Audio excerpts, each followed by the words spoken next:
So, Honourable Speaker, I invite members who are interested in this matter to attend the meetings with the Departmental Committee for Agriculture and Livestock, Tea Board of Kenya, and KTDA, and the Ministry, so that will take place on the 13th of November 2025 at 10 a.m.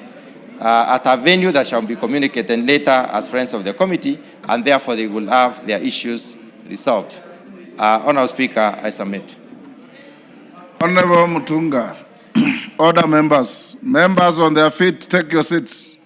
No kamkunjis in the house. Honourable Mutunga, I followed your statement very closely. I had also been visited severally by a team of members led by the Kisii woman representative, Mama Donya, with hot on her heels, Brighton Yegon, Richard Yegon, Ambassador Sigei, and several others. What you have read to the House has some truths and non-truths. The issue being agitated, and these members have brought a motion to set up a select committee, and I can see you are forestalling this as a committee of agriculture wanting to do that work, which is within your mandate. The issue is very simple. Because I've listened to you very carefully, because I'm inundated with inquiries and phone calls and insults, as if I determine the pricing of tea. You don't have to go to Sri Lanka or Uganda or India to explain to Kenyans the issues at hand. Why east of the Rift Valley gets higher bonus than west of the Rift Valley. I think that is the question. And that is what I've been seeing coming to my desk. The inputs are the same. There is no evidence that the soil topography is different. There's no evidence that the quality processing is different. And there's absolutely, in my mind, no evidence that you have brought to this House to show that Uganda or India or Sri Lanka have equal or similar differential payments. So you don't need to bring them into this. What I would advise you, and you have taken the right step, I will advise Honorable Donya, Honorable Yegon, Honorable Sigei, and Honorable Richard Yegon to be co-opted in your committee. And I direct you to carry out that inquiry and bring back a comprehensive report to the House in 3 weeks.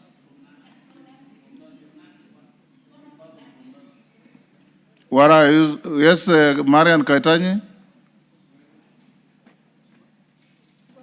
Honorable Speaker, I think the committee you are proposing that it be created is a good one.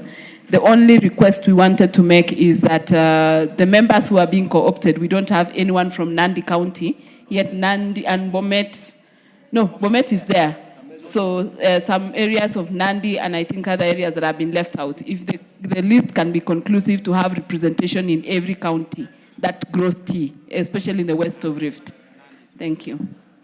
Maybe the 3 distinguished members from Bomet, can one of you drop out? Sigei, you drop out on account of seniority. Leave Brighton and Richard. Brighton is a member of the Agriculture Committee. Okay, fine. Then we'll have the issues east and west of Rift Valley, so don't bombard me with counties. It is east and west of the Rift Valley. That is what Mutunga said, and that is what I've been seeing.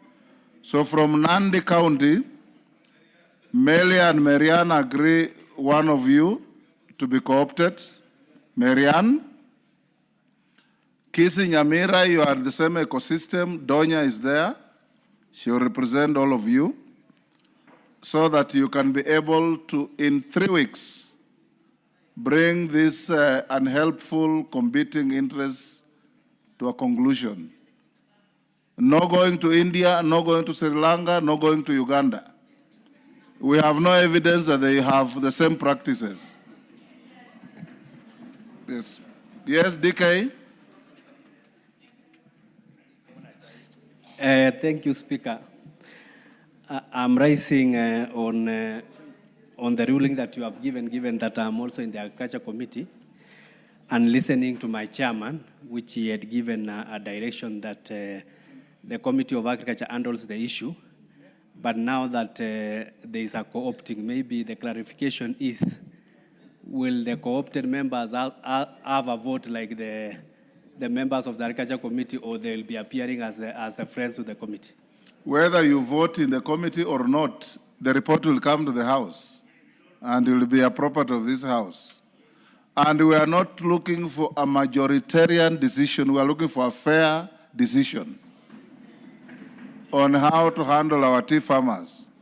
You can gang up as a majority and vote one way or the other. That will not solve the problem. We want a fair, clear explanation that can satisfy members of the public as to why we have got these differentiated payments. Yes, Mutunga? Honourable Speaker, I think I've been misunderstood. Honourable Speaker, I did not say we will go to any of these countries. Take your seat, Mutunga. There is information. Take your seat. I've been here long enough to understand when you mention those jurisdictions, the next day will be a letter to my desk to allow you to go there.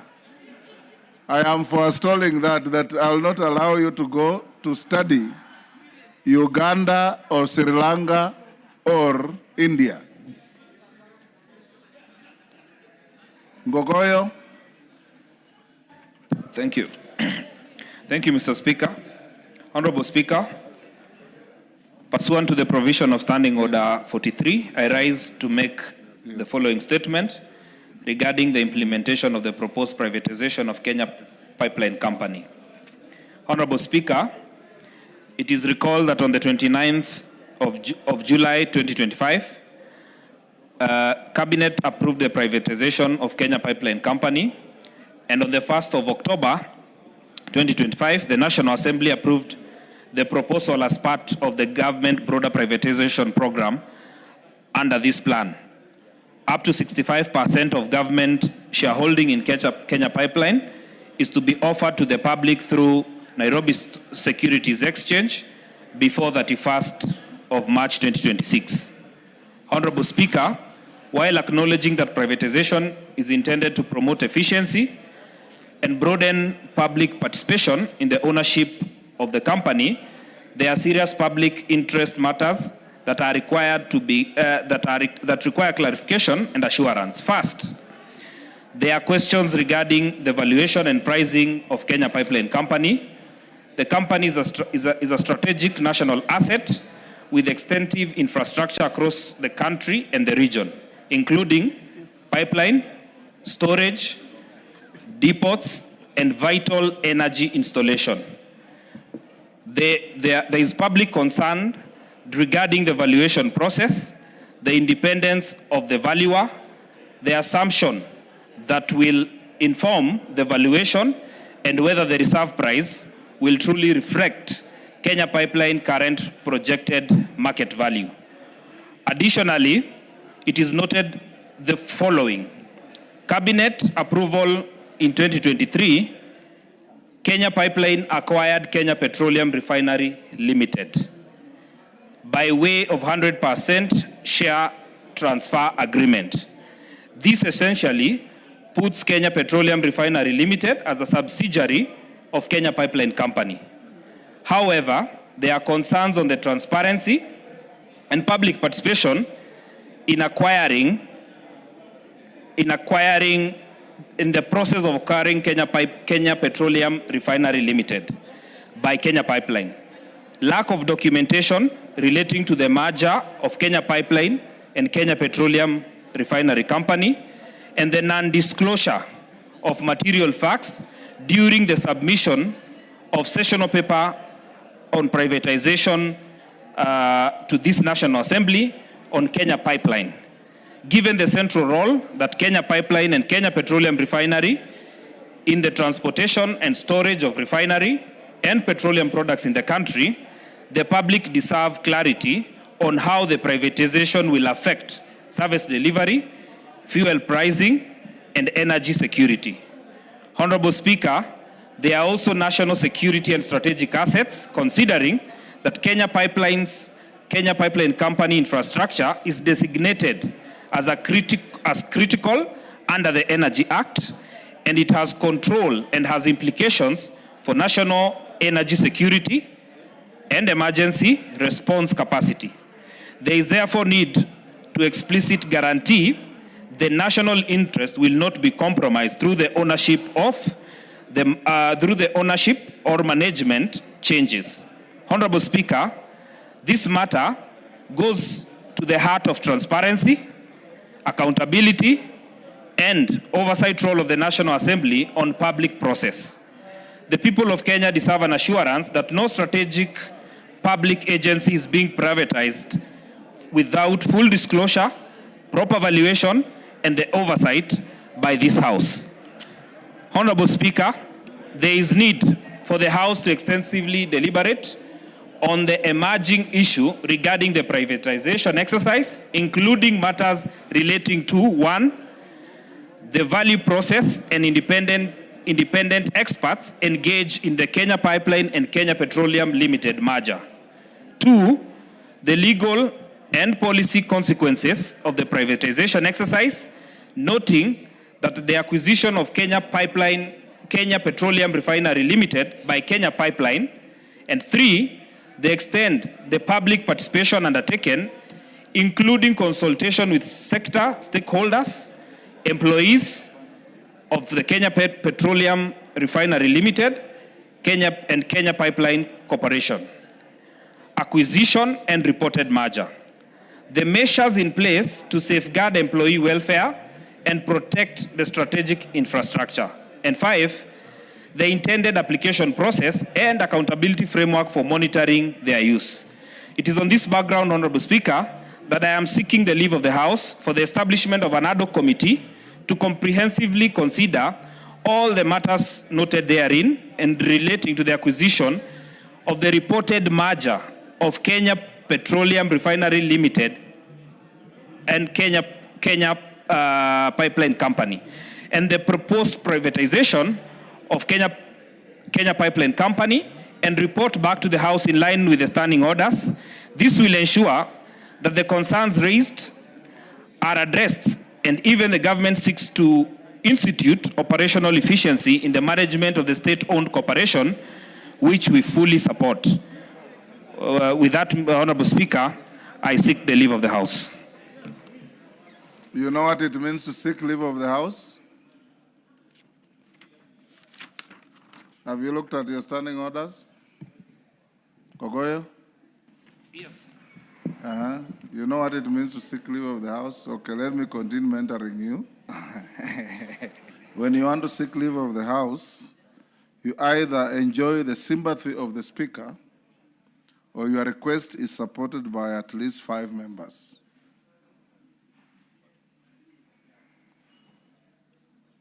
Are you seeking my sympathy or you have 5 members? I have 5 members, Mr. Speaker. You have 5 members? Yes. Where are they? Okay. Take your seats. That's hurdle number 1. Hurdle number 2, you now.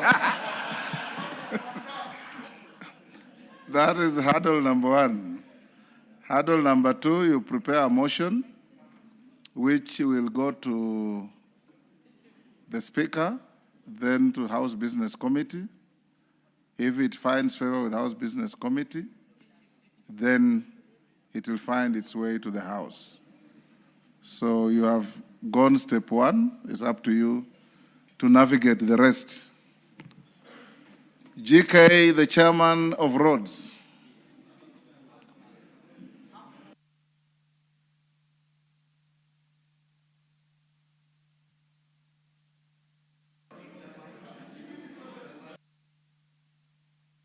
Kimeli. Thank you, Honorable Speaker. Honorable Speaker, pursuant to the provisions of Standing Order 44(2)C, I rise to request for a statement from the Chairperson, Departmental Committee on National Security and Administration regarding the disappearance of Honorable Shadrach Maritim Cherwon from Tinted constituency. Honorable Speaker, Honorable Maritim was reported missing on 27th of October and was last seen on CCTV footage about 6:02 a.m. in Elred's Unity area, having left his residence for a morning run. The matter was reported at the Langas police station, and since then, his family and community members have been searching for him without success. Honorable Speaker, it is of particular concern that Mr. Maritim had earlier on, 25th of January 2025, recorded a statement at Songo police station concerning threats to his life. Despite this, no adequate protection or preventive measures appear to have been taken by the relevant security agencies. In view of the gravity of this matter, I request the Chairperson of the Departmental Committee on Administration and National Security to address the following. 1, provide a comprehensive update on the status of the investigation into the disappearance of Honorable Shadrach Maritim Cherwon. 2, explain the steps being taken by the Ministry and the relevant security agencies to trace the whereabouts of Maritim. 3, clarify the actions taken and investigation undertaken on the report of the threats to his life at the Songo police station. And 4, outline measures being implemented to safeguard individuals who have reported threats to their safety, particularly public officials and community leaders. I thank you, Honorable Speaker. Where is the chair security? Yes, Major Azo. Can you bring a response next week on Wednesday? Thank you very much, Mr. Speaker. We'll do so. Thank you. Honorable members, before we invite the Chair Rhodes, allow me to introduce to you a group of 18 students from Starehe Boys Center, Alliance High School, and Kianda School who are seated in the Speaker's Gallery. The students are in Parliament for a period of 2 weeks on a voluntary service scheme. This gives them an opportunity to give back to the community by providing voluntary services to various organizations through the school holidays. Honorable members, on my behalf and that of the National Assembly, I wish the students a good stay and positive experience in the service of the nation in this Parliament. Thank you. GK. Honorable Owen Bayer, we task you and the Chair of Rhodes to bring a statement. The Chair of Rhodes is here. I believe he is carrying a collective responsibility. Is he? Yes, Honorable Speaker, we've been in touch with the Cabinet Secretary, and we have a comprehensive report. And I think through the chairman? Through the chairman, for which he will deliver that. Can we hear the comprehensive report? Honorable Speaker, thank you. Honorable Bashir yesterday requested to know why carers allocation to constituencies, that is 22 and 10% allocation has been reduced from 62 million per constituency to 36 million as per the circular sent from KRB to regional offices. Honorable Speaker, you directed that we engage the minister, and we have done that, so that today we held a meeting with the Cabinet Secretary and the Principal Secretary, and it has been agreed that that letter be withdrawn, which has already been done, which has already happened. We've also agreed that the balance is that for financial year 23-24, 24-25 be cleared by or within this week. That is not later than 7th of this month, Friday this week.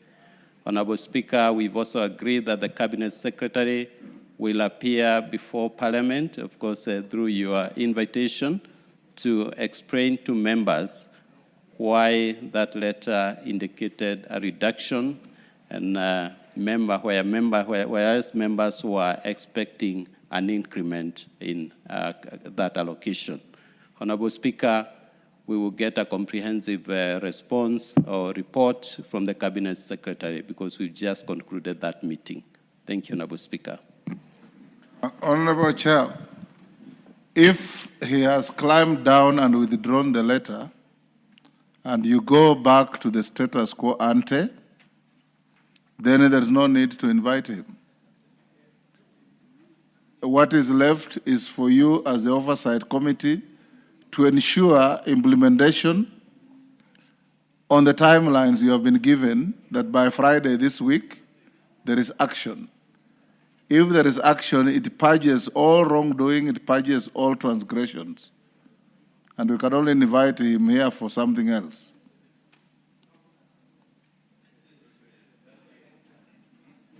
Well guided, Honorable Speaker. I think the only bit the Cabinet Secretary needs to explain to members is the securitization bit. That is 5 shillings per litre, which has been used to securitize resources that will help us clear the pending bills. That, according to the Cabinet Secretary, will slightly reduce the allocation per constituency by not more than 10 million per constituency. I would urge you, Honorable Speaker, request you to invite the Cabinet Secretary to explain why we need to accept that reduction. He is better placed to convince members to accept that. I am a member, and I would wish that that clarification comes from the Cabinet Secretary. Thank you. I get you. I don't want to escalate this. I'll look at the Hansard, what you said and what you are saying, and I'll advise you, if I require, I'll summon the minister here early next week so that you can interrogate him. I will not allow you. Let's have Minister Ogamba to come here and deal with education issues. As he comes in,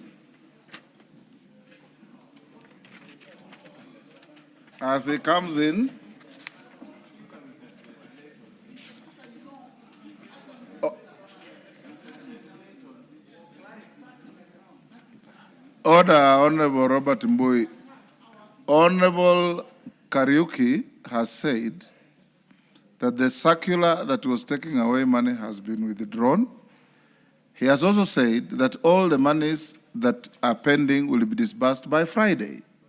Friday is day after tomorrow. If there is any issue, I will oblige you and call the minister here for you to interrogate him. But since we have 2 cabinet secretaries here today, one and you, Robert, have been very agitated on the issue of capitation of schools. Minister Ogamba is here. I want us to give him, because it's not a scheduled day for him, so that we give him a little time, you interrogate him on this, then we go to health, then we can deal with this next week. I know you as a reasonable man. Are you okay? You're Yes, Robert, are you okay? Thank you.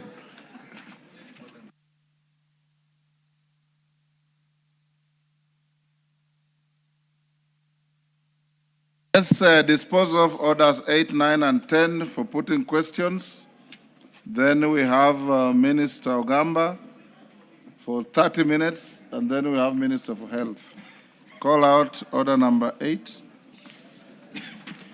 Order number 8, motion, consideration of 10 regulations relating to the petroleum sector. Question to be put. Order, members on their feet, take your seats.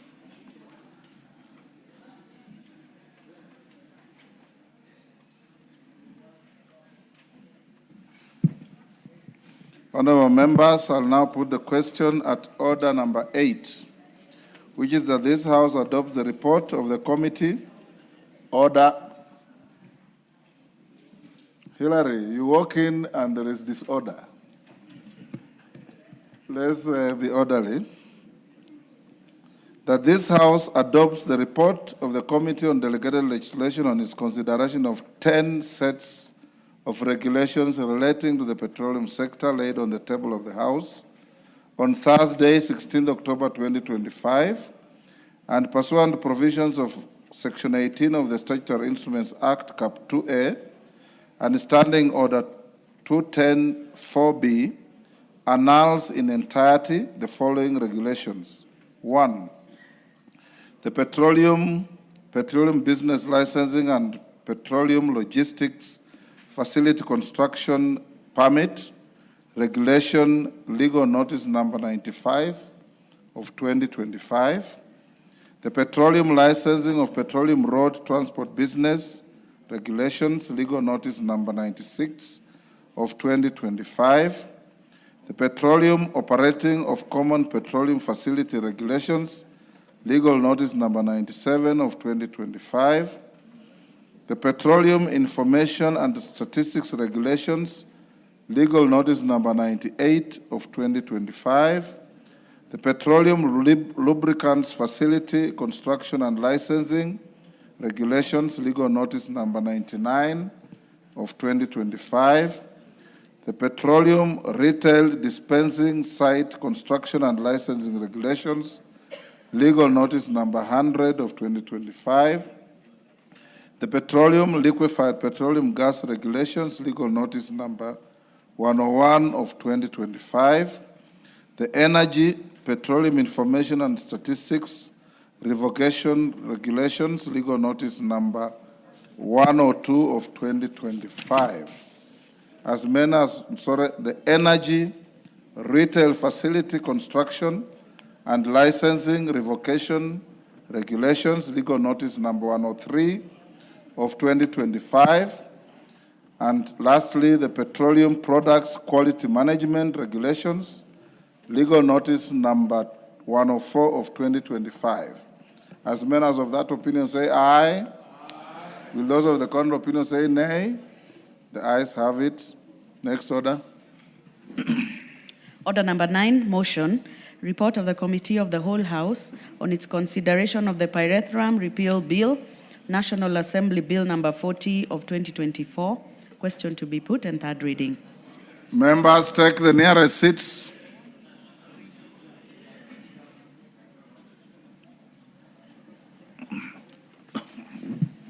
Honorable members, I'll put the question at order number 9, which is that this House do agree with the report of the Committee of the Whole House on its consideration of the Pyrethrum Repeal Bill, National Assembly Bill number 40 of 2024.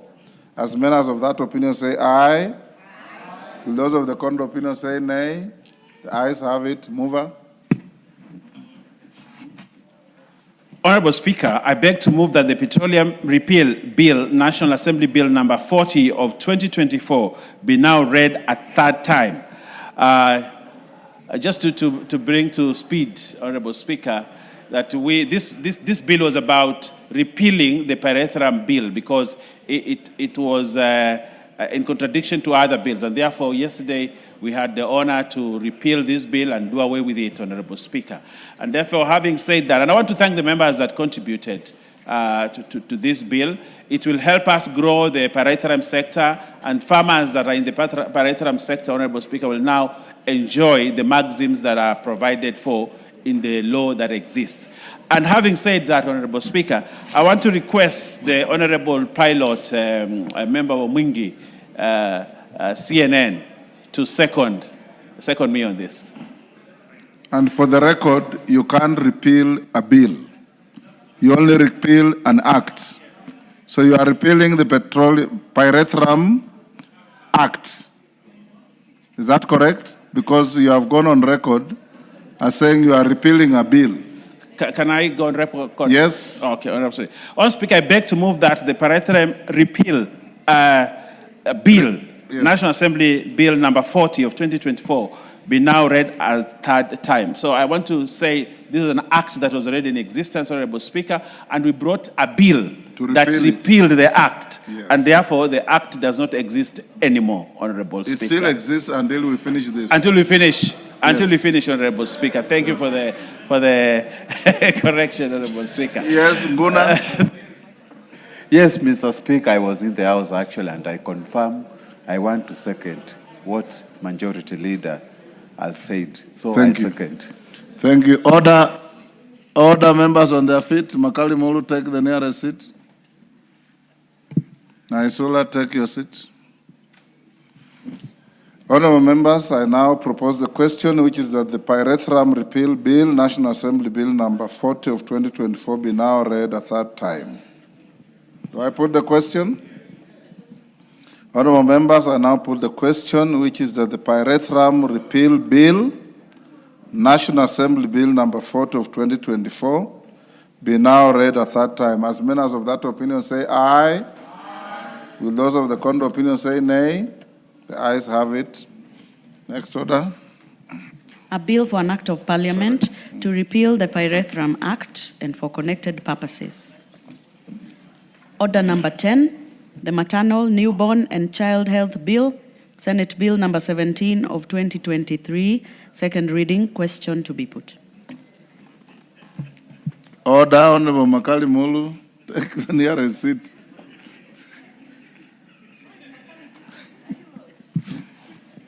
Honorable members, I now put the question at order number 10, which is that the Maternal, Newborn and Child Health Bill, Senate Bill number 17 of 2023, be now read a second time. As many as of that opinion say aye. Aye. Will those of the contrary opinion say nay? The ayes have it.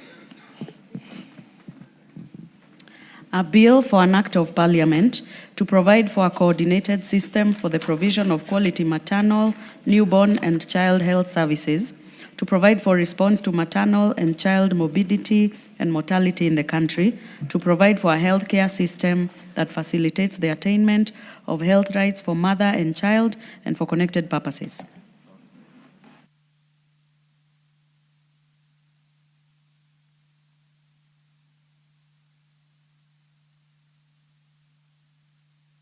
Thank you. We'll now go to the Minister, Honorable Migos Ogamba, Minister or CS for Education. You are here for a single purpose, to explain to the House the issue that has been brought to your attention on delayed remittance of money to schools. I want us to take with you 30 minutes, because we have a scheduled Minister for Health to come and answer questions. Yours is an appendage to the order of the day. So I'll now give you an opportunity to address the House, and I'll then, before you do that, there's an MP whose question is related to this. Naisula, are you ready? If you are not, it's different. Okay. Go on, CS.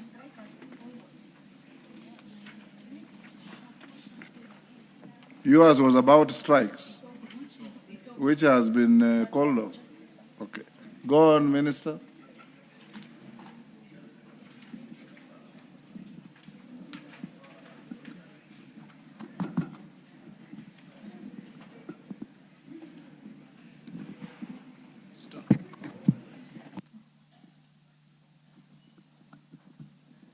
Yes, Melly, you are the one who brought this to the House, right? The issue being responded to. Yes. Thank you, Mr. Speaker. Thank you, honorable members.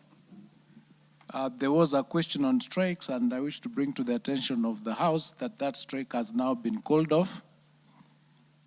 And I was wondering whether I should be allowed to respond to that question first before I do the capitation one? Or do I proceed with the capitation one? Okay. Thank you, members. Members, as I informed the House during my last appearance before this House on the 8th of October 2025, the Office of the Auditor General reported that some of the schools that had received capitation from the Ministry of Education were non-existent. Following this report, we decided as a ministry to undertake a comprehensive verification exercise to determine the actual number of schools and learners in the country. To ensure transparency and accountability in the utilization of public resources, we decided that capitation shall only be disbursed to schools whose enrollment will have been verified. I wish to highlight the status of capitation disbursement to schools at the various levels as follows. Mr. Speaker, in the capitation cycle released for the third term, the ministry used an enrollment of 5,833,175 learners in 23,889 primary schools to request for capitation funds amounting to Kenya shillings 1,656,741,687. This amount was subsequently released to the from the National Treasury to the Ministry of Education for disbursement. A total of Kenya shillings 1,366,659, a total of 1,366,659,262 shillings has been disbursed for a total of 4,812,189 learners as follows. Number one, 16,788 schools with an enrollment of 4,295,820 learners were cleared for full capitation and paid a total of 1,220,012,880 shillings. Number two, 235,461 learners in 3,979 schools below the threshold, that is students with less than 90 learners, were paid full capitation amounting to 66,870,924. 3,065 schools which had not submitted data or submitted data in the wrong format were paid 50% of the NEMIS enrollment. This covered 280,900 learners, accounting for Kenya shillings 79,775,458. Mr. Speaker, in the capitation cycle released for the third term of this year, an enrollment of 2,430,398 learners was used to request for capitation funds for 20,927 junior schools. Consequently, the National Treasury released a total of Kenya shillings 5,702,842,725.04 to the ministry for this level of learning.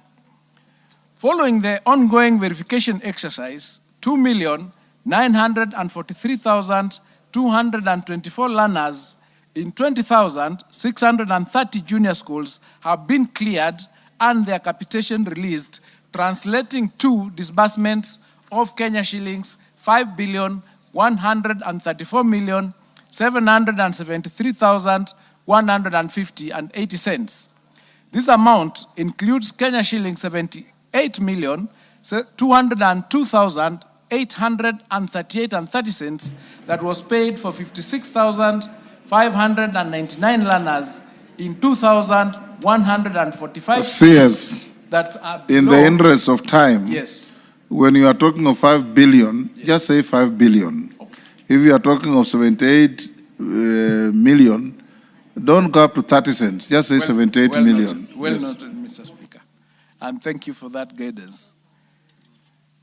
So there was that was paid to 56,599 learners in 2,100 schools that were below the threshold, and that is learners or schools that had students that are below 45 in number. This also includes 122 million paid for 118,000 learners in 934 schools that were paid 50% capitation based on NEMIS enrollment.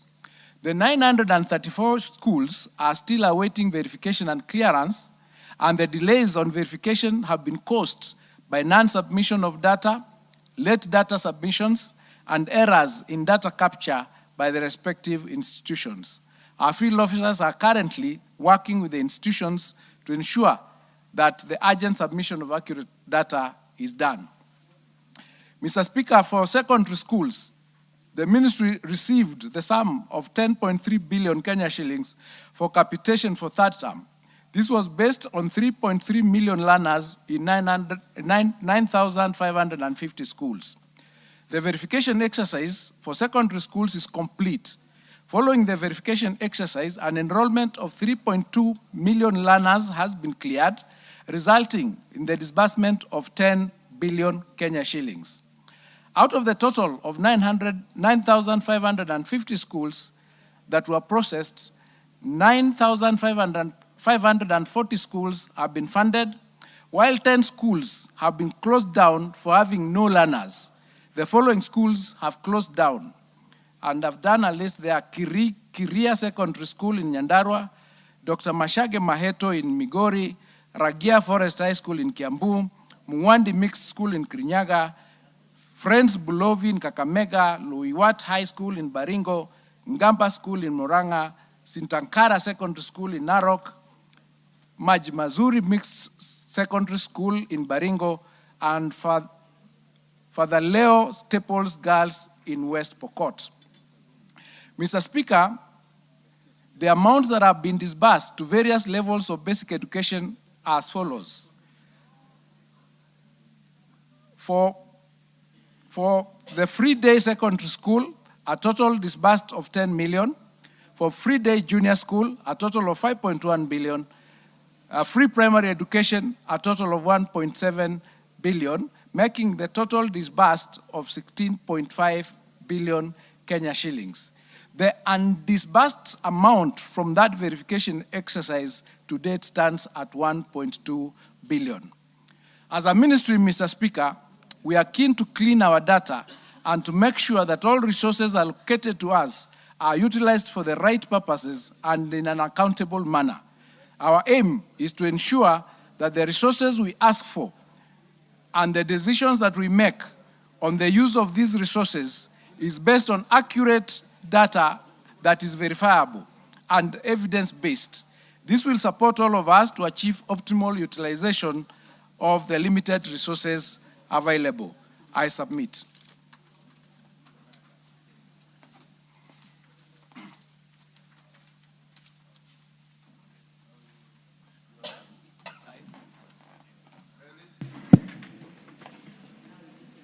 Were you listening, or you are Yes. talking to I was McLeod? listening, Honorable Speaker. Honorable Speaker, I want to say that I asked that question on behalf of the many members of Parliament who are here, and on behalf of Kenyans because of the issues of capitation which was affecting administration of exams and management of schools, because these money are very essential, especially in the running of schools now that it's examination time.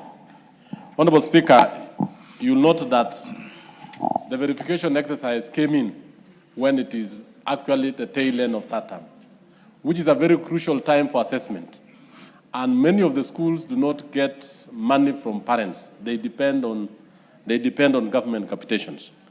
Honorable Speaker, I want to ask the CS that, yes, it is very important, and I want to thank you that you do verification, but let's do it on time so that it doesn't interfere with the running of exams and the running of school, so that during the holiday time, when teachers, when the sub-county directors of education and the quality assurance officers are within, they'll be able to run this exercise, and those teachers who are found to be fraudulent and to have increased the number of students or to have ghost schools, action need to be taken on them. In that, this kind of exercise is actually very important to save the taxpayer, the issue of ghost schools and ghost learners.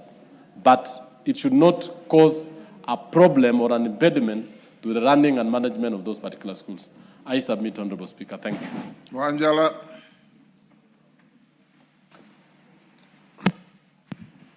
Thank you, Mr. Speaker.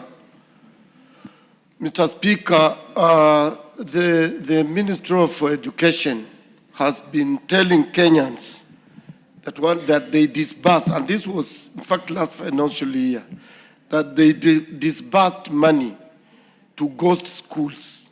They even gave the number of the schools that got that were ghost, who received the money. It is this same ministry that wired the money to those schools. They must be knowing the accounts. They must be knowing the signatories. Mr. Speaker, the Ministry of Health recently came in and did arrest those people who have been stealing SHA money. Why has it taken so long for this minister to arrest those people who withdrew the money and in those ghost accounts of schools that they call ghost schools, and those who wired the money? Because they must be knowing. For how long will we be waiting? And yet he is causing other children to suffer for nothing. He should move the way the Ministry of Health has moved. Thank you, Mr. Speaker. Ngare. Thank you. CS, record the interventions. Thank you, Mr. Speaker. You know this has been a very serious issue, and I think Honorable Wanjala has raised it, the criminal culpability. I will not repeat it. But, Mr. Speaker, you remember yesterday we raised the issue of circulars, which the CS should address. Do the heads of institutions take these circulars serious anymore? Because, Mr. Speaker, the ministry has said they have issued a circular on when children should go to class. That was raised by Honorable Donya in this House. They have issued a circular on non-holding of certificates, Mr. Speaker. They have issued a circular for KCSE students not to be sent home for school fees, especially in that term, Mr. Speaker. So maybe they can tell us how binding are these circulars to the heads of institutions. And finally, Mr. Speaker, the ministry should consider giving a guidance or regulation in terms of retiring head teachers and principals that leave schools with debt, Mr. Speaker. Because nowadays, Mr. Speaker, you find a principal has been promoted at 58 years or 59, they do whatever they do and leave that school toiling in debt after their exit, Mr. Speaker. So maybe that's something they can consider. As a matter of interest, honorable members, I'll give you an opportunity. What you need to tell the House and the country, you are the custodian of public interest in the ministry. You license schools. Children go to standard 1 with variables of transfers from one school to another, which is not order nguna, which is not substantial. How does your ministry end up at the tail end when children are going to do exams, start verification of records that you ought to have been keeping and updating all along? And how do you wire money to ghost schools when you license legitimate schools, you keep their records, you give them leadership in terms of head teachers, and you post teachers there? How do your officers end up creating non-existent schools and sending them money? You know, these are public resources. I think, members, these are some of the issues the minister should assist the House and the country on. Yes, Carolo Mondi. Thank you very much, Right Honorable Speaker. I saw a news item yesterday that school fees have been increased and standardized across the country at 53,000 per student, at a time when we know the incomes have not grown in this country, the cost of living remains fairly high, and a lot of parents are struggling just to pay the current fees. I was wondering if the minister could explain to this House what informed this decision and why it is so necessary at this particular time, and whether there's room to review it, and maybe if also the chairman, Education Committee, if they were aware of this increment at all, and what they said about it. Thank you, Honorable Speaker. Mandazi, Honorable Mandazi. Yeah, thank you, Honorable Speaker. While we speak about the ghost schools, there are schools, and in particular to Chepalungu constituency, which are existing. They've been given documents to proceed and domicile junior secondary schools. Yet, the officer in charge of education in my sub-county has refused to give them an okay to open an account so that you can transfer money. This is a matter that has affected learning in the 11 schools, and I have severally reminded the relevant persons in the ministry to act about the same, but they have failed. And up to date, the schools that I'm talking about, the 8 teachers in these particular stations have called parents to ask them to transfer students to the neighboring schools. This is an issue, Speaker, that has really affected the people and the students who are from this particular schools. Thank you. Robert Mbui. Thank you, Mr. Speaker. Mr. Speaker, I think this CS needs a little bit of caution, Mr. Speaker, because I sit in the Committee of Delegated Legislation.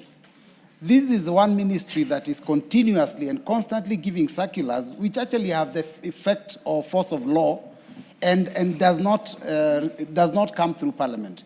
Yesterday, as a committee, we invited the CS to come before us so that he could be able to explain to us why would the ministry decide that in third term that no parent can visit their children in school, especially those that are in boarding, yet all the parents that have children in day school, every day they are with their children at home. So we invited him to come and explain that circular. And Mr. Speaker, we got a very interesting response. He said he's invigilating some exams, I don't know in which part of the country. Mr. Speaker, the issue of exams has to stop becoming an excuse for the minister, because if there's exams going on, there are teachers that are supposed to supervise and invigilate exams. There are police officers who are supposed to provide security. The whole government cannot be going up and down pretending to be supervising exams. So, Mr. Speaker, I think it is important that the minister respects this house and stops issuing circulars that have the force of law, because Article 94, Part 5 says that it is only this house that can make law. Thank you, Mr. Speaker. Gishimu. No, Taitumu, sorry.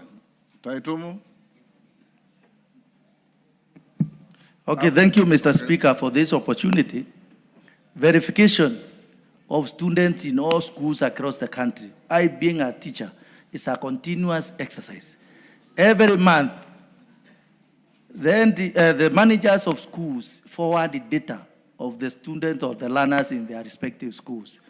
I'm asking the minister, how do you harmonize, particularly the enrollment in first term and the enrollment in third term? Because enrollment in the first term do soar, it goes up, and in third term, due to other forms of attrition dropping, the enrollment goes down. What do you do to make sure that you don't disadvantage the end teacher? Because your management is giving a lot of error to the managers of the institutions, because some of the schools were receiving money as late as yesterday. It is ridiculous, Mr. Speaker, to say that they are dealing with the Auditor General's report. If the Auditor General did not indicate, does it mean that the ministry does not have records to know when they should wire money to the schools and whether they are sending the right amount to the right schools without the report from the Auditor General? Minister, can you respond to those? Then we'll do one last round and we'll release him. Thank you, Mr. Speaker.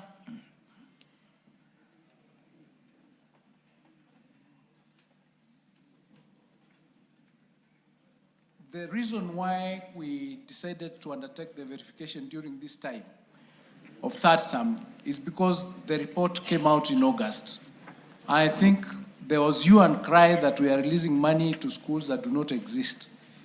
It would have been irresponsible of us to ignore that report and continue releasing the money the same way we used to do. So we thought what is the lesser evil, to confirm the numbers that we have, or to continue releasing the money and wait for another time to undertake this exercise. So we made a decision that we will do the verification as we are releasing the money. The money was not held permanently. Every day when we completed the verification exercise, resources to those schools were released so that the schools do not suffer. Eventually, when we realized that it is taking longer than we expected, we decided to release 50% of the capitation to the schools that had not submitted the data as we continued to undertake the exercise. Meaning, therefore, that there was no school that did not receive resources to be able to undertake their continuous programs in school because of the verification exercise. Mr. Speaker, the information that I've given, it is clear that this exercise has borne fruit because as we have completed the exercise with only 934 schools that have not completed the exercise, where 79 million has been released to 50% of the numbers that they had presented, meaning that even if we were to release 100%, another 79 million, the balance that would be having is 1.1 billion, for which was being released for numbers that do not exist. That's why this exercise was important, and we have ensured continuously that our children do not suffer in those schools once the exams were nearing. And I can assure the House here that everybody is undertaking the exams and we are on track. The information that we have collected, it is now being analyzed to determine the issues that this House has raised. Have we been releasing money to schools that do not exist? Which school is this? This is the identification and analysis that we are doing because of that verification exercise, after which we are Minister, if the school doesn't exist, the question of which school is this does not arise. I'm saying, Yes. Mr. Speaker, look, for example, the 10 schools that have closed. We need to find out why did they close, because when we asked the teachers why the schools closed, they said there were no students. So now we have to go back on the records and find out previously, has money been released to these schools, so that we can determine whether there is fraud or not. We got to get some evidence in order for us to submit, so that when people are arrested, they can face the law. The position of what the Auditor General did, which was sampling, because it was a forensic audit, that data is already with EACC, and they're already undertaking that exercise of investigating, taking statements, so that they can take control of that space and charge the people who are involved. We just want to get your support so that we can be able to resolve this matter once and for all. It is true, we have records, but are these records correct? That's what we are looking at. Mr. Speaker, I think the minister is misleading this House. EACC doesn't take away the responsibility of him as a minister. The fact that EACC are handling those files, it doesn't make that he should take actions on his officers from his ministry who wired the money. He doesn't have to wait the report from the EACC. He remains the minister in charge of education in this country, and he must take action regardless of what the EACC will do. So you should not mislead this House, Honorable Speaker.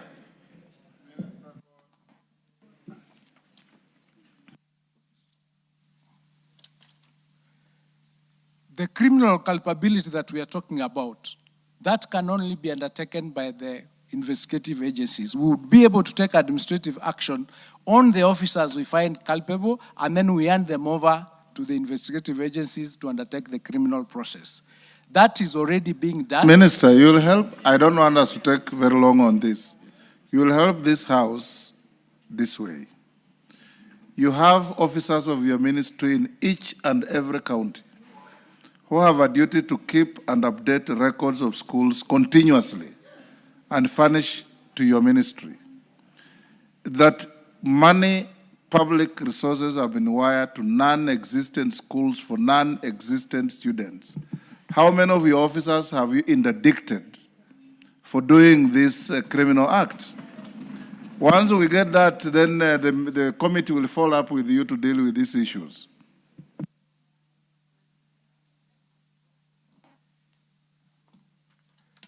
Based on the verification exercise that we are undertaking, we've not interdicted anybody because we've not completed the analysis of the exercise, as I've indicated. We've completed the data collection, which is what I presented here. And once we complete the exercise, we will then be able to take action.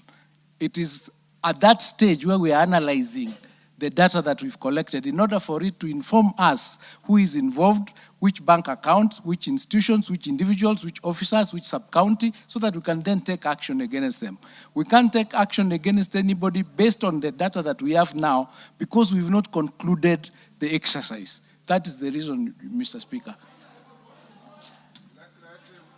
Yes, Millie.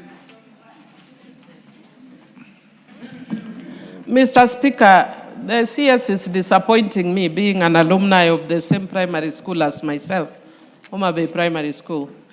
Mr. Speaker, from what the CS is saying, honestly, that does not take even 2 days.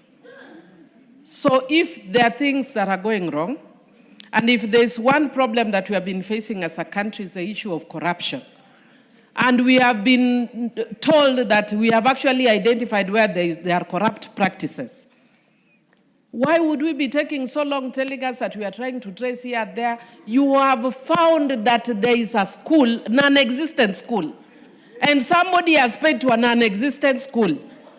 Can I come to your office and tell you who paid to that school? It's as simple as that. Just pinpoint who paid that non-existent school and throw them out of the office. It's as simple as that. It's as simple as ABC. Minister, let him finish this round, then we take a few more. Mr. Speaker, Yes. I had difficulties making that decision because the exercise is not complete. I have indicated here that there are another 934 schools that have not submitted their data. So we wanted to have this as a complete exercise, prepare a complete report, including what action we have taken, where we think there's a crime committed, would then forward it to the investigative agencies to undertake. It would have been premature for me to take action against officers before I confirm for sure that this is the position or this is the offense that they have committed. We are all of us taking this exercise in order to take action at the end of the exercise. That's the reason why. Yes, I'll take 3 here, then we close. Rachel Nyamai. Thank you, Honorable Speaker. Honorable Speaker, I am equally disappointed, just the way the Honorable Millie Odhiambo is, because the Cabinet Secretary, who I believe is very knowledgeable, is telling us that 1.1 billion... He is a lawyer of very good repute, by the way. I don't know why he's doing this. Yeah, very true. So, Mr. Speaker, it is worrying to be told that 1.1 billion was released in favor of numbers or students that do not exist. Mr. Speaker, he also tells us that 934 schools have benefited from money and he is not able to verify. Mr. Speaker, there is a problem. I think it's a huge cartel that ensures that information is not provided. If it is provided, it is not provided within the right time, and that even the Cabinet Secretary himself could be having a lot of problems below him, at the director level, at the county level, at the sub-county level, at the, which is the other level, zonal level. So there must be a problem. And 934 schools, Honorable Speaker, is not 9 schools. It means that there is a problem of failure to provide information. These people are not providing information, have a name, have an identity card, they are known where they belong to, their counties are known, their sub-counties are known, their wards are known, and they can be arrested. It is happening in other ministries. Why not in the Ministry of Education? Owen Bayer. Honorable Speaker, I want to say this, yeah. Don't say, ask the minister. I want to ask the minister. Yes. You know, you need to take action not only on teachers. That ministry, there are people who have overstayed in certain positions that will forever guard the information. Yourself and the PS are new there. There are people who are very strong roots, deep roots, and they will protect their system so that they continue to eat the money in that ministry. Unless you become ruthless and have ruthless focus on those people, Honorable Speaker, money will continue to disappear in that ministry. So what you need to do is do what Kiraitu Murungi said, a radical surgery in that ministry, just like they did in the judiciary, so that you can unearth, but as you unearth, it also goes with people who then you will get breathing space and space to manage that ministry. Otherwise, our children will continue to suffer if we go that way. I can assure you, Honorable Minister, you will wait for that date and it will not come. You will. I have seen it in my county. The people there protect each other. From the county director who has stayed there for over 8 years, to all the sub-counties who have stayed there for over 10 years. And everybody else is just comfortable waiting for the money from the ministry to eat the money. Honorable Speaker, unless radical surgery is done in the Ministry of Education, we will continue to say the same things here. Honorable Speaker, I thank you. Thank you, Honorable Speaker. As we join this, the Cabinet Secretary must be aware that, as Baya said, the ministry is full of cartels. For example, there is a deliberate process to understate the number of learners in some schools and inflate in others. How is it done, Honorable Speaker? They deliberately refuse to admit them or register them in NEMIS as it is now, on very spurious reasons, non-existent reasons at all. For example, I can tell you, Honorable Speaker, and I want to tell the Cabinet Secretary, that in Funyula constituency, we could be having about 25% of the children in school who are not registered in the ministry records and they do not get that capitation. What is he going to do to clean up the ministry to ensure there is fairness in distribution of the resources available? Thank you. Russell. Thank you very much, Honorable Speaker.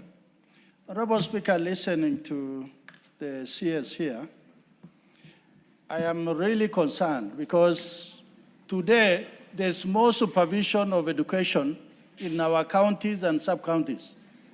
What didn't exist maybe during your time or my time.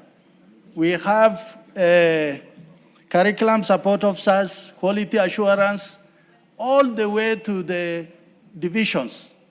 So that simply means that what he is telling us, either there is no supervision or there's too much bureaucracy in education that we can have schools that don't exist, or youngsters or learners who cannot be found or registered. For that reason, let the minister explain to us, are we overemploying in education, particularly in those who are supposed to supervise? Thank you, Honorable Speaker.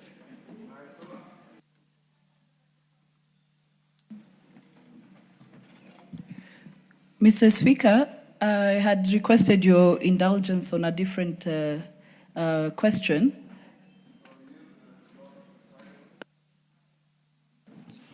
Thank you, Honorable Speaker. Honorable Speaker, my biggest worry will be what Owen Bayer tried to allude to.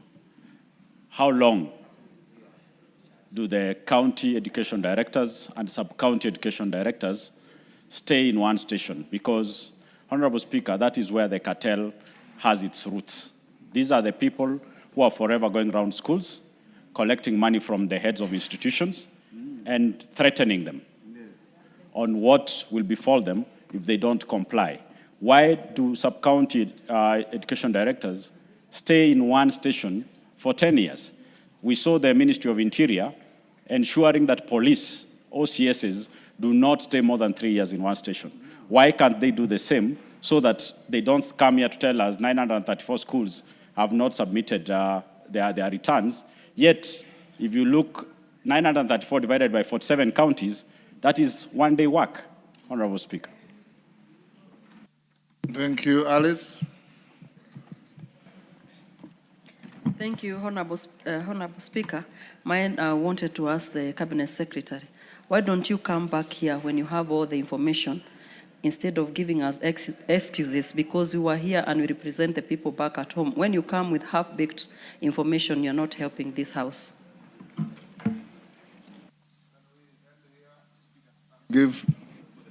Yes, Didmas, what is it?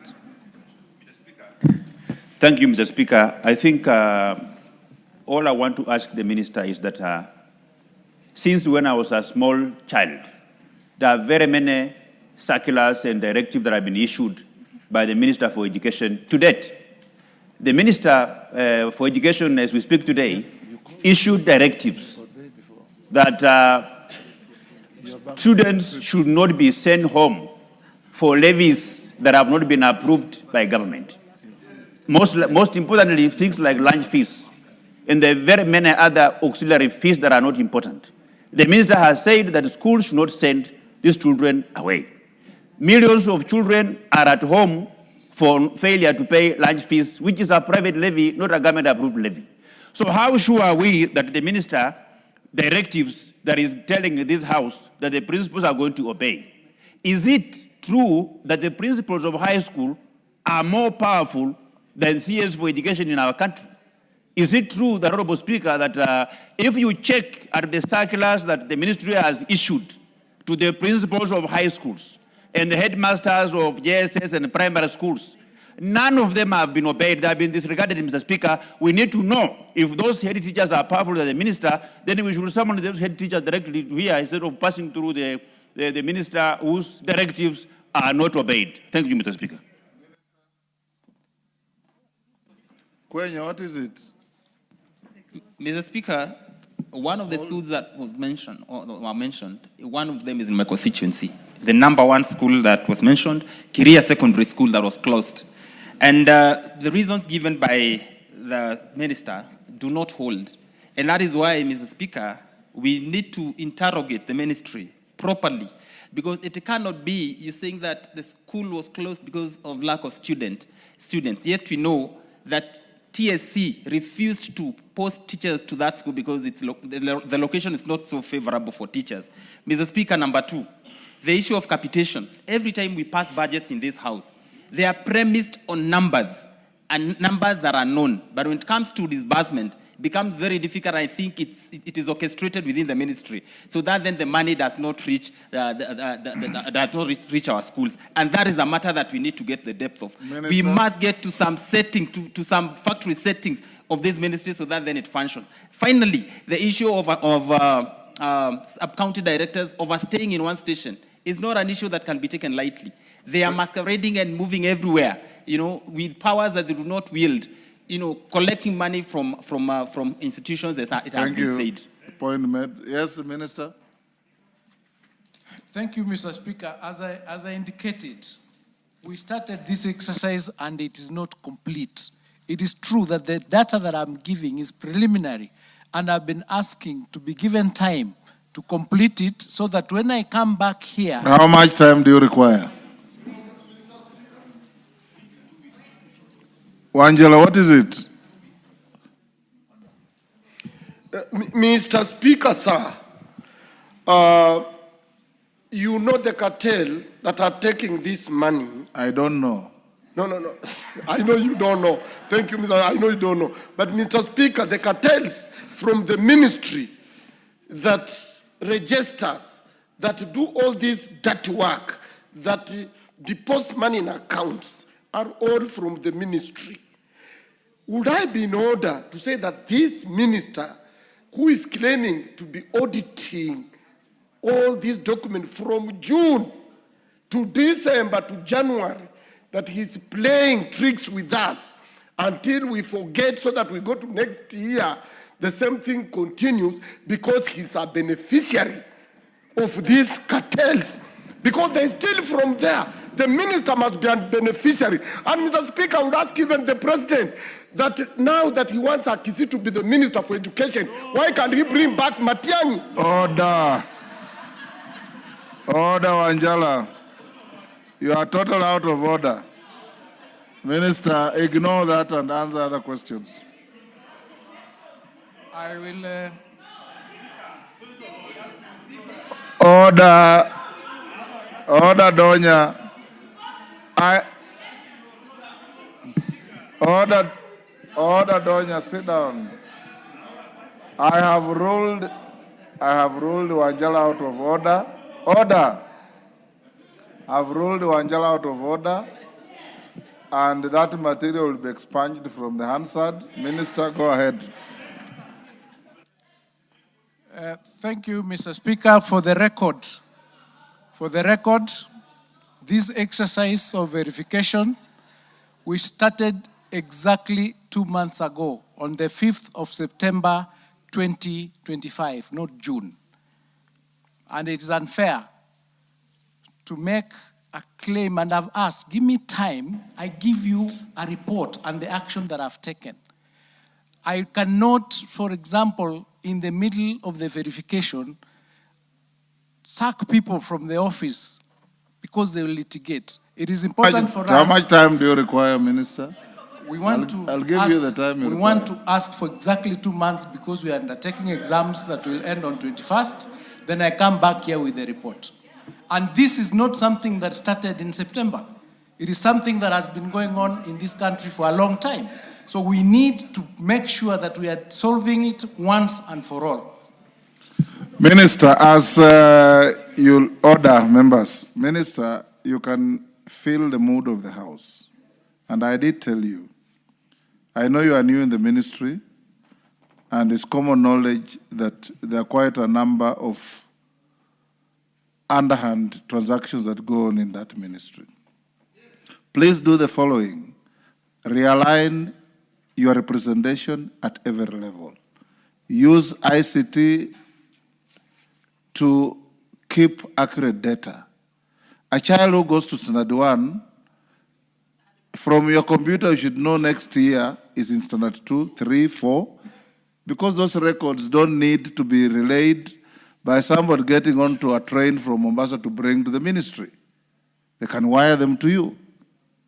And when you are releasing money to schools, you have records which schools you registered, which schools you have posted head teachers, which schools have bank accounts you can verify from the accounts. How do you wire money to a school that does not exist to an account that you don't recognize or you don't have? Those are some of the questions. We'll give you time to finish verification, but you must satisfy the country that as a minister, you are a custodian of public good to protect public resources and see our schools run properly. And, you know, great men must bring change and leave legacies. Don't sit in that ministry and have it business as usual. And this House will support you if you have positive, radical changes to change the ministry.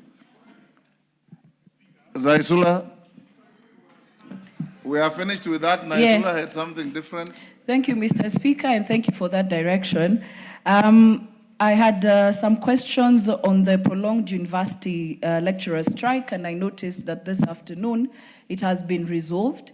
I have other questions that I will not now. Allow you now. Not now. I was just going to say, Mr. Speaker, that I will redraft them because one of the questions was the issue of what it is being done to be resolved. And since it has been resolved, just to make sure that this issue does not recur, it will be important that then I'll still ask the questions maybe next week so that the CS can give a brief to the nation on a number of other questions that I had. Thank you, Mr. Speaker. Thank you. Basil, what is it? Speaker, my question is about the fate of interns. We have 20,000 interns whose contract is coming to an end in December. So what is the ministry planning to do? Do they intend to absorb them in permanent and pensionable terms? Thank you. Minister, interns, do you have any program for interns? My phone is bursting with messages. There is a program for interns whose contract is coming to an end in December 2025. And one of the available options, unless we get resources from National Treasury in order for us to be able to confirm them, is to extend their contracts. Okay. Thank you. You are released. Bring in the Minister for Health. Thank you, Mr. Speaker. Owen Bai, you are the one who has asked me to manage time. Yes. Thank you. I just wanted to say something to the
Honorable members, I would like to welcome the Cabinet Secretary, Health, the Honorable Duale. And the first question was by the Honorable Member for Kiamba, the Honorable John Kawanjiko.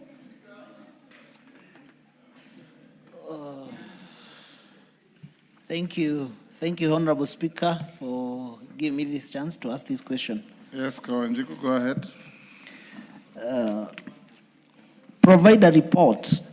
Could the Cabinet Secretary provide a report on the implementation of Social Health Insurance Fund, SHIF, an analysis on its progress towards achieving universal health coverage in the country?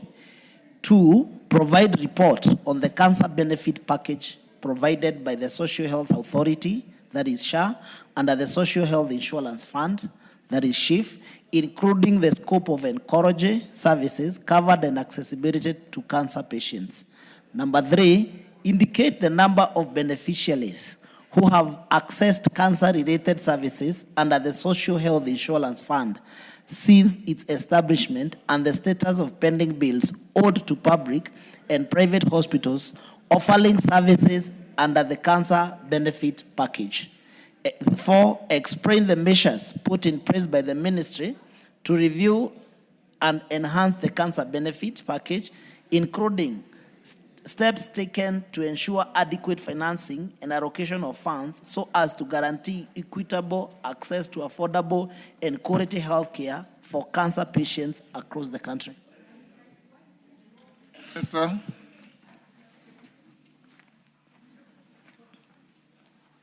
Thank you, Honorable Speaker and members. Honorable Speaker, the first question, and Honorable Speaker, I provided the answers to the members. The first question the member has asked was the implementation of the Social Health Insurance Fund and the analysis of its progress to achieving UHC in the country. Honorable Speaker, the Social Health Insurance Act of 2023, through this House, established 3 statutory funds under the Social Health Authority, and that is the Social Health Insurance Fund, SHIF, the Primary Health Care Fund, and the Emergency Chronic and Critical Illness Fund. These funds form the legal and the operational foundation for the implementation of universal health coverage in Kenya. Honorable Speaker, I have provided the progress of UHC as of 3rd of November 2025 in terms of registration. 27,246,830 Kenyans have successfully registered under the Social Health Authority as of 3rd of November 2025, and that is more than half our population. 2, 81.3 billion shillings have been collected in contribution since SHA began in October of 2024. Service access. How many facilities are contracted by SHA, both public, private, and faith-based? In our country, 10,540 facilities are contracted by SHA. How many patients have we served? 7.7 million Kenyans have accessed services through both the Primary Health Care Fund, which is free for all Kenyans, and the Social Health Insurance Fund, which is for at the contracted facilities. And Honorable Speaker, I've given a table for both the PHC Fund, the SHIF Fund, and the ECCIF Fund. And all these funds, for example, the Primary Health Care Fund, which is supposed to strengthen both our preventive and promotive care, outpatient, and optical service, and which is free outpatient to all our citizens. All that they need to do is to register as SHA members, has disbursed 9.8 billion shillings to date. For the Social Health Insurance Fund that provides very comprehensive coverage for inpatient care, surgical procedures, specialized imaging, renal care, maternity and child health, mental wellness, and cancer treatment, has disbursed 64 billion shillings to date. And for the Emergency, Chronic and Critical Illness Fund, which supports the critical care, the oncology service for those who exhaust their shift limits, and accident and emergency, has disbursed close to 1.75 billion shillings. Honorable Speaker, the second question was to provide a report on cancer benefit, which is provided by SHA under the Social Health Insurance Fund. And Honorable Speaker, SHA oncology cover is very comprehensive. And this is where cancer falls. And what does SHA do? They provide support throughout the patient's history, starting from diagnostic all the way to the staging services, to treatment, and even to palliative care. Once you are diagnosed, patients have access to a range of treatment options, including surgery, chemotherapy, radiotherapy, hormonal therapy, immunotherapy, and this ensures that care is tailored to individual clinical needs. The cover also caters for essential medical supplies and equipment, such as consumables, stoma appliances, chemo pumps, and other medication which are used before and after treatment of cancer. Chemotherapy is one of the areas that we have very much focused on. But under the Social Health Authority, significant improvements have been made to enhance equity, flexibility, and comprehensive coverage. And the scope of oncology service covered, Honorable Speaker, I have provided from diagnostic in terms of the numbers. For example, it covers confirmation of cancer type. For first to find out what type of cancer it is and the stage through a diagnostic service, it is covered. And this includes the histology and all the bone marrow procedures to find out the PET scans and the numbers. For example, PET scans, SHA pays 53,500. So all the stages of diagnostic and staging is covered by SHA. Then you come to the treatment of cancer. And this covers the chemotherapy administration at 5,500 per administration, the medication up to 400,000, and all the other types, whether it is radiotherapy, hormonal therapy, and immunotherapy. Then the last one is surgical. Cancer patients sometimes require surgical procedures, and all in the document I provided to the House, from prostate cancer to mastectomy for breast cancer, all of them are covered under the Social Health Authority from 134,000 to 168,000 to 50,000 of different. And then lastly is when now we have to deal with the critical and the palliative care of cancer patients. Patients admitted can access critical care services. For example, 28,000 per day for up to 12 days if they're in ICU, and the palliative service care during the inpatient.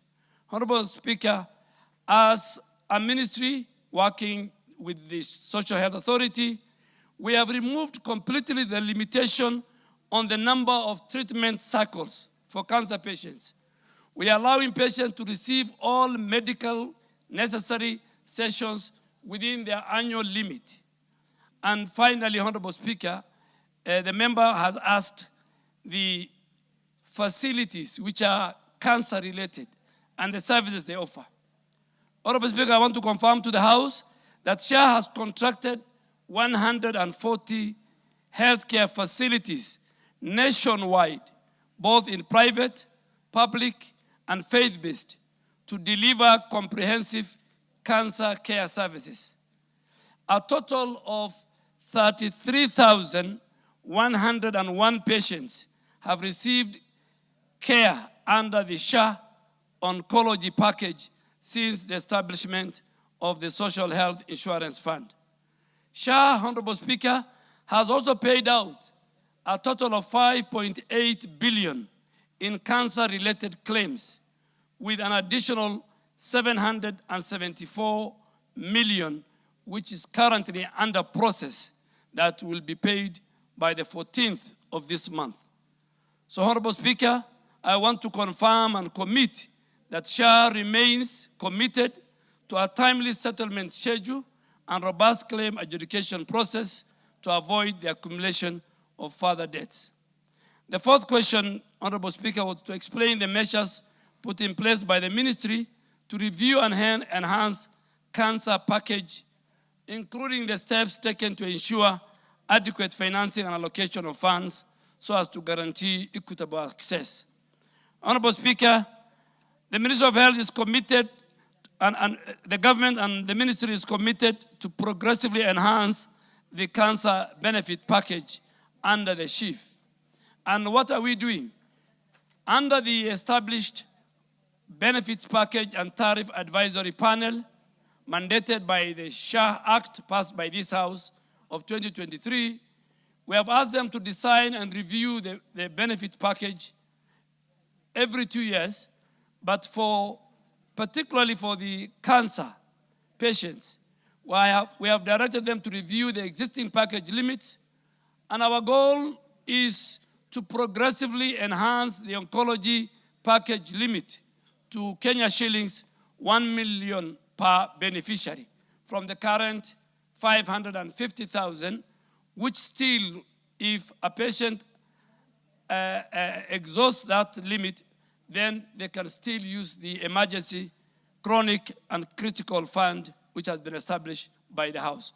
So the cancer benefits will be jointly financed by the Social Health Insurance Fund, SHIF, annual limit of 400,000, and the emergency, chronic, and critical illness, additional 150, providing a total of 550 per beneficiary. But we have, Mr. Speaker, and this is good news, we have negotiated with the private partners, multinationals that are involved in the manufacture of consumables, drugs for cancer patients. And we have signed an MOU with Roche Pharmaceuticals that manufacture a drug called herceptin for breast cancer. In order to lower the cost of that essential cancer medicine. And they have agreed, and we have put it to an MOU, where before I came to the ministry, that drug was costing 120,000 per session. Today, I'm happy to report it is costing 40,000 coming down.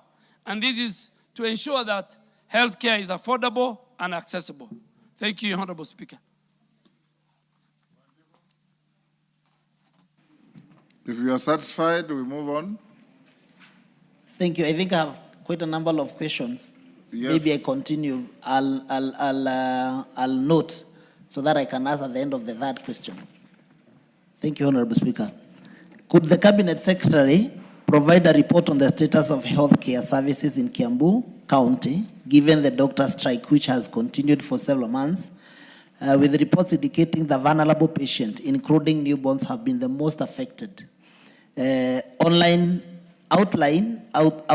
the steps taken by the ministry in collaboration with the county government of Kiambu, to resolve the ongoing strikes, which has resulted in a strain on Kenyatta National Hospital as it is handling more than twice its normal capacity. Provide statistical data on the number of maternal and newborn deaths recorded in hospitals within Kiambu County, particularly between June and September 2025. Explain the reasons for the withdrawal and redeployment of medical interns who had been posted to various hospitals within Kiambu County. Minister. Honorable Speaker and honorable members, the first question on the status of healthcare service in Kiambu County.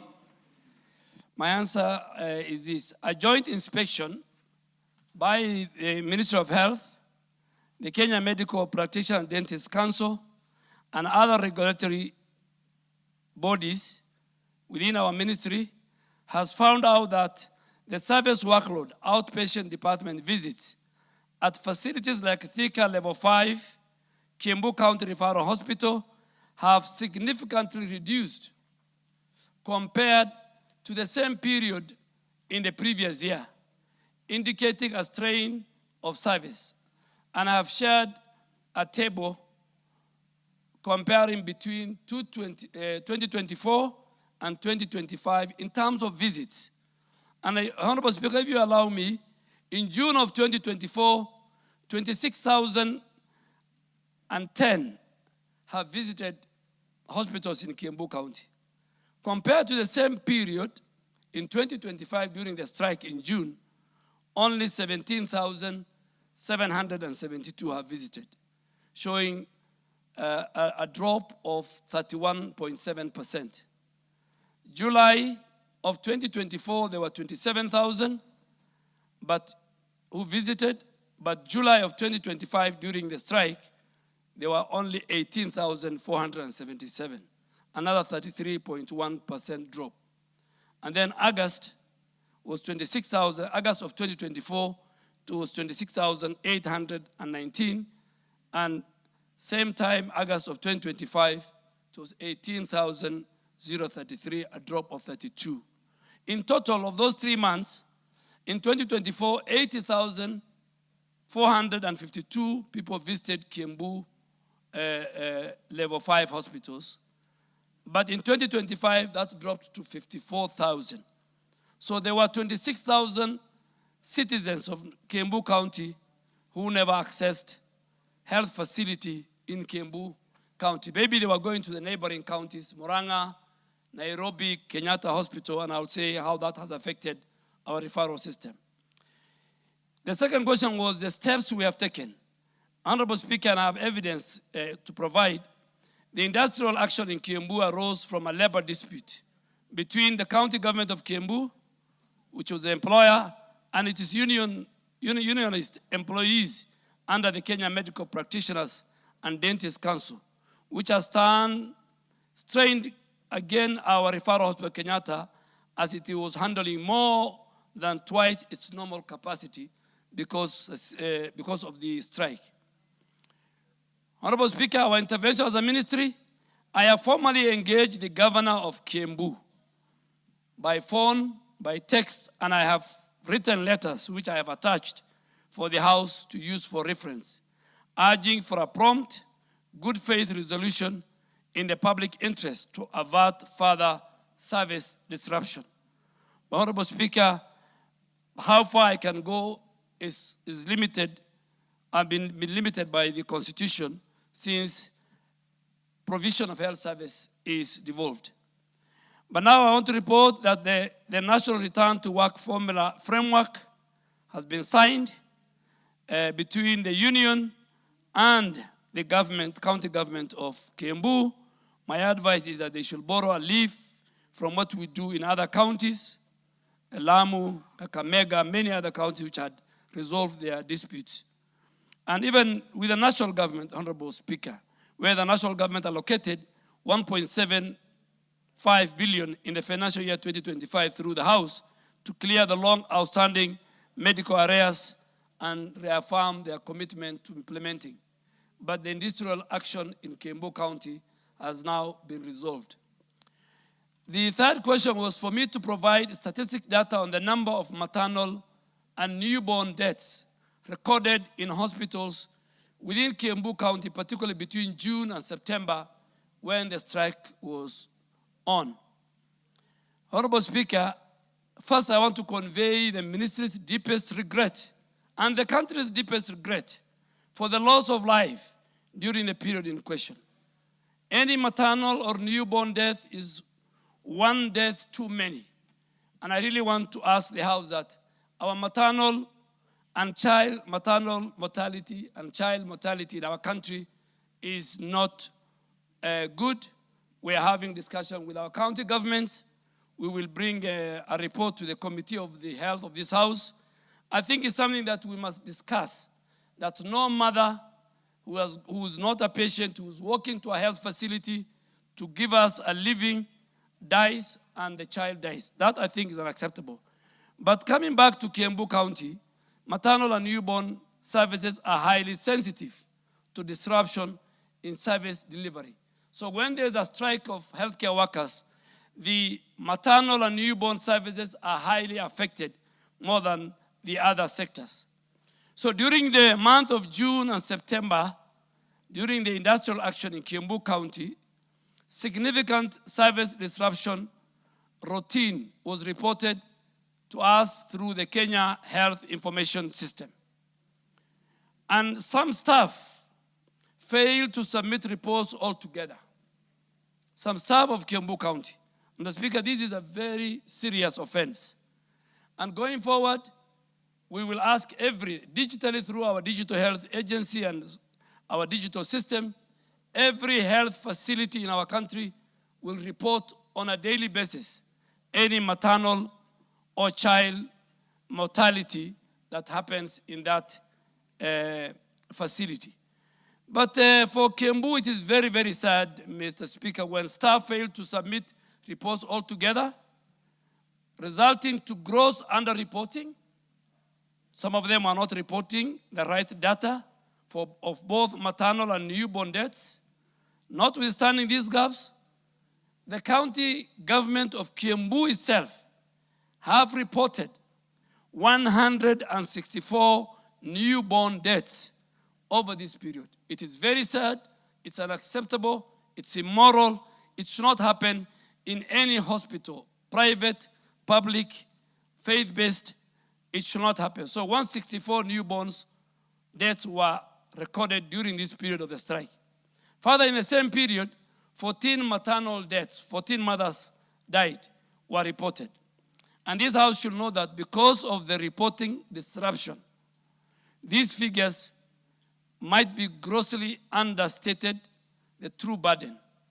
And I want to now read the law for which this House has passed, that failure to report health data or to misreport is an offense under Section 59 of the Digital Health Act of 2023, Honorable Speaker, that this House has passed. And this offense include relating to non-submission, falsification, or obstruction of a required health information.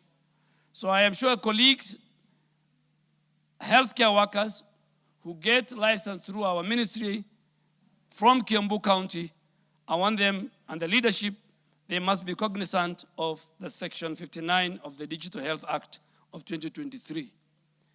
And the ministry therefore proposes and will support punitive measures against any officer found culpable for non-reporting or misreporting in accordance with the Act passed by Parliament and all other applicable public service regulations. The reasons why we withdrew and redeployed the medical officer interns who had been posted to various hospitals within Kiambu County. Mr. Speaker and honorable members, I want to report Kiambu County received, because of the number of level 5s and the health facilities and the population, received the highest number of interns. The withdrawal and the deployment of medical officer interns, amongst other healthcare interns, was necessary due to the industrial action in Kiambu County. These interns, by law, must obtain interim practice license that is strictly conditional, and the condition is they must be supervised by qualified and licensed medical consultants. And this industrial action resulted in the absence of crucial supervisory support, meaning that the internship training standards could not be met by these interns. They could not receive it in Kiambu County. And to avoid further delay in the commencement of the internship program, the ministry, under my signature, wrote a letter to the governor of Kiambu, urging the governor to resolve the industrial action by the 15th of September to allow the internship and the interns to proceed. When the industrial action persisted past the deadline, the ministry had no option. We had to withdraw the interns with the effect from September 29 for redistribution to other counties where internship programs was going on smoothly and in accordance with the law. So as much as We wrote to the governor, and he did not enter the industrial action. We are the ones who pay interns. We, the ministry, are the ones who supervise, and we pay them through money allocated by this house. And they are Kenyans, and they have a stipulated time frame of 1 year. So, Honorable Speaker, we had no choice but to withdraw so that our interns can continue with the internship program in the other counties where internship program was proceeding smoothly. Thank you, Mr. Speaker. Thank you, Honorable Speaker. I think I have two questions on top of what the CS has asked. And my first was on my first question, whereby, Honorable CS, you say that we have corrected 80.3 billion shillings as far as SHA is concerned. My question is, out of 81.3 billion shillings, how many have been claimed by the health facilities so far? And can you be able to substantiate, to differentiate between how much go to the public hospitals and how much has gone to the private hospitals? Because, Mr. Speaker, we learn a risk of making sure that we correct this money from the public, but at the end of the day, because of the log, and because health is devolved, and because of the log governors, who are not able to facilitate, or who are not able to fund, who are not able to make sure that the health facility are in good conditions. Many people are going to private hospitals. And therefore, this money may tend to benefit more the private hospitals more than the public hospitals. And the decision that we made as far as the SHA was concerned is to make sure that we improve our public hospitals as far as that's concerned. Mr. Speaker, I also want to ask the CS Dore, you know, the health is devolved, and we want to agree with him, but where can the minister get a grip? Because at the end of the day, when there is that discrepancy, when there is that problem between the county government and probably the health practitioners, the ministry cannot just sit down and watch people dying. The ministry cannot just sit down and watch health facilities get dilapidated. There must be something that the minister is able to do, to call either the governor to order, and to make sure that the health services are directed or they are given to the public. Because at the end of the day, even if health is devolved, the ministry has a responsibility to make sure that they provide health to the people of this country, Mr. Speaker. So therefore, can we also plead with the CS, because now the majority of the interns, the interns were taken away from the Kiambu County, and not because now the doctors are back to work. Is it possible, Bona CS? Because if you don't bring these interns to our hospitals, many of our people are now not going to be benefiting actually from the services rendered probably by these interns, Bona Speaker. Waziri.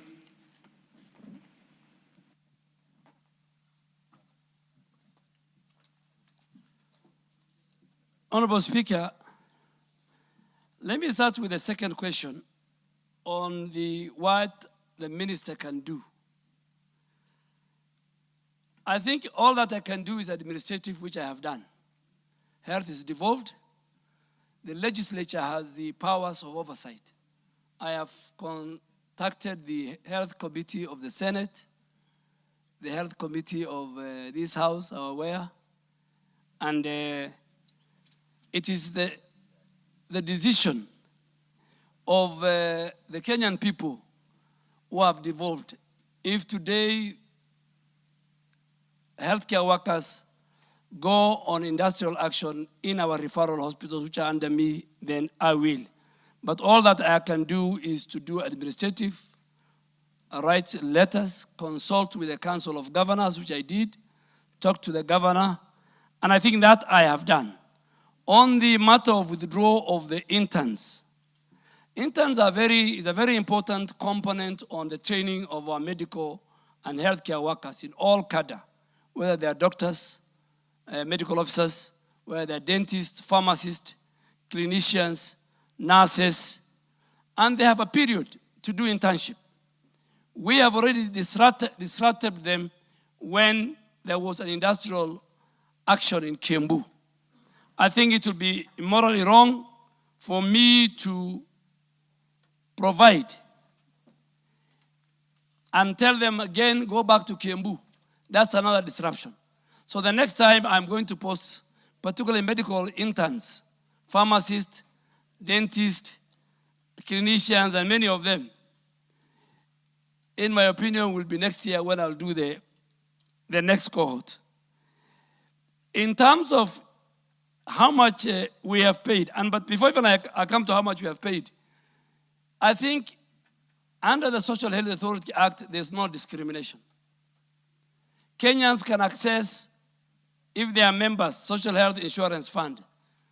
They have all the rights to access it, either faith-based, private, or public. And that was the whole essence of UHC, for health services to be accessible, affordable, and equitable.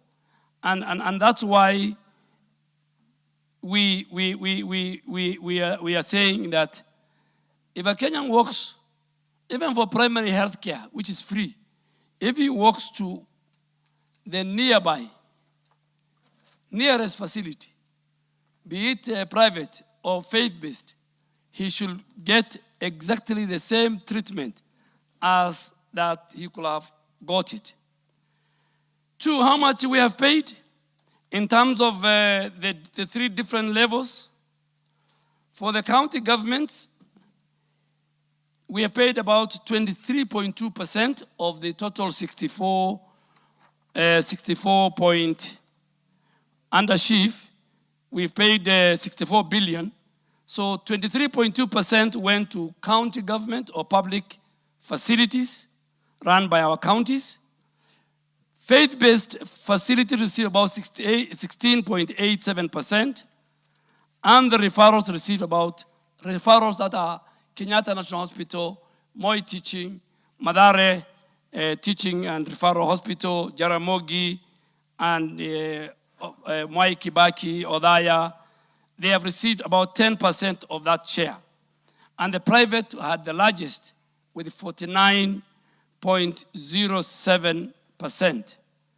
This payout is driven by a number of factors, Honorable Speaker and members. One is the service utilization. How many services are available in all those 4 categories? 2, the type of procedures offered by those facilities. Inpatient, maternity, surgery, oncology, dialysis. The more a facility has those different types, the more they get more paid. And then Kenyans have a choice on the type of facility to access. So if they're in Nyeri County, for example, they have a choice to access either to Mutumu, which is a faith-based, or to access Consolata, which is a faith-based, or to access the Nyeri County Referral Hospital Level 5.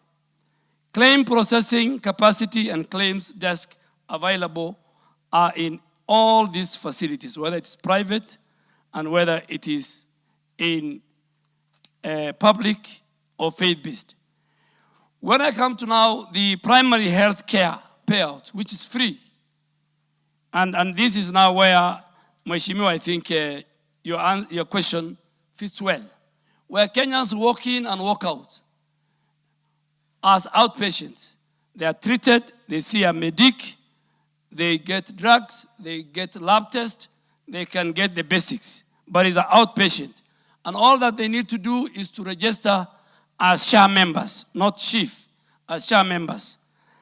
In the PHC, which I gave the figure of the 9.8 billion has been disbursed, county governments have received 56% of that 9.6 billion.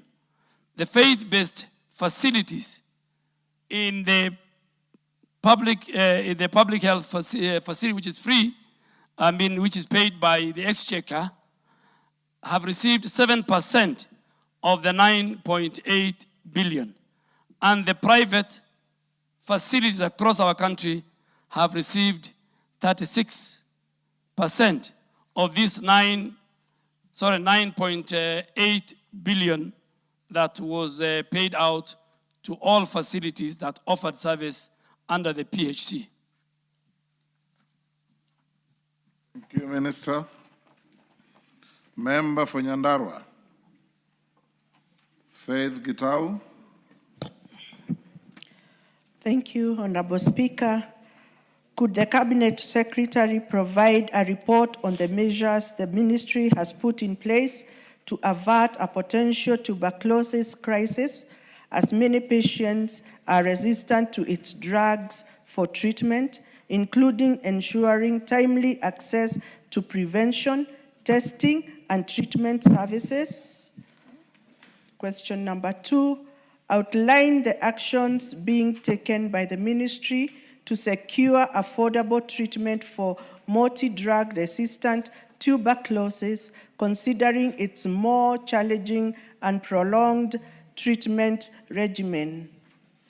Number 3, state the efforts in place to preserve and build upon the progress previously achieved in the fight against tuberculosis through USAID funding.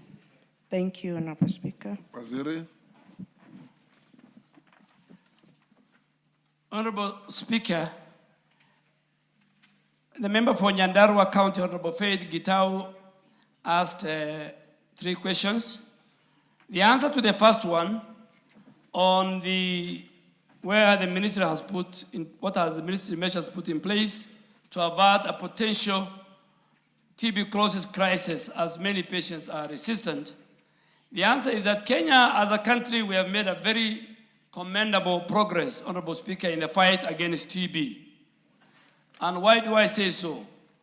We have achieved a 41% reduction in TB incidents and 65% reduction in mortality towards the 2025 TB strategy milestone. So that 65 reduction is that there are very few people now who are dying because of tuberculosis in our country. And this is commendable. But there's a burden of this, the burden of the drug resistance TB, particularly the DRTB, has also dropped by 48% since 2015.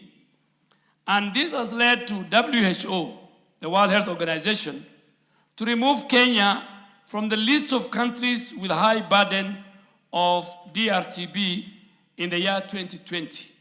So our achievement, our efforts as a country in the fight against TB and TB-resistant drugs has borne fruits, and WHO has even removed us as a country from that list in 2020.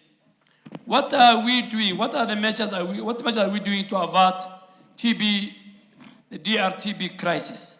Number 1, we as a ministry, we are strengthening the diagnostic capacity.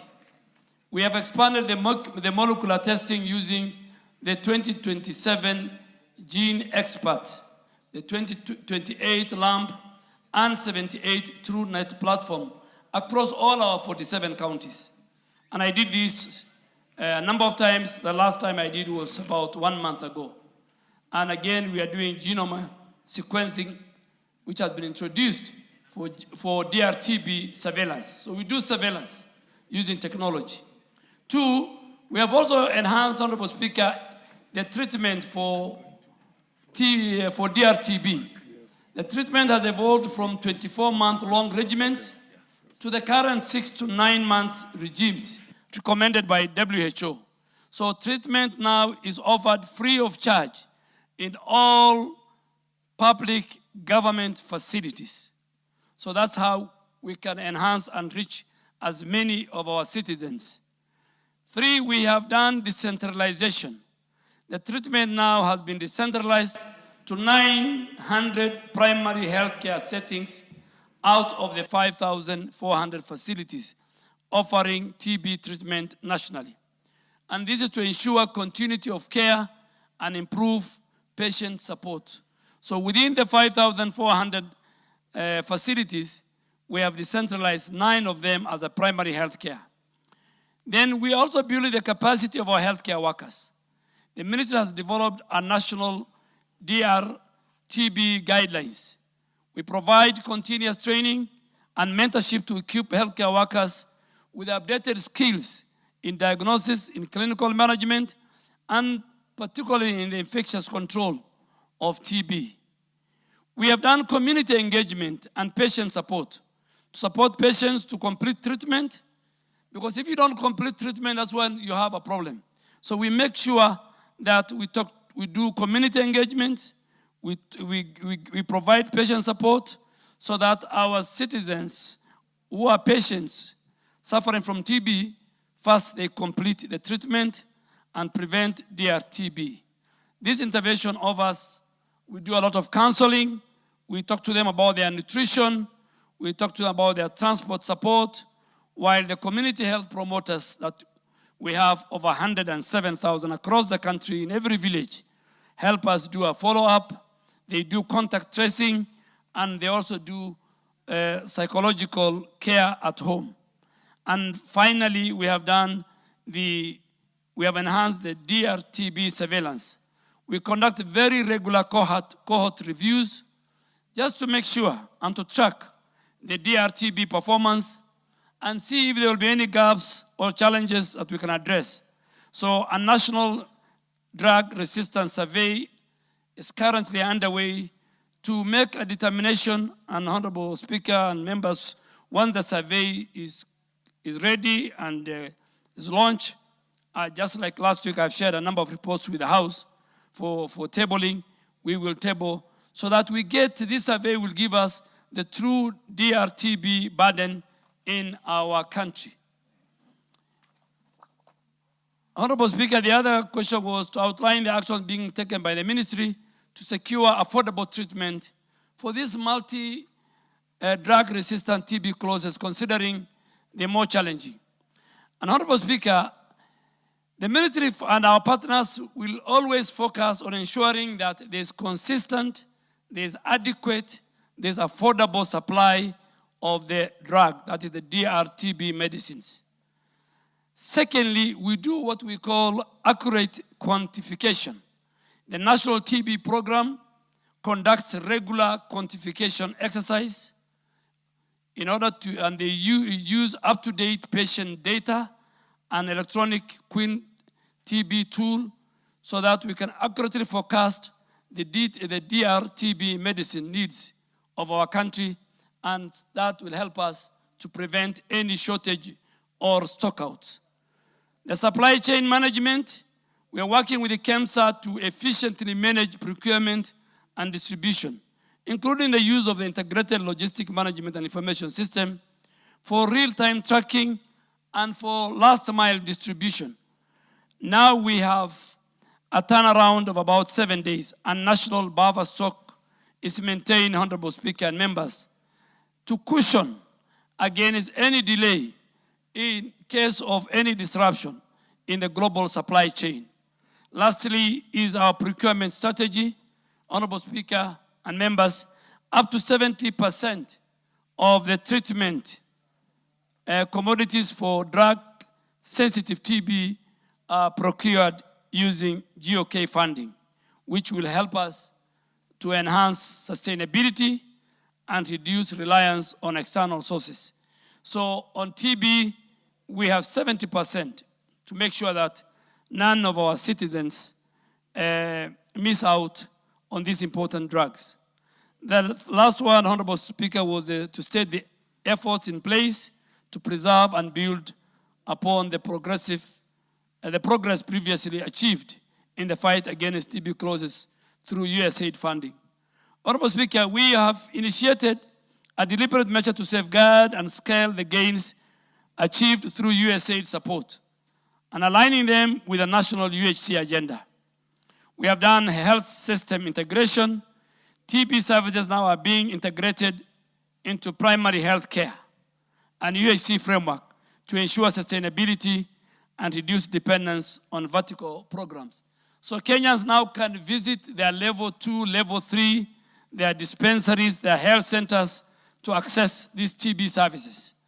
We're also building the capacity continuously training of our community health promoters. We are training our clinicians and lab staff in order to maintain a thorough on-the-job mentorship, and government supports these fresher training programs. And lastly, we do domestic financing advocacy. We continue as a ministry to advocate for increased domestic financing at both national and county level. The annual TB budget for the financial year, Honorable Speaker, 2024-2025 was US $136 million, of which government funding covered only 1% and donor funding 20%, leaving a 79% funding gap. We will appeal to the House, the National Assembly, which is a budget-making house, for increased resource allocation. But, Mr. Speaker, I don't want to say much, but we are talking to our colleagues under the new U.S. administration, and we are coming up with a substitute for USAID.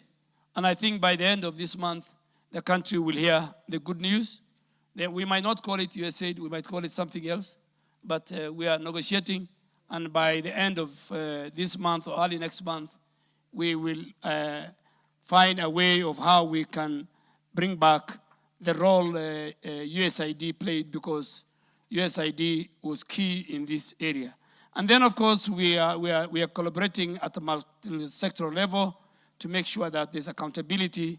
And so sectors like housing, nutrition, correctional services, and labor, we are also telling them how to address the social determinants of TB. Thank you, Honorable Speaker. But just to finish, we will, through Honorable Gitau, and we will write to the House, we will ask for more allocations. But rest be assured that TB control will closely linked to poverty, it's closely linked to poor housing, it's closely linked to poor nutrition, and that's why we have to adopt a multi-sectoral approach and talk to other stakeholders for accountability framework. Thank you, Mr. Speaker. Faith Gitau, you're satisfied? Thank you, Honorable Speaker. I want to confirm to the Minister that we have no TB drugs in Nyandarua, and most of the hospitals around, in Kenya, do not have these drugs. Please, you have said that you're providing free of charge. When do we expect these drugs in our hospitals? Minister. Honorable Speaker, I was in Nyandarua 3 weeks ago. I want to confirm to the House there are plenty of TB drugs in Nyandarua. And I am ready to send my officers to Nyandarua with the Honorable Member to go and verify. I am ready, Honorable Speaker. I cannot lie to this House. The TB drugs are available in Nyandarua County, in all the hospitals, and I'm ready, under your direction, that the Director General of Health, approved by this House, is here. I will dispatch him to Nyandarua tomorrow and to confirm to the Honorable Member. Fair enough. Kagusha. Thank you, Honorable Speaker. Could the Cabinet Secretary in charge of health clarify whether there is an outstanding debt amounting to Kenya shillings 450 million shillings owed to Consolata Hospital, Madari, and of course 433 million to Nyeri County hospitals, including 36.7 million for Mukurweini Hospital and 236 million for Tumutumu hospitals. That is and this comprising Kagusha, that's not your question. You are not allowed to go beyond what is on the order paper. So just read out your question.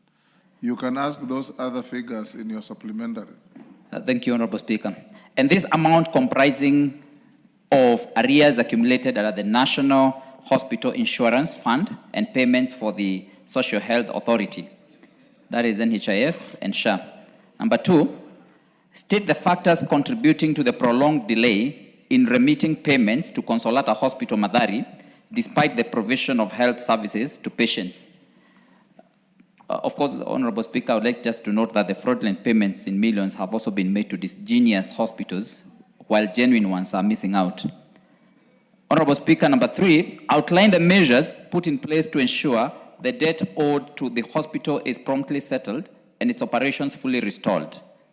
Number 4, provide a timeline for the payment of the arrears and dues accumulated from October 2024 to April 2025 to Consolata Hospital, Madari, by SHA. Thank you, Honorable Speaker. Minister. Honorable Speaker, on Consolata Hospital, Madari, I first want to clarify that the NHIF legacy debt, and that is one of the problems, biggest problem that we are facing as a country, and which is making the implementation of the Social Health Authority a bit bumpy, because many of the questions that are raised on debt are on the legacy debt of NHIF. As of 30th September 2024, when this House enacted the new Social Health Authority Act, the NHIF liability owed to Consolata Madari Hospital stood at 153 million. This facility falls under the category of health providers owed amount exceeding 10 million shillings and is subject to verification and validation process as mandated both by law, by the Constitution, by the PFM Act, and by the presidential directive prior to any payment being made. So, Honorable Speaker, and I've attached the letter that Kenyans who are owed between 1 shilling to 10 million of the former NHIF debt, amounting to 5.3 billion, accounting for 92-93%, will be settled. And I've written to the Minister for National Treasury, and I'll table the letter, that he puts it in the supplementary estimates. And currently, Honorable Speaker, using the audit, pending verification audit led by the former Auditor General and the leadership of Social Health Authority, we are auditing and we are verifying and validating all the pending bills of NHIF. On SHA payment status for Consolata and outstanding payment, the overall SHA settlement rate for all our faith-based organization facilities, whose their bills and invoices and claims have been verified, reviewed, clinically checked, and are ready for payment and paid, is standing at 65% as of today. Consolata Hospital Madari will receive 29,324,966.47 for claims which are currently being processed by SHA.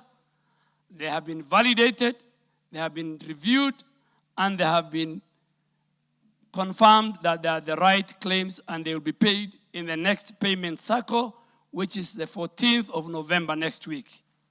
Honorable Speaker, I've also provided a table summarizing the payment status of Consolata Hospital Madari. And this is a document. Since SHA started, Honorable Speaker, over 372 million have been paid to Consolata Hospital Madari. And that constitutes about 17,432 claims. In October of this last month, we have received 4,792 claims, totaling 81 million. And they are the ones which are under review.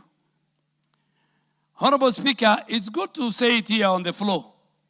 And the leadership of Consolata We have told them, we have shared with them, they said with the claims managers at SHA, a total of 335 claims have been rejected with a money value of 14,799,325.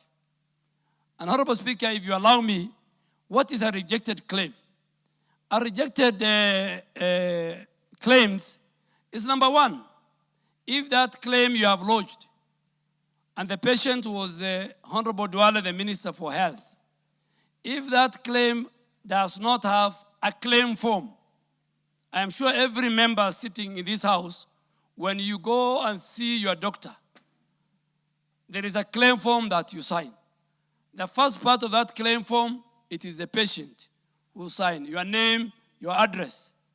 The second part of that claim form is signed by the doctor attending to you. And the last part is signed by the hospital administrator.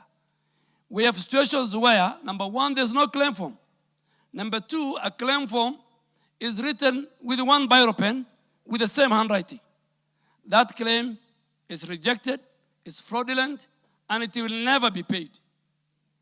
So Consolata has a rejected claim of 335, totaling 14 million. We have returned claims totaling 15 million. 877, Honorable Speaker. What is returned? When certain important documentation are missing. Invoice is not itemized, documents are missing. Those are not rejected. The law allows you to go back, bring those documents missing, and you don't need to bring them physically. You just need them to upload into a digital superhighway. Then sent for payment, which will pay by the 14th, is 29,324,966. Then they have got 127 million, a total of 2,800 claims, which now is under review, and our doctors, clinicians, the system is reviewing. Is everything in order? We don't want to pay unless we make sure. So in total, Consolata is not even the 450. It's 676,205,000, and I've given the order what is due, what is required for documentation, what has been sent for payment, and what is rejected, and what they need to provide. On the factors contributing, Honorable Speaker, to the prolonged delays in, some of them I have said, but let me say the problem with the Consolata, and I hope the Member of Parliament will go on, because we have told them ourselves. The complex claims. Consolata Madari Hospital submits high-value complex claims for service, such as surgery, oncology, dialysis.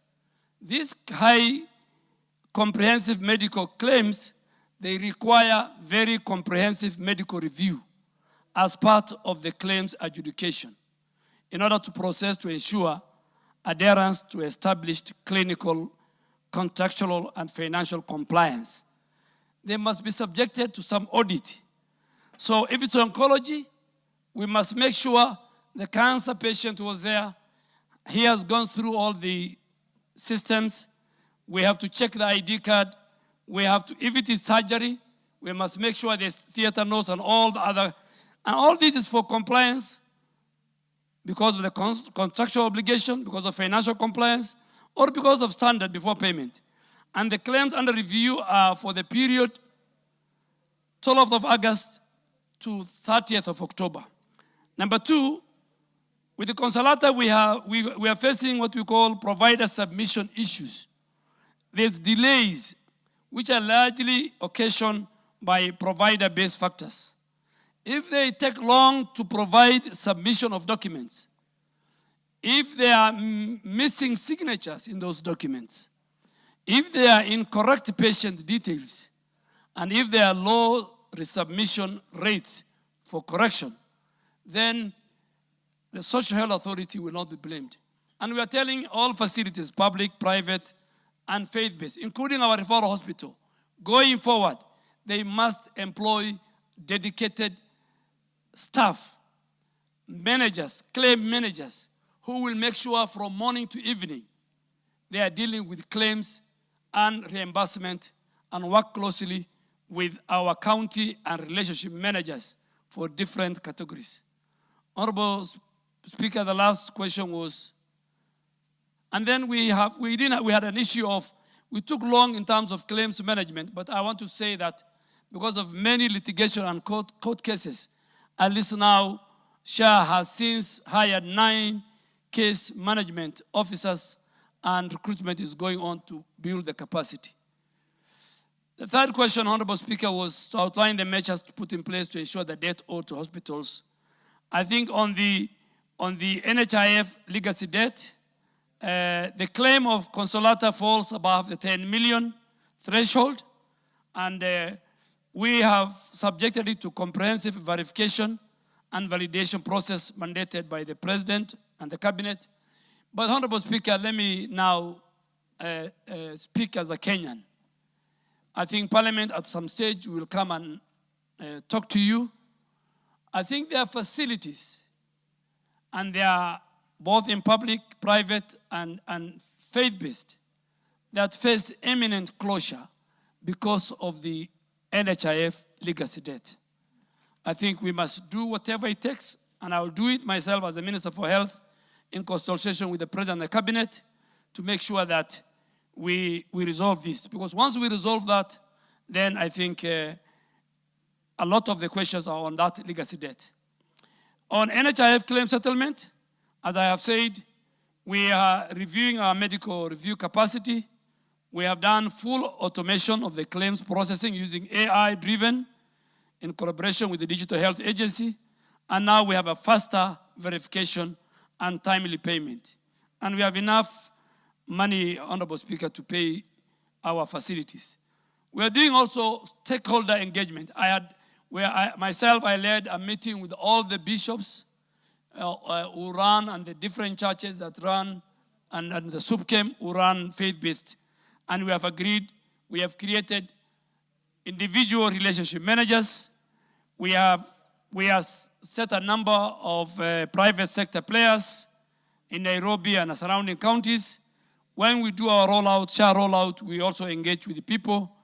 But I want to ask Honorable Member from Kroini that even tomorrow we will engage with the Consolata Madari Hospital so that we reconcile our accounts, because they provide very important facilities. But Honorable Speaker, if you allow me, I had 2 weeks ago, I had met in Rumuruti the CEO of Tumutumu, the CEO of Chogoria, and the CEO of Kikuyu Eye Hospital. And they sat with our team led by Dr. Masi. They have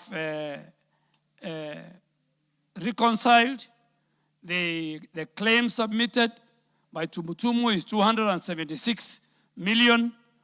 Payment completed is about 137 million.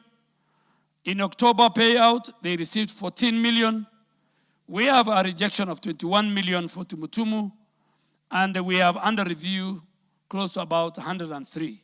So we are engaging them, and all our PCA hospitals, we are talking to the Secretary General.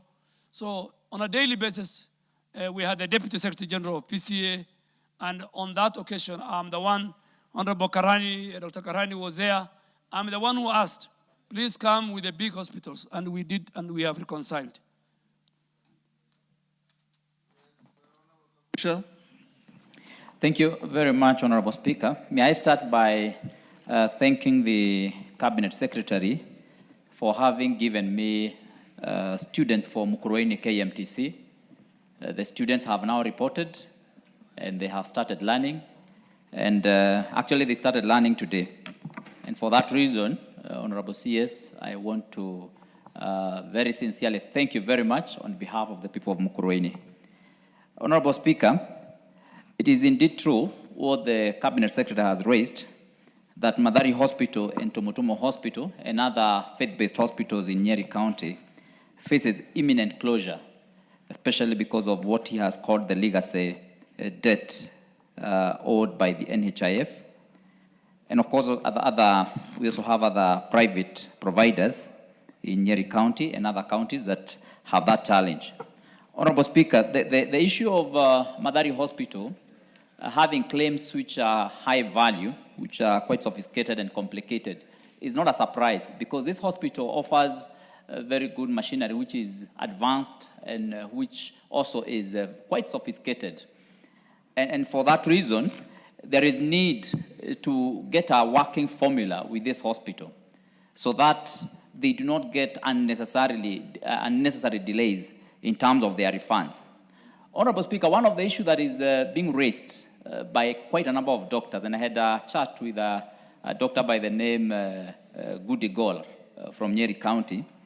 One of the issues they are raising is some of the requirements by SHA, which are raising ethical and legal issues. When, for example, Honorable Speaker, SHA requires you to provide written notes after every surgery by the doctors. One of the issues which is coming out that information is quite sensitive, and if this information has to be passed through the what the CS calls the information superhighway, sometimes it's also considered to be an insecure information system. And you can imagine what kind of damage this information would do to the patients if it lands in the wrong hands or if it gets out there in the public. And of course, Honorable Speaker, this also is seen to be against our Data Protection Act. And I think the ministry, SHA and the ministry will actually need to come up with this, to come up with a way of handling this information. The last issue, Honorable Speaker, is that in Madari Hospital, which is handling a lot of oncology issues, they are also missing coverage for a number of cancer treatment and diagnosis procedures, like the biopsies, histopathology, immunohistochemistry, cancer staging CT scans, which are very important in diagnosis of cancer, and of course, which are also pretty expensive. Some of them go up to 40,000 and above. So, Honorable Speaker, there's an issue maybe that we also need to be addressed. Lastly, Honorable Speaker, very lastly, I can see the Honorable Chair for the Health Committee is also here. Honorable Speaker, you remember I raised a question here and a statement request on the issue of blood transfusion reagents and blood bags in the country. Honorable Speaker, now it is well over 7 months or 8 months since I raised this question in this House, and the chairman has not responded even after approaching him privately, personally, severally. Honorable Speaker, maybe you need to prevail upon the chairman of the committee to respond to this very important question, especially now because the CS says that the US is returning their funds, even though through a different name other than USAID. Thank you very much, Honorable Speaker. Leave the chairman out for now. Chairman, prepare and bring a response next week. Minister? Mr. Speaker, the Social Health Authority was enacted by this House, and it aligns to the data protection. The same with the Digital Health Agency. And if member from Kurueni, and thank you, you came to my office, I am happy I have complied on the MTC issue. And that's why I want to tell you, this is a government that delivers. When leaders come, despite their political orientation, we serve the people of Kenya.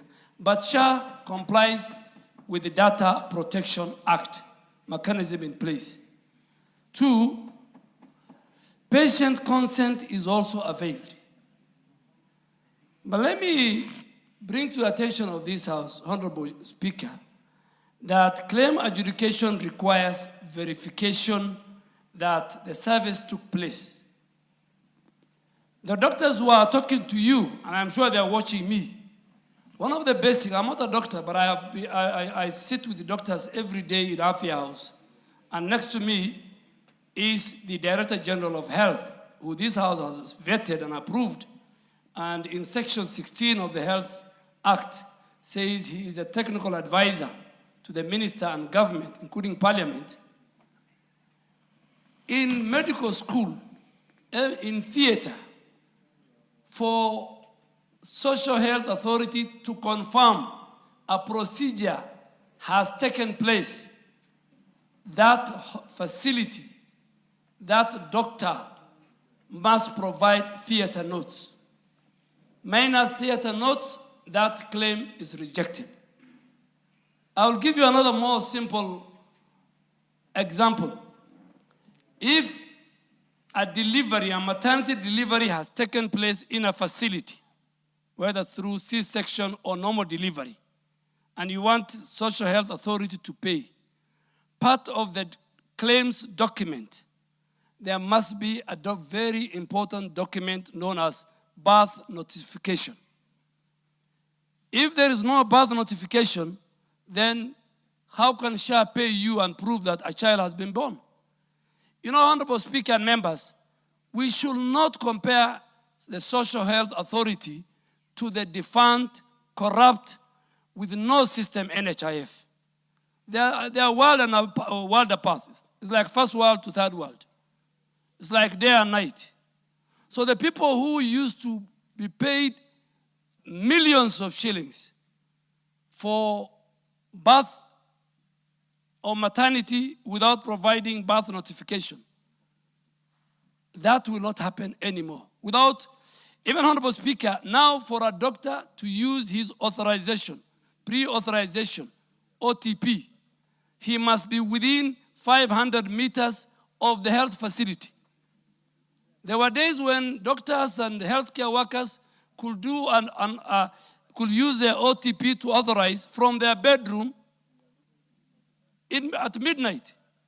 We want doctors, when they want to use their pre-authorization code, we want them, and healthcare workers, we want them to go and visit and do it in the health facility, meet the patient, see the condition of the patient.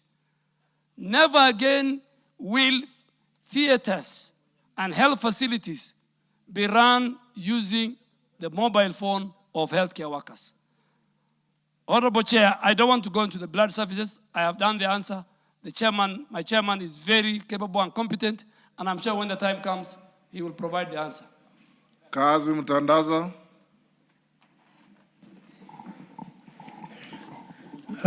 Thank you, Honorable Speaker.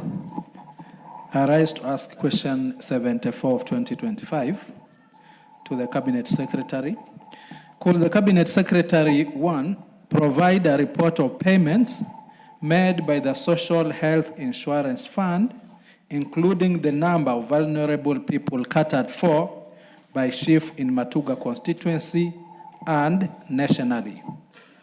Two, state the timelines which the Social Health Authority, SHA, will reconcile payments made under NHIF through the NGCDF that were not transferred to Chief, and indicate the fate of these payments. Three, outline measures implemented to cover the patients who are unable to pay their balances after exhausting their Chief cover.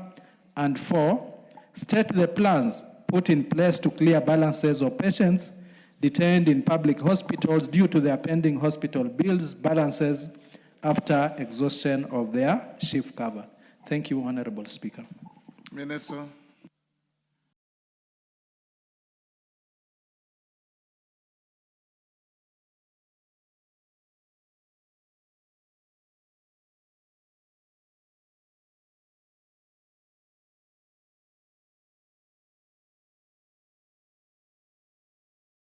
Honorable Speaker and members, on the vulnerable persons, the national government is currently sponsoring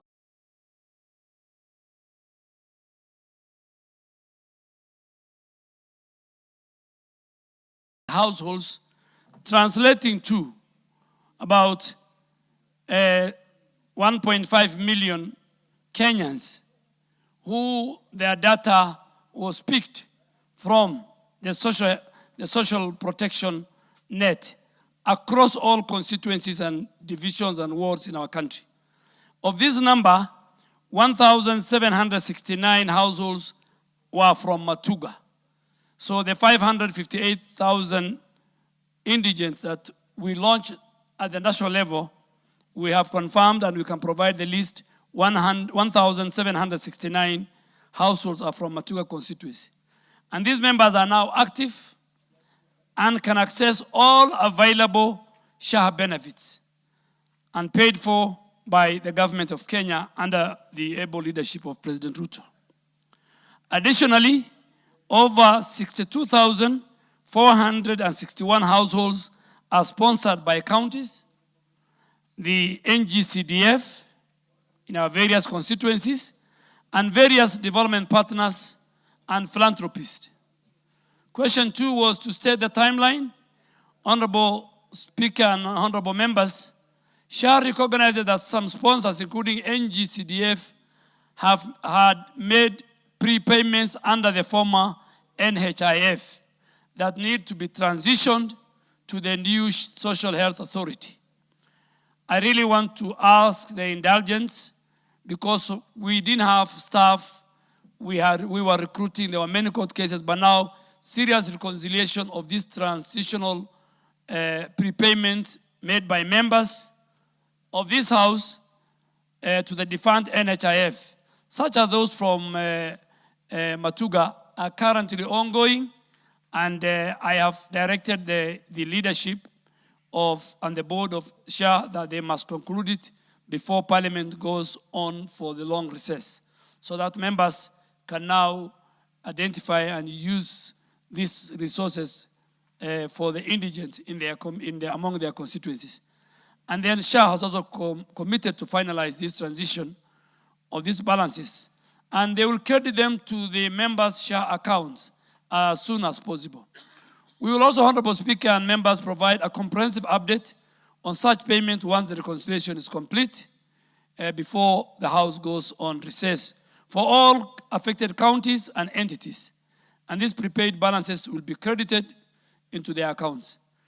Number 3 and 4, Honorable Speaker, combined was the measures implemented. Honorable Speaker, the Ministry of Health acknowledged the concern regarding patients reportedly detained in public hospitals due to unpaid bills following the exhaustion of their shift cover. What measures are we doing for this, to give these Kenyans financial protection? And before I give these measures, Honorable Speaker, SHA will not pay everything. We are only now dealing with oncology. We want to make sure we increase the package for oncology, and that because cancer is a serious disease in our country, that we protect the most vulnerable cancer patients. But if you go to use your shift card, then you must be ready to pay a balance that will be left after.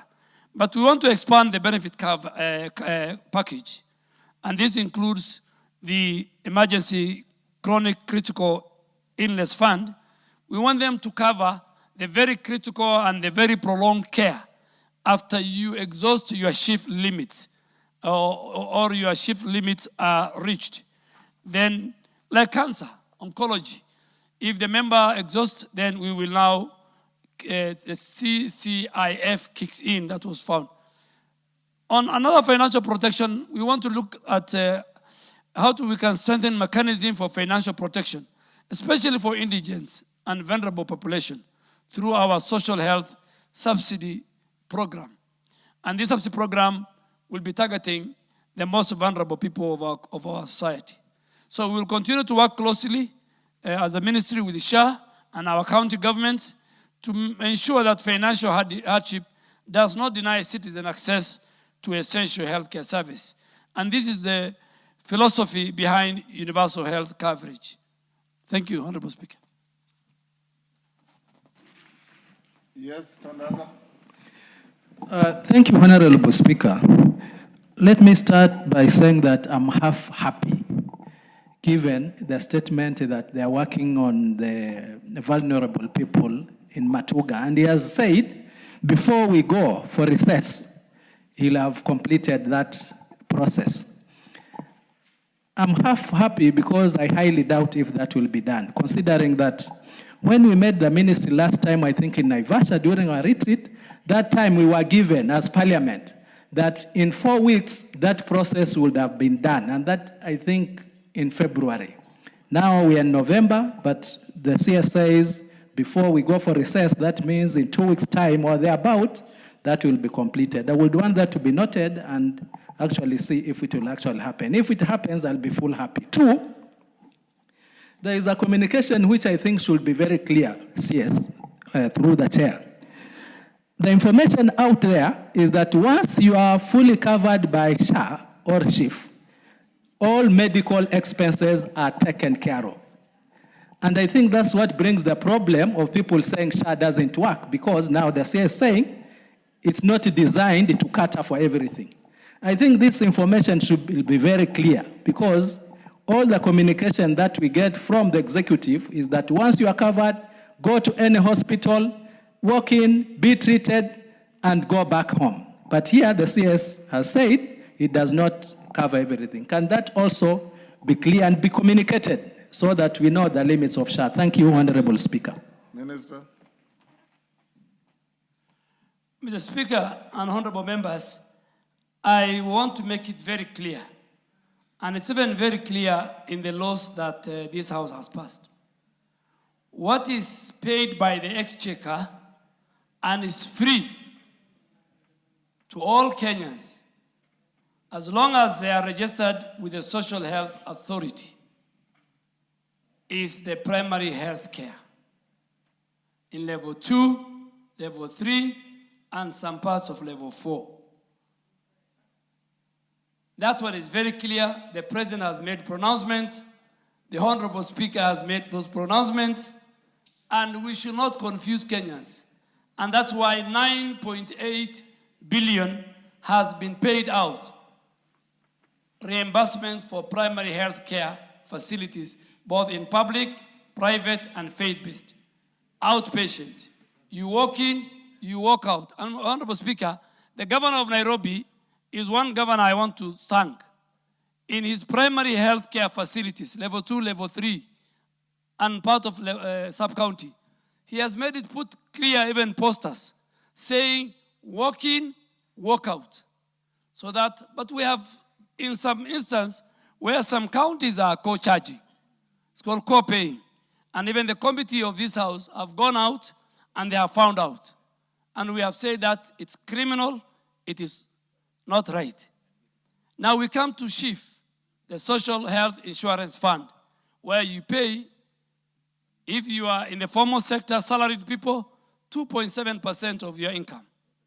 And if you are in the informal sector, you go through a mean testing and you pay based on what the mean testing tells you, based on your assets.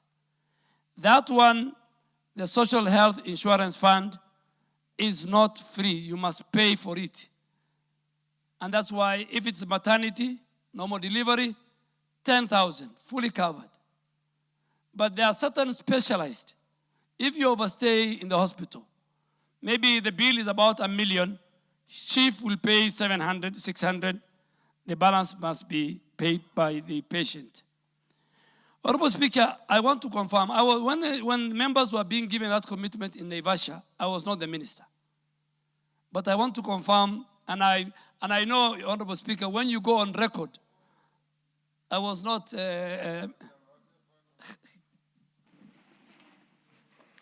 Mr. Speaker, the Honorable Cabinet Secretary has kept on telling us that in some instances, the SHA will pay and it will leave some money for the patient to pay. Is the minister aware? Is the minister aware that the Constitution guarantees Kenyans health services? Because there are some Kenyans who are very poor and they don't choose which type of sickness that will befall them. Any type of sickness, whether expensive or not expensive, may befall them. And they will overstay in the hospital because of those sicknesses. Or it may exhaust their contribution. why can't the government say where it's exhausted, they pay for the patient because it's not his wish and he has no money? Yes, Bayer. Thank you, Honorable Speaker. I think the Honorable Cabinet Secretary has been very clear on Chief, Shah, and the other one. And I think the Honorable Which is Wanjala, the other one? the Honorable Wanjala needs to be awake and listen to Chief or Shah, the one that pays and the one that you don't pay. Those are two different things. So I think Honorable is probably to say Chief does this and Shah does this, so that the Honorable Wanjala understands clearly. Naisula. Order. Naisula. Wanjala, you're a noisemaker. Honorable Speaker, I had the Cabinet Secretary clearly giving credit to the governor of Nairobi, but then he said there are some counties which are co-charging.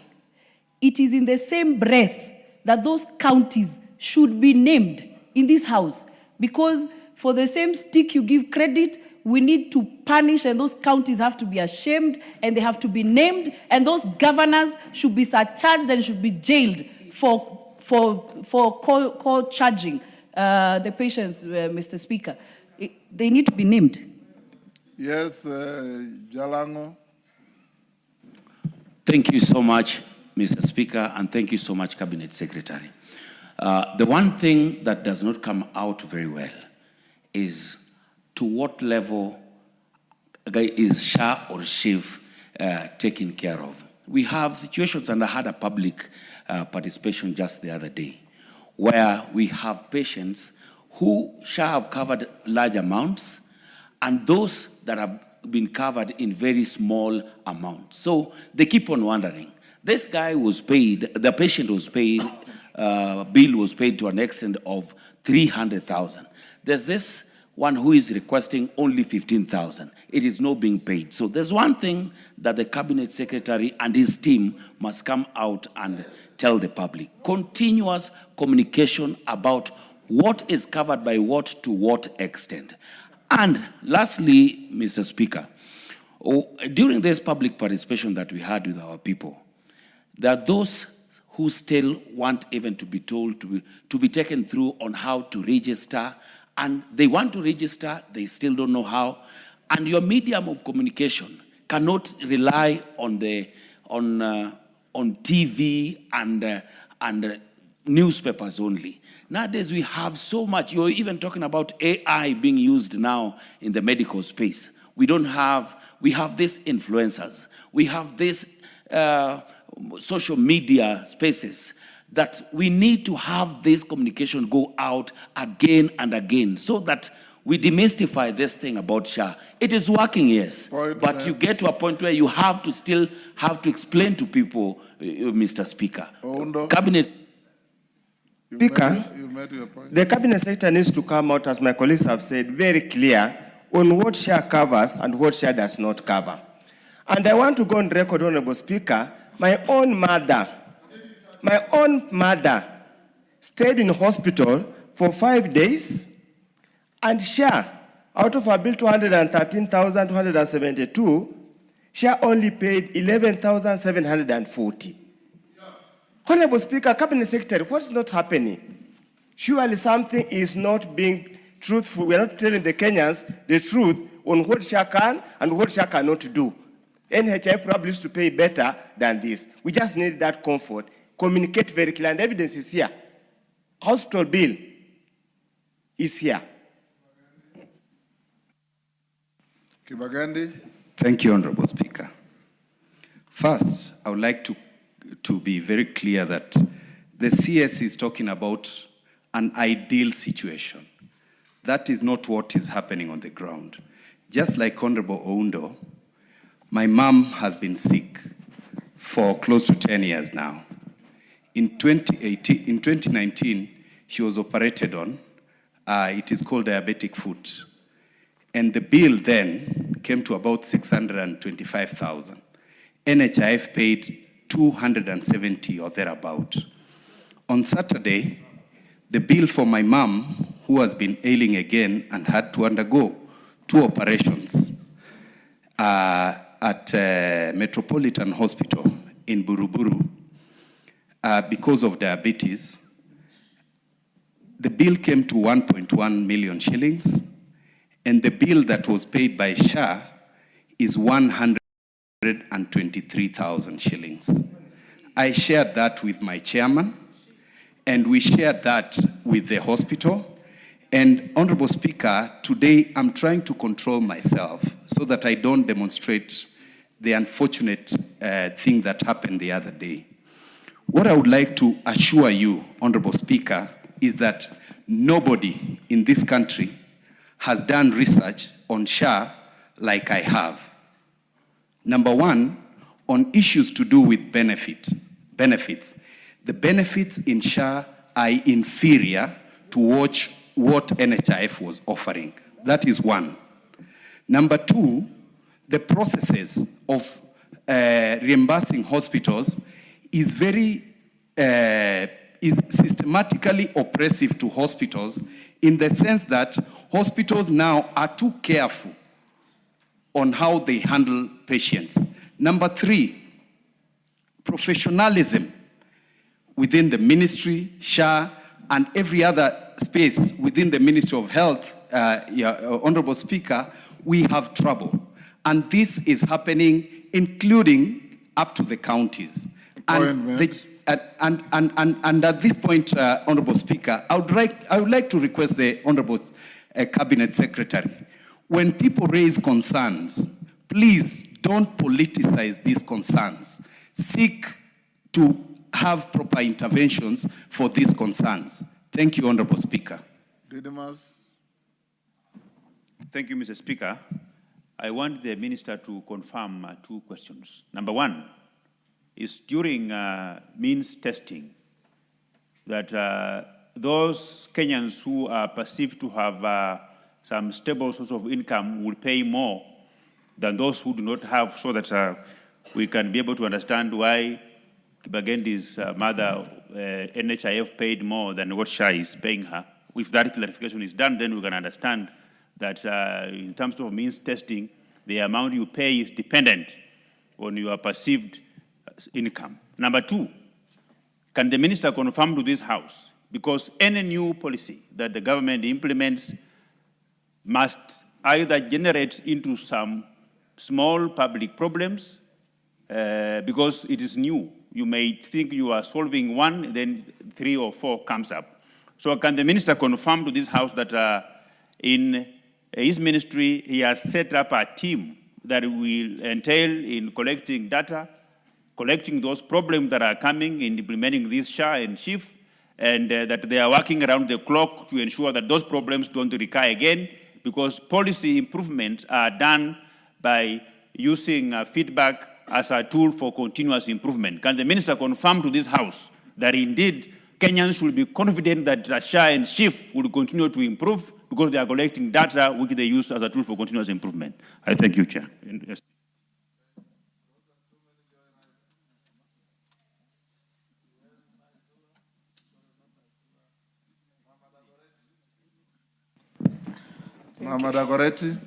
Thank you, Mr. Speaker.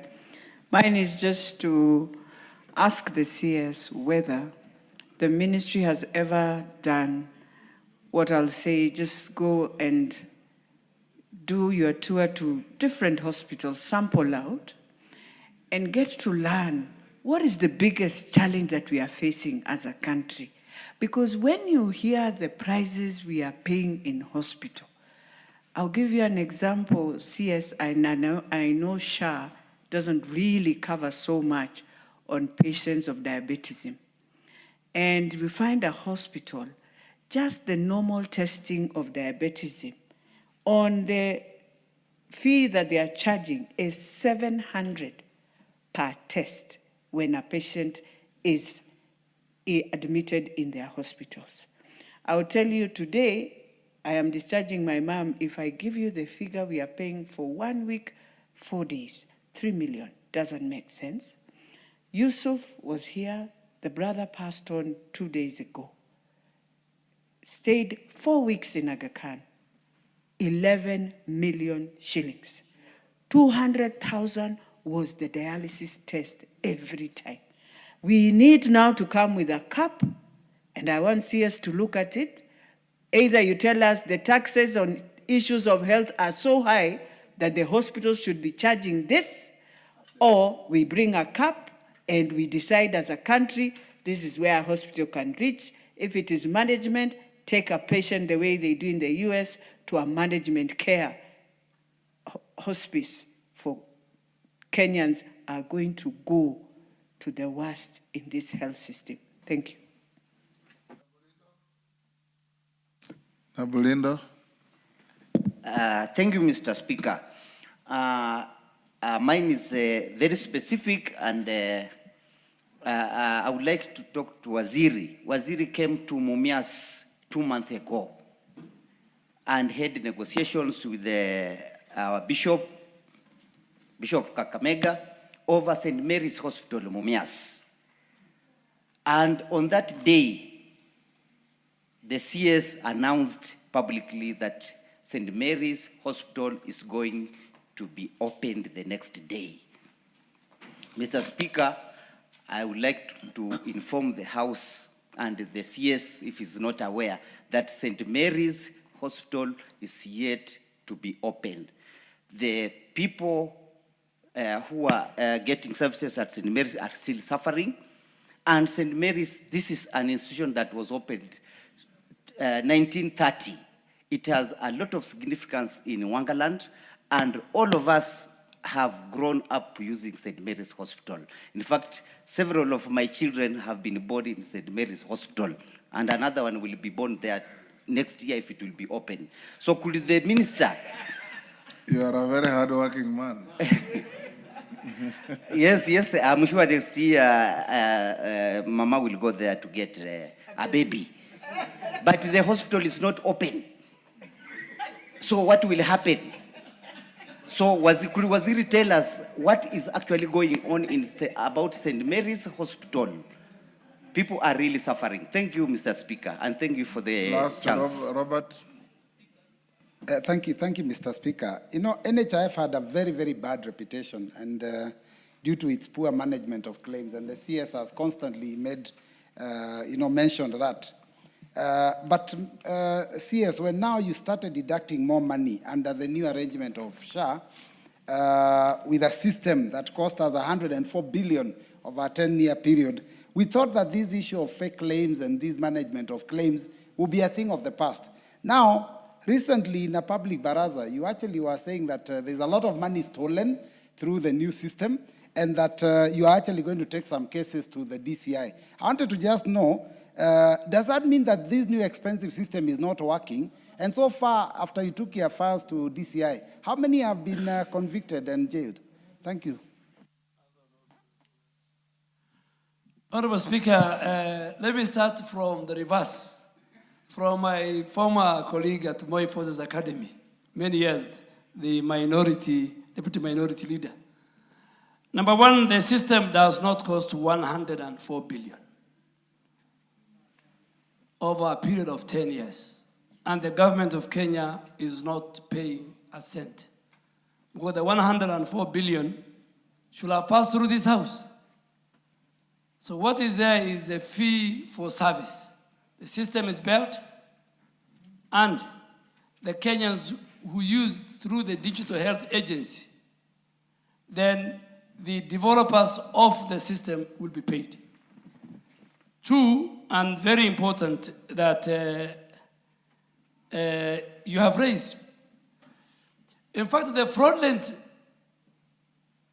claims and the facilities that were flagged off, number one, were flagged off by the AI system, fraud detection system of the digital superhighway, and then counter-checked by our clinical review team.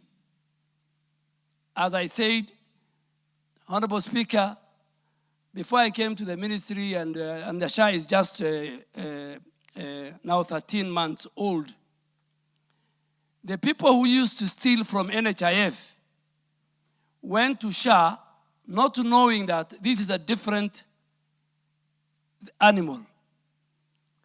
Honorable Speaker, you'll find a facility saying that there were 300 deliveries in their hospital, and all of them were C-section. That's even against the WHO rule. That is now a fraud. Or there are no birth certification. The system says, the system will check the documentation, or there is no even the legal document of the claim. So the system is the one that, and we submitted close to 118 files to the DCI with concrete evidence. I think up to about 20 plus he has submitted to the DPP. Once it has left me, it has gone to a different group called the criminal justice system.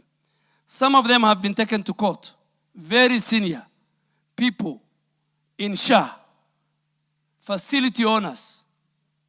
And we will continue. And we have closed 184. 1,184. And they are about, all of them, they're under investigation. So it is, and this fraud, same fraud is taking place in the medical insurance, private medical insurance scheme, even covered by Parliament. If you talk to Jubilee, if you talk to CIC, talk to them. The same problem SHA is facing is what they are facing. Because we had a meeting with them. In fact, today, if SHA suspends you from their portal, I can assure you 100% that facility, all other private medical insurers will also suspend. Honorable Speaker, there were a number of questions. And you know the first one, let me start with the Honorable Tandaza. I want to assure you that I have the list of all the NGCDF payments available. The list also contains receipts and dates and months. And Honorable Speaker, to be honest to the House, I will table that next Tuesday. I'll make sure the leader of majority tables. I kind of want to assure you, and just to give you a sample, Subukia constituency, between 2024 to 2025, the amount is 156,000. Jomvu, NGCDF, 9,960,000. Chuka Iganga Ngombe, 2,700,000. Mandera West, 3 million. Westlands, 966,000, among many others. And I will table it to the House.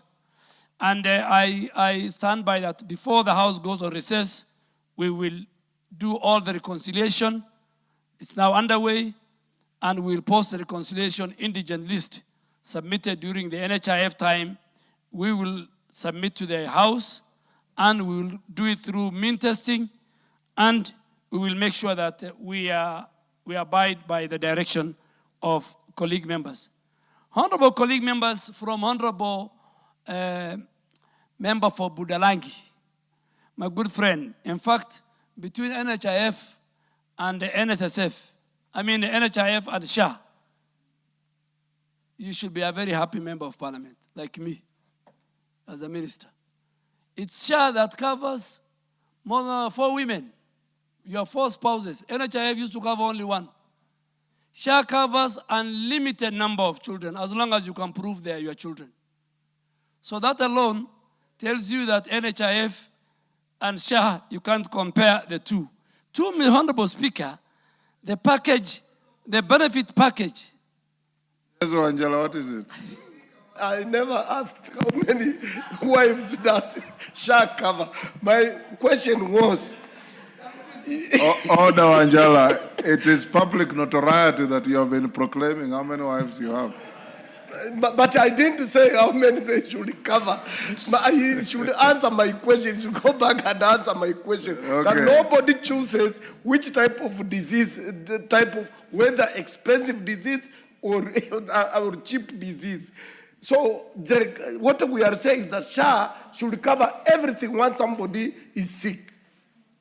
Because it guarantees that. Honorable Speaker, I have been with him for many years in this House. You can see, even when he's asking, he's a very happy man. So he's very happy with my answer that this is a better package. But Honorable Speaker, the benefit package is gazetted and is available. The package was passed by this House. How much is for oncology? How much is for dialysis? How much is for... And if the House through its wisdom, increases the package, we will. But the package was passed by this House. The package under law is due for review by the Health Benefit and Advisory Panel. And I've taken the concerns of Parliament, and Parliament should also provide the budget. But Honorable Speaker, let me even go a different way, because many members were asking the differences between NHIF and SHA. For surgical tariffs across all providers, any surgery, they are unstandardized across all the providers. Before you could go to a private hospital, they charge you a different amount that is charged in the faith-based, that is paid for in the private. But now we have said any surgical procedure, whether it's you go to Aga Khan, or you go to a county hospital, or you go to a faith-based hospital, it is standard. 2, the tariff limits have been increased by 12% under SHA. And I want members to look at even the law we have passed. Every tariff, every benefit tariff have been increased by 12%. Under NHIF, the limits were different for different facilities. Different hospitals were charging differently. And Honorable Mama Degorot, Beatrice, let me agree with you. Healthcare is very expensive. And it depends on which hospital you choose. So you must be very careful which hospital you take your patient to. There are hospitals, private hospitals in our country, that if you stay for 5 days, you get a bill of 11 million, when it should be 2 million. I have concerns. So I think in previous parliament, we have discussed the cost of healthcare in our country. Before this House, Honorable Speaker, my committee, led by Honorable Dr. Nyikal, is looking at quality care and patient safety bill.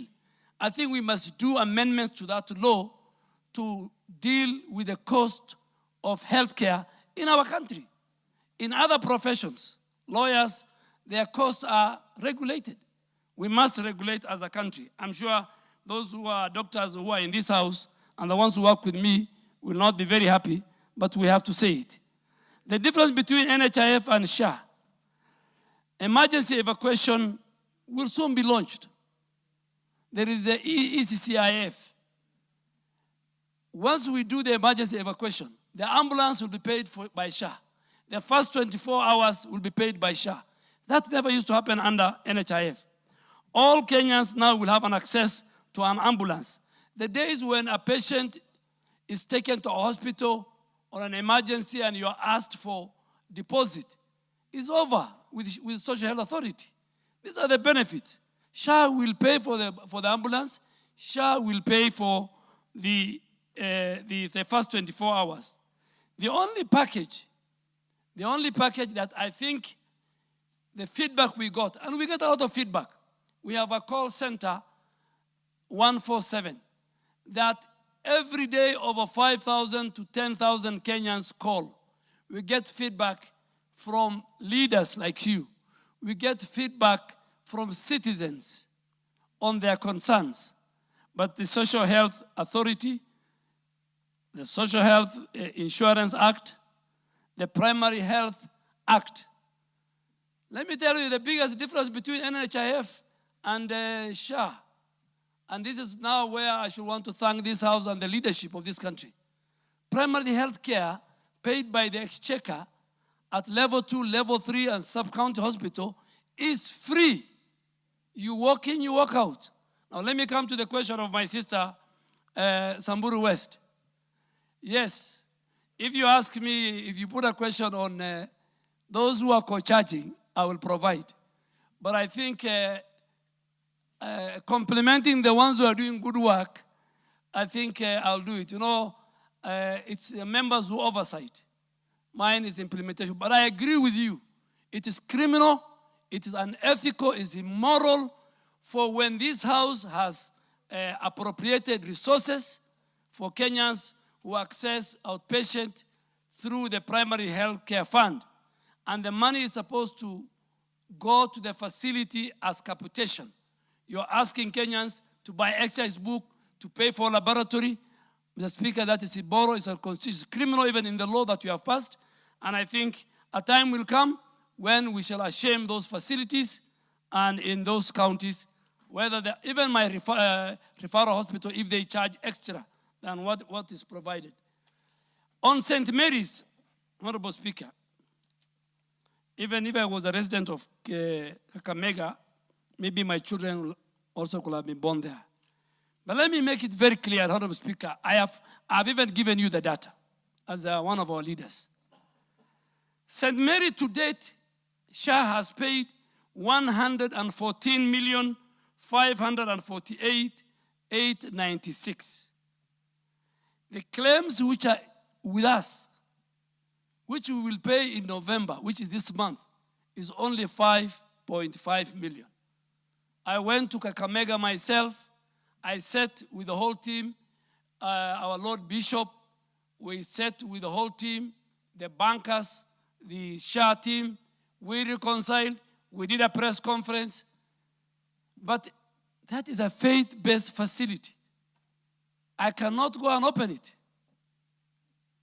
Now that I have given you the amount of money, the one for NHIF is a legacy debt, just like Consolata Madari Hospital. Honorable Speaker, St. Mary has become a political hospital. I cannot go and open. I am ready to go with you, but I told the Lord Bishop, when you're opening, call me. I'll even bring extra drugs from the Ministry of Health.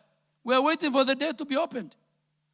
So let me send my good brother, please, 114 million have been paid by SHA.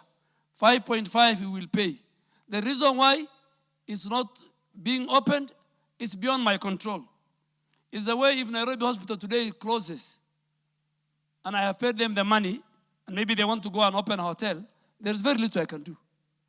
Honorable Speaker, so St. Mary, that is the case, but we are, as a Minister of Health, we are working, and I really want to ask both Professor Undo and my brother Kibagendi that I need to get the details of those two patients and see those particular hospitals. We have hospitals that also want to co-charge people. They don't want to use the right tariff. It's called decoding. But I'll ask Mercy and myself, Honorable Kibagendi and the professor, just share with me so that we check from the system, and if we feel there is a problem, we will go resolve it. It's part of the feedback we want. But we are working on to reduce the cost of healthcare. Number one, by introducing reforms in the KEMSA, making sure we do bulk procurement to reduce the price of drugs. We want to do contract manufacturing. We want to do strategic purchasing by SHA. And that's why we also introduced the NEST program, where hospitals don't need to pay for equipment, neither the county or the national government. Vendors bring their equipment, they put it there. The number of Kenyans who use that, then SHA will reimburse those vendors based on the number of patients that go through. Honorable Speaker, on Mheshimiwa Jalango, in the journey of UHC, countries must make a choice. And I think he has left. Yeah.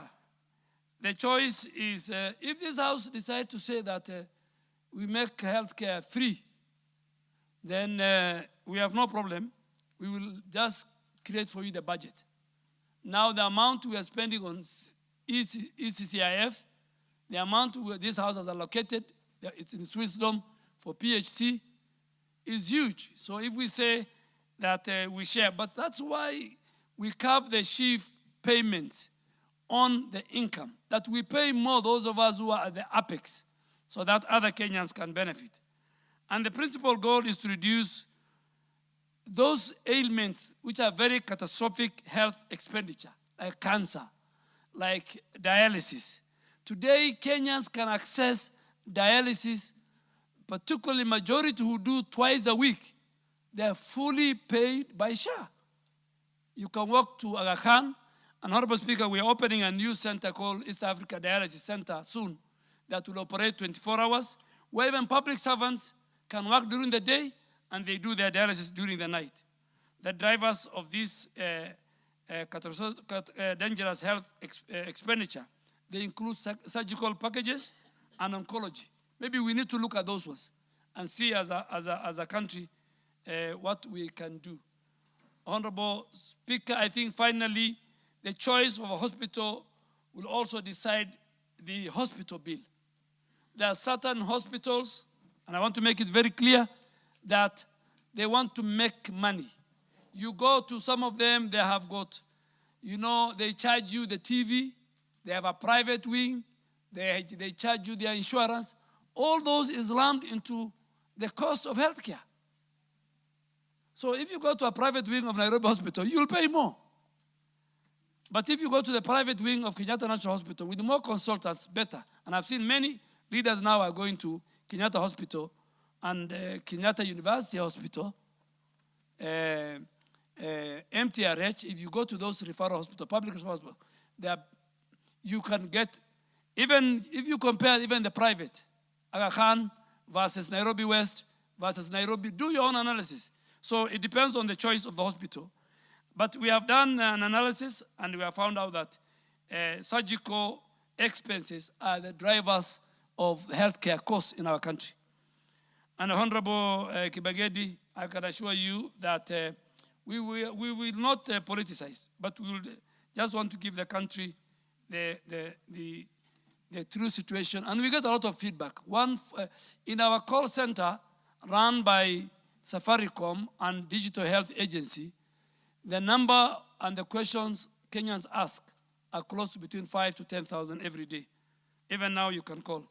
Total cost of the benefit package that was financed purely from the exchequer, if we have to say that healthcare will be free in our country, will be close to about 410 billion shillings per year. I mean, that is the reality. And the bed rebates, if you go to level 4, finally, Honorable Speaker, if you go to level 4, the bed rebate is 336. If you go to level 5, it's 392. If you go to level 6, it's 448. 50% of that is an increase from the previous NHIF. Thank you, Honorable Speaker.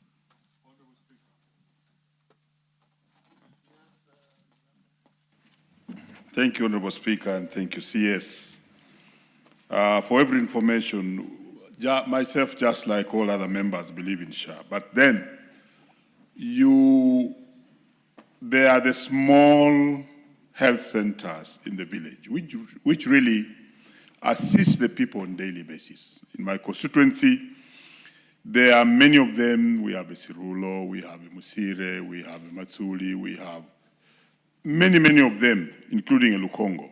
And I'm one of the people who often gets feedback to the minister. Honorable Speaker, they have never received any SHA monies. And their SHA monies, because they come and talk to me, are small, but they have never received, like a Sirulo, a Matsuli. So they are really surviving. Yet these are the first places where the patients go to in the village. And the village setup is a very difficult setup. Could you speak on this? That why would it happen that since you began, the small health centers have not received? And I'll be more than willing to give you the full list before you go away. Thank you, Honorable Speaker.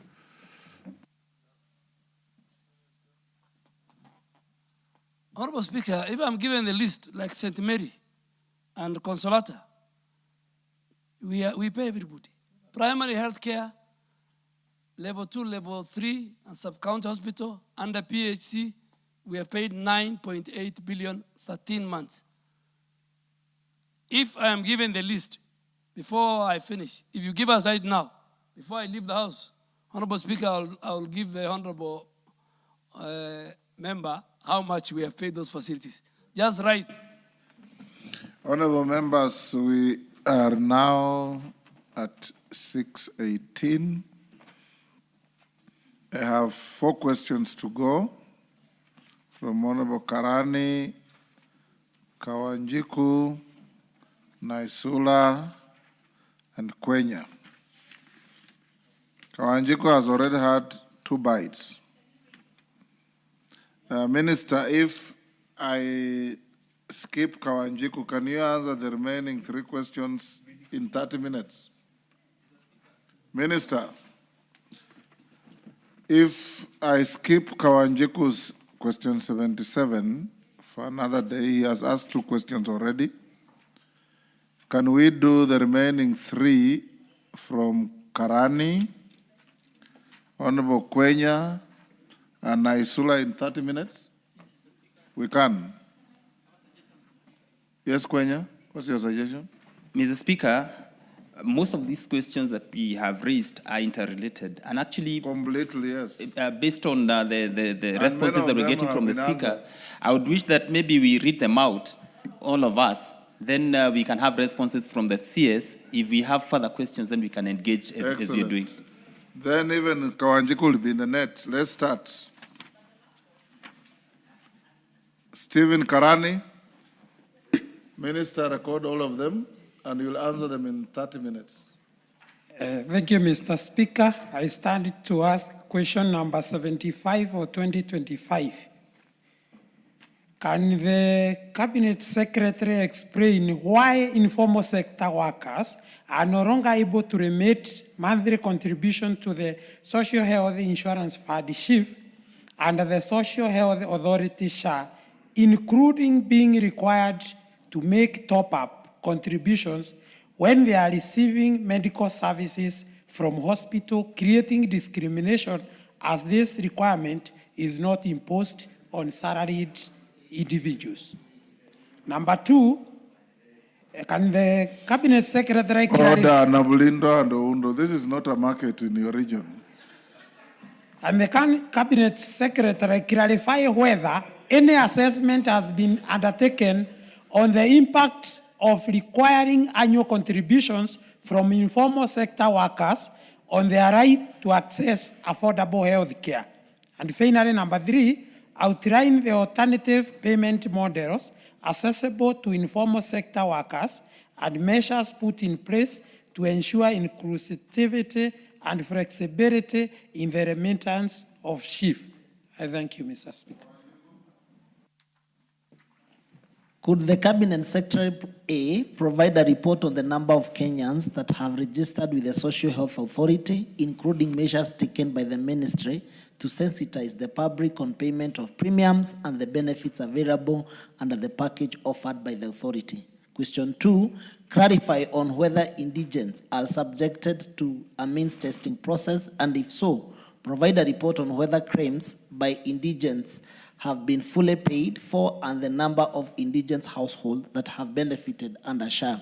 3, outline the current uptake of premium financing and the utilization of the Lipa Pole Pole scheme under SHA for Kenyans in the informal sector. Number 4, provide the status of recruitment by the SHA and whether staff of the defunct National Health Insurance Fund, NHIF, have been transitioned to the authority. Number 4, indicate the status of the suspension and investigations of health facilities that had integrity issues, including actions taken by the ministry to resolve the matter and ensure accountability by the health facility. Number 5, clarify whether the Lulo and Urban Private Hospitals Associations, RUFA, allied facility are accepting and treating SHA members in their facility. Thank you, Honorable Speaker. Naisula. Thank you, Speaker. Could the Cabinet Secretary outline measures put in place to ensure the provision of quality healthcare services and patient safety in health facilities, including the manner in which pre-authorization for admission and procedures is done by the Social Health Authority? Clarify whether the Ministry of Health, the Social Health Authority, and the Kenya Medical Practitioners and Dentists Council conduct inspections of the contracted health facilities to ensure strategic purchasing of services and that SHA members receive quality healthcare services. State measures put in place to ensure availability of drugs in healthcare facilities, by Kenya Medical Supplies Authority, including improving the institution's order fill rate and ensure uninterrupted supply of drugs. 4, explain the relationship between the Social Health Authority, the Digital Health Agency, and the Kenya Medical Practitioner and Dentist Council with regard to updating of bed capacity, empanelment, pre-authorization, claim settlements, system downtime, and surgical reviews. Explain why the Social Health Authority Tribunal has not been operationalized, and explain how disputes in relation to billing disputes, claim rejections, and closure of facilities are being handled by SHA, KMPDPC, and the ministry. Clarify whether Kenyans may seek medical services outside Kenya under the Social Health Insurance Fund, and if so, provide the procedures that are to be followed for getting approvals to be treated outside of the country by the Social Health Authority. Lastly, Mr. Speaker, can the Cabinet Secretary provide a report on the manner which the Social Health Authority empanels and pays health facilities outside of Kenya? Thank you, Mr. Speaker. Kwenya. Could the Cabinet Secretary explain what entails the Linda Jamii program, including whether there are any benefits categorized for maternal, newborn, and child health? Provide report on the statistics of teenage mothers and their children being treated at the Social Health Authority. State how much has been paid to facilities by the Social Health Authority at the Public Officers Medical Scheme Fund, including how much has been paid to the fund by the Ministry of Public Service. Outline the current status of NHIF outstanding, that is defunct NHIF outstanding debts, and the verification of the outstanding claims. Provide the reasons of or grounds upon which SHA rejects claims, including whether such reasons are provided to health facilities, and the measures put in place to ensure that the 9,000 contracted health facilities are trained on claims, processing, SHA digital systems, and financial accountability. State whether SHA is paying for emergency services provided to Kenyans, and if so, explain how are the ambulances contracted by SHA, including procedures for referrals where ambulances are involved. Indicate the level of ambulance coverage in rural and far-flung areas of the country. Explain how the ministry is engaging and supporting county governments in the implementation of the Facility Improvement Financing Act, that's CAP 277. State the measures put in place to ensure that county laws are aligned to the national legal framework on facility improvement financing, and finally, outline the steps taken by the ministry to regulate organ and tissue donation and transplant in the country. Thank you, Mr. Speaker. Minister, all those questions are largely overlapping, some touching on issues you have already dealt with. Could you cover them in the next 20, 30 minutes maximum? Thank you, Mr. Speaker. Mr. Speaker, I also have a very comprehensive answer, which I have given to members. They can look at it, and I'm ready to engage them further. Honorable Karani was talking about why the informal sector and SHA, Lipa Pole Pole. I think all that together, if you put it, it tells you that the mean testing is working. And up to today, 1.8 million informal sector contributors have successfully registered, nearly doubling the previous annual enrollment rate of 51,000 individuals who are now actively. Every evening, 2,000 to 3,000 Kenyans go through the SHA Lipa Pole Pole, outside those others who pay through the informal sector, who go through the mean testing. Honorable Speaker, Honorable Kawanjiko is asking the same question I also answered earlier. How many Kenyans are registered? As of 3rd of November? Yes, Robert, what's your point of order? Mr. Speaker, I've heard the CS allude to the issue of Lipa Pole Pole. Mr. Speaker, isn't it a fact that now anyone in the informal sector is supposed to pay annually upfront? That Lipa Pole Pole system was actually scrapped.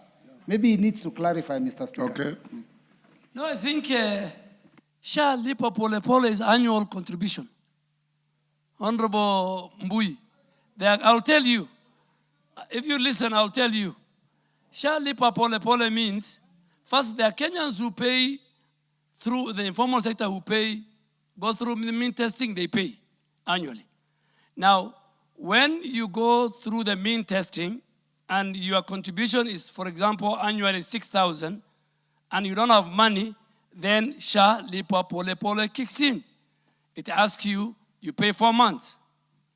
And the balance 8 months, you now use SHA lipa pole pole. Will you pay daily, weekly, monthly?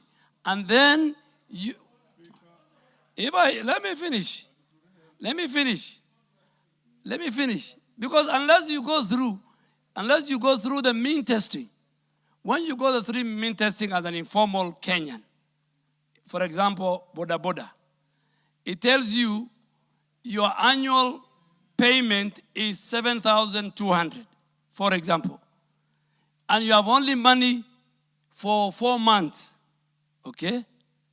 You pay the 4 months, then it gives you a guarantee. There's no interest, there's no levies, there are no taxes. It pays for you the 8 months. Once it guarantees you to pay the 8 months, then the next question it is, do you want to pay the 8 months on a daily basis, on a weekly basis, on a monthly basis? If you say, for example, weekly, every Friday you'll get a text message on your phone telling you you are to pay 100 shilling, for example. If you don't pay, then the next week it will tell you you have to pay 200. And Mr. Speaker, as of today, 1.8 million Kenyans in 13 months have paid their annual contribution from the informal sector. Honorable Speaker, just to move, but my 25 minutes will be over. Okay, no problem. Naisula. Thank you, Speaker. On the issue of lipa pole pole and a lot of other matters on SHA and payment, Mr. Speaker, and with our interaction with our constituents, they do not have the information. And there's a lot of confusion. Today, there's this circular, this policy, people are getting a bit confused. So if maybe there would be better channels of communications and to reach everybody. So whether it's the local radio stations or whatever, run programs where Kenyans can understand, because I can assure you, if as a member of parliament, sometimes I'm a bit confused. You can imagine someone in the informal sector understanding what is lipa pole pole, lipa annual. You cannot be treated before you do the annual. I just think it's the communication aspect of it that Kenyans are having a challenge with the whole payment issue. Yes, Milemba. Thank you for this question. And here, CS, we really must help Kenyans. It's not a win or lose situation. The lipa pole pole is not working. Yesterday, a widow in my own constituency at Muhaya Hospital and a desperate person could not get SHA. And we tried all efforts to see whether the lipa pole pole could work. It's not working, they said no. So we ended up paying 7,800, which I paid myself, and I have a message here.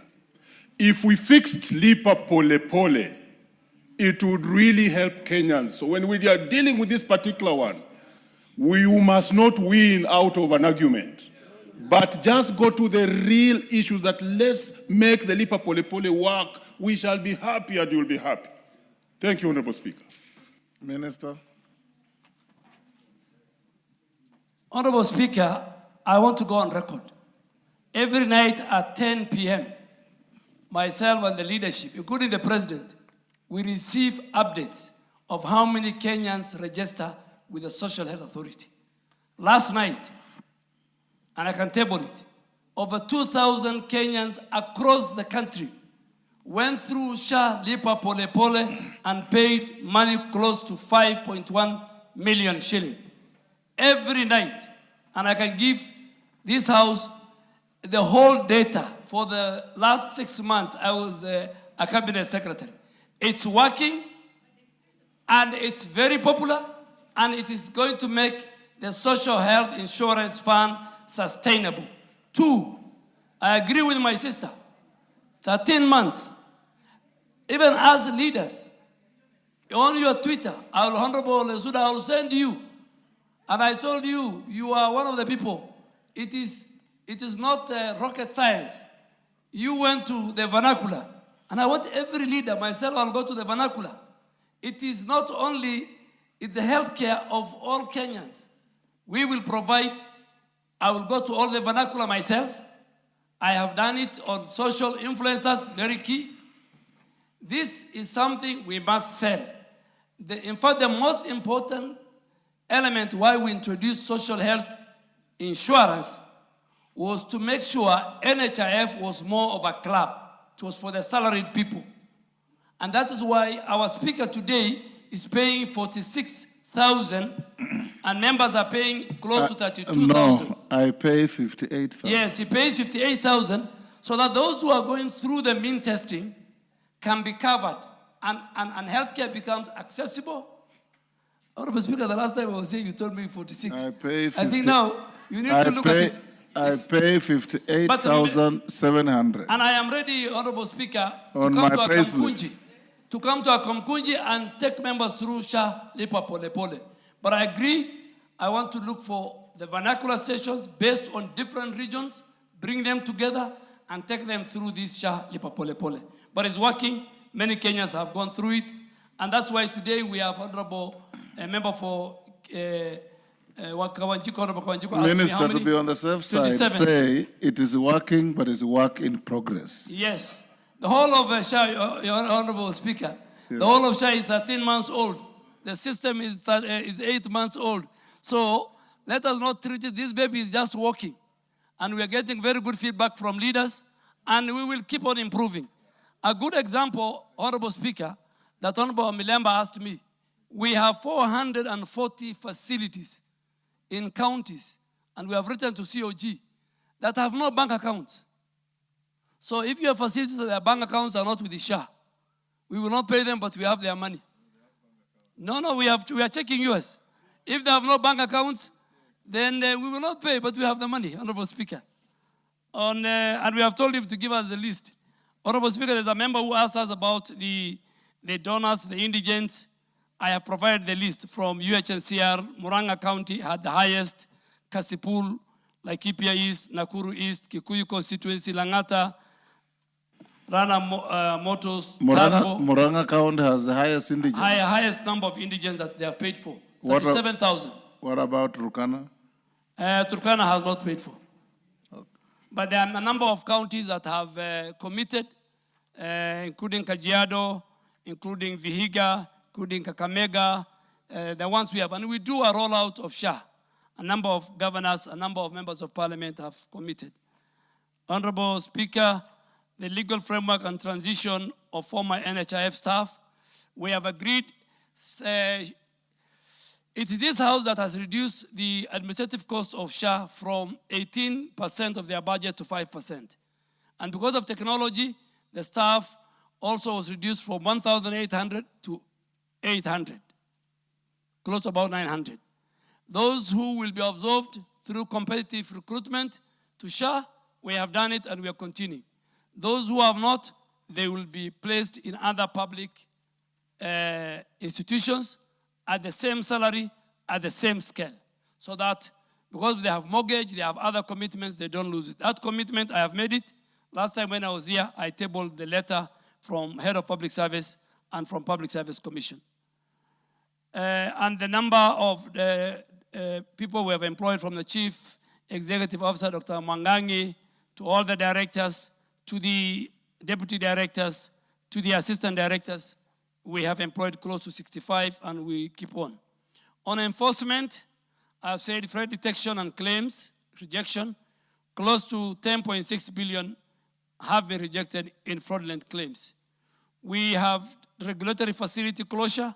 KMPDC has the powers to register, to upgrade, to downgrade, to close as a regulator, and it has revoked the license of 454 facilities, and it has closed 546 premises, And all this is because of non-compliance. They claim to have a theater and they don't have a theater.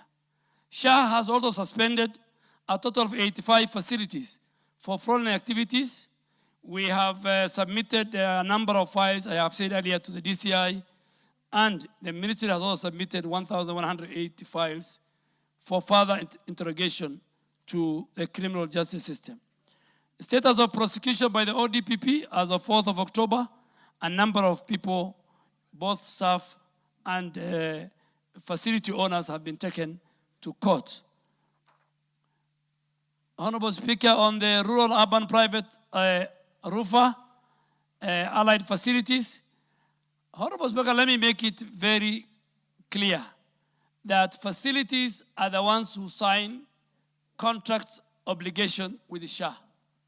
Bodies that represent, there is a Kenya Private Healthcare Federation, there is RUFA. All that they can do is to lobby for their members. They have absolutely no construction obligation on SHA. Every facility will engage with the Social Health Authority and its leadership through the contract they have signed. But we do active engagement, we do structured dialogue, and we do operational support. And we, as we said, we empaneled close to 10,540 facilities across the country. Honorable Speaker, the ministry is implementing a very comprehensive measures to ensure that the provision of quality health care and patient safety are there too. And we are doing that through making sure that we do an oversight on all facilities and their compliance. We deal with anti-fraud measures. Our digital system, AI-powered fraud engine, eliminates fraudulent practices like upcoding, phantom billing, falsification of records, and all these will compromise if we allow the financial sustainability required for quality health care of our citizens.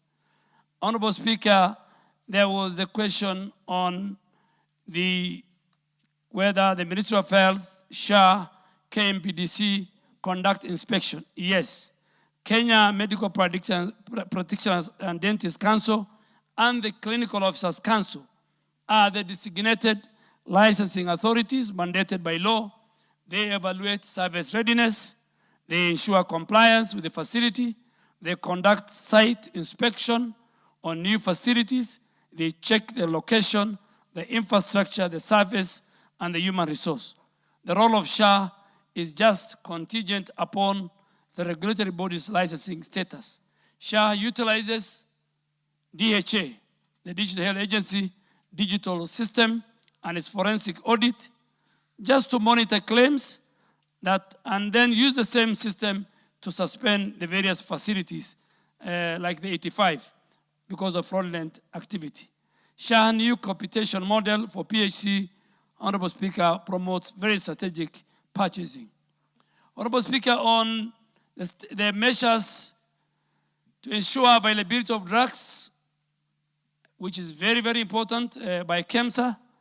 Honorable Speaker, KEMSA, in line with mandate under the KEMSA Act and the UHC agenda, we are doing a number of reforms to make sure that the authority fill rate, which is now at 67%, goes up to 90% by the end of the year, so that drugs are available in each and every facility, more so public facility. And this we have agreed with the Cabinet and the Council of Governors to make sure that KEMSA is not known for the COVID billionaires. KEMSA will be the KEMSA that will serve each and every Kenyan at his village and next facility. And we are doing this through a number of reforms which I've stated in the documents that I will present, I've just presented. On, yes, there is a table between that I have given responsible agency and their role distinction. KMPDC, SHA, and all that is provided. Handling of the dispute tribunal.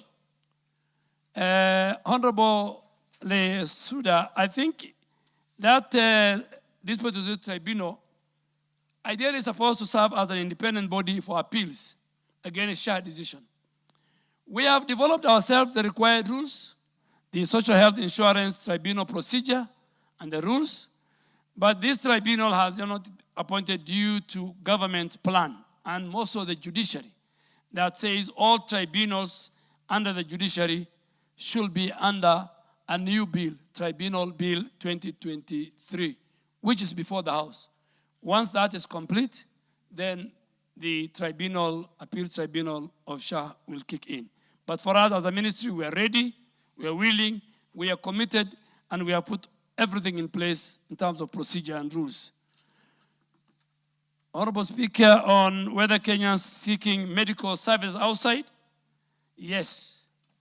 There was a lot of corruption also in this area. There was something going on between certain healthcare workers and hospitals in some parts of the world, where Kenyans were being referred to when they can get the same services in our country. Today, Honorable Speaker, we have done for the first time 54 Kenyans got who could not hear, who could not speak, who could not talk. Young children, Codler implant was done at Kenyatta. 54 of them, and 10 was done in MTRH. This is one of the treatment that Kenyans were going abroad. We have the expertise, we have the doctors, we have the specialists. So we have said there are only 37 treatments that if you want to use the resources of Shah, that you can go out. The rest, you must be at home. You know what happened during the COVID, Honorable Speaker, in India, where many Kenyans died and their bodies could not come back. And Honorable Speaker, we want to turn our country. Our hospitals, both private, public, and faith-based, are the best in the region. So we must make sure that not only our foreigners who come for medical tourism, but even our own people. On Linda Mama, defunct Linda Mama and Linda Jamii, Honorable Kwenya, I have given a table. For Linda Mama, it was only maternity only. But for Linda Jamii, it's full household health cover. Pregnant women and newborns was only covered under Linda Mama, which was also budgeted here. Sometimes it was a victim of supplementary. In fact, by the time we were doing Shah, Linda Mama had a debt of a pending bill of 4.9 billion.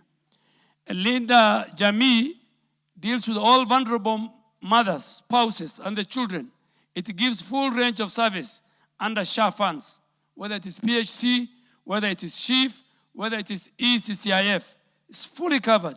It covers the whole family, and it gives full insurance coverage.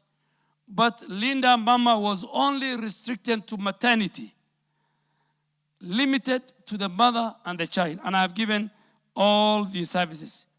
Under maternity, SHIF covers normal delivery 10,000, C-section 30,000. For Linda Mama, the defunct, it was about 5,000, and it was paying different figures for different facilities. Public health facilities, they were being paid 3,000. Private, Linda Mama was paying 5,500. Faith-based, they were being paid, I think, 4,900. So the primary health care fund provides free treatment for all common diseases. Honorable Speaker, the other question was how much has been paid to facilities by Shah under the Public Officers Medical Scheme. This is very important, Honorable Speaker. The Ministry has developed a new working arrangement to sustain Public Officers Medical Scheme Fund, guaranteeing that service remain accessible, provide budgetary allocation through this house, which are made available. So far, Shah has received from the Ministry of Public Service 4,100 million. And this is for this Public Officers Medical Scheme Fund. The amount paid to facilities, Shah has already paid out of that 2.4 billion to facilities under the scheme. Outline the current status of NHIF outstanding debts. I think that, Honorable Speaker, I have answered it very comprehensively. And I think the only last question is state whether Shah is paying for emergency service provided to Kenyans, and if so, explain how the ambulance system work by Honorable Kwenya. The Honorable Speaker, payment for emergency service. Emergency treatment is covered under the Emergency Chronic and Critical Illness Fund and is accessible to all Kenyans, regardless of registration or premium payment status.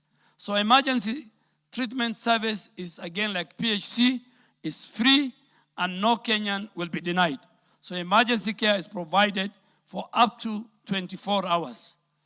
On the ambulance contracting and referrals, the benefit package says SHA is rolling out an ambulance evacuation service benefit package under the ECCIF fund that the House has created. The tariff structure is 4,500 for within 25 kilometers. So if an ambulance picks you from point A to the nearby facility, SHA will pay 4,500. Outside 25 kilometers, 75 per kilometer for extra kilometer service. We are contracting both county and private ambulances, and this will be just like the way Uber runs. Our command center, you call it, they will tell the nearest ambulance to come to you, pick you, take you to hospital, SHA pays the money, and the first 24 hours, all the treatment, whether it is surgical, will be paid by the Social Health Authority. So it's free. And I think the Kenya Medical Practitioners and Dentists Council, the regulator, has put the adverts. And Honorable Kenya, as a businessman, you can also invest in the ambulance. But the standard is very high. The standard is very, very, very high. Honorable Speaker, the SHA Board is in the process of implementing a nationwide ambulance service across all our 47 counties, designed to complement the efforts of our county governments. Finally, Honorable Speaker, the last question is to explain how the ministry is engaging and supporting county governments in the implementation of the Facility Improvement Act, CAP 2022. Honorable Speaker, this Facility Improvement Financing Act requires all public health facilities, level 2 to level 5, to establish structures for collection, retention, and management of revenue from health services. And this aim is to improve local facility operations. The money should not pass through the county treasury. It should go directly to the facility.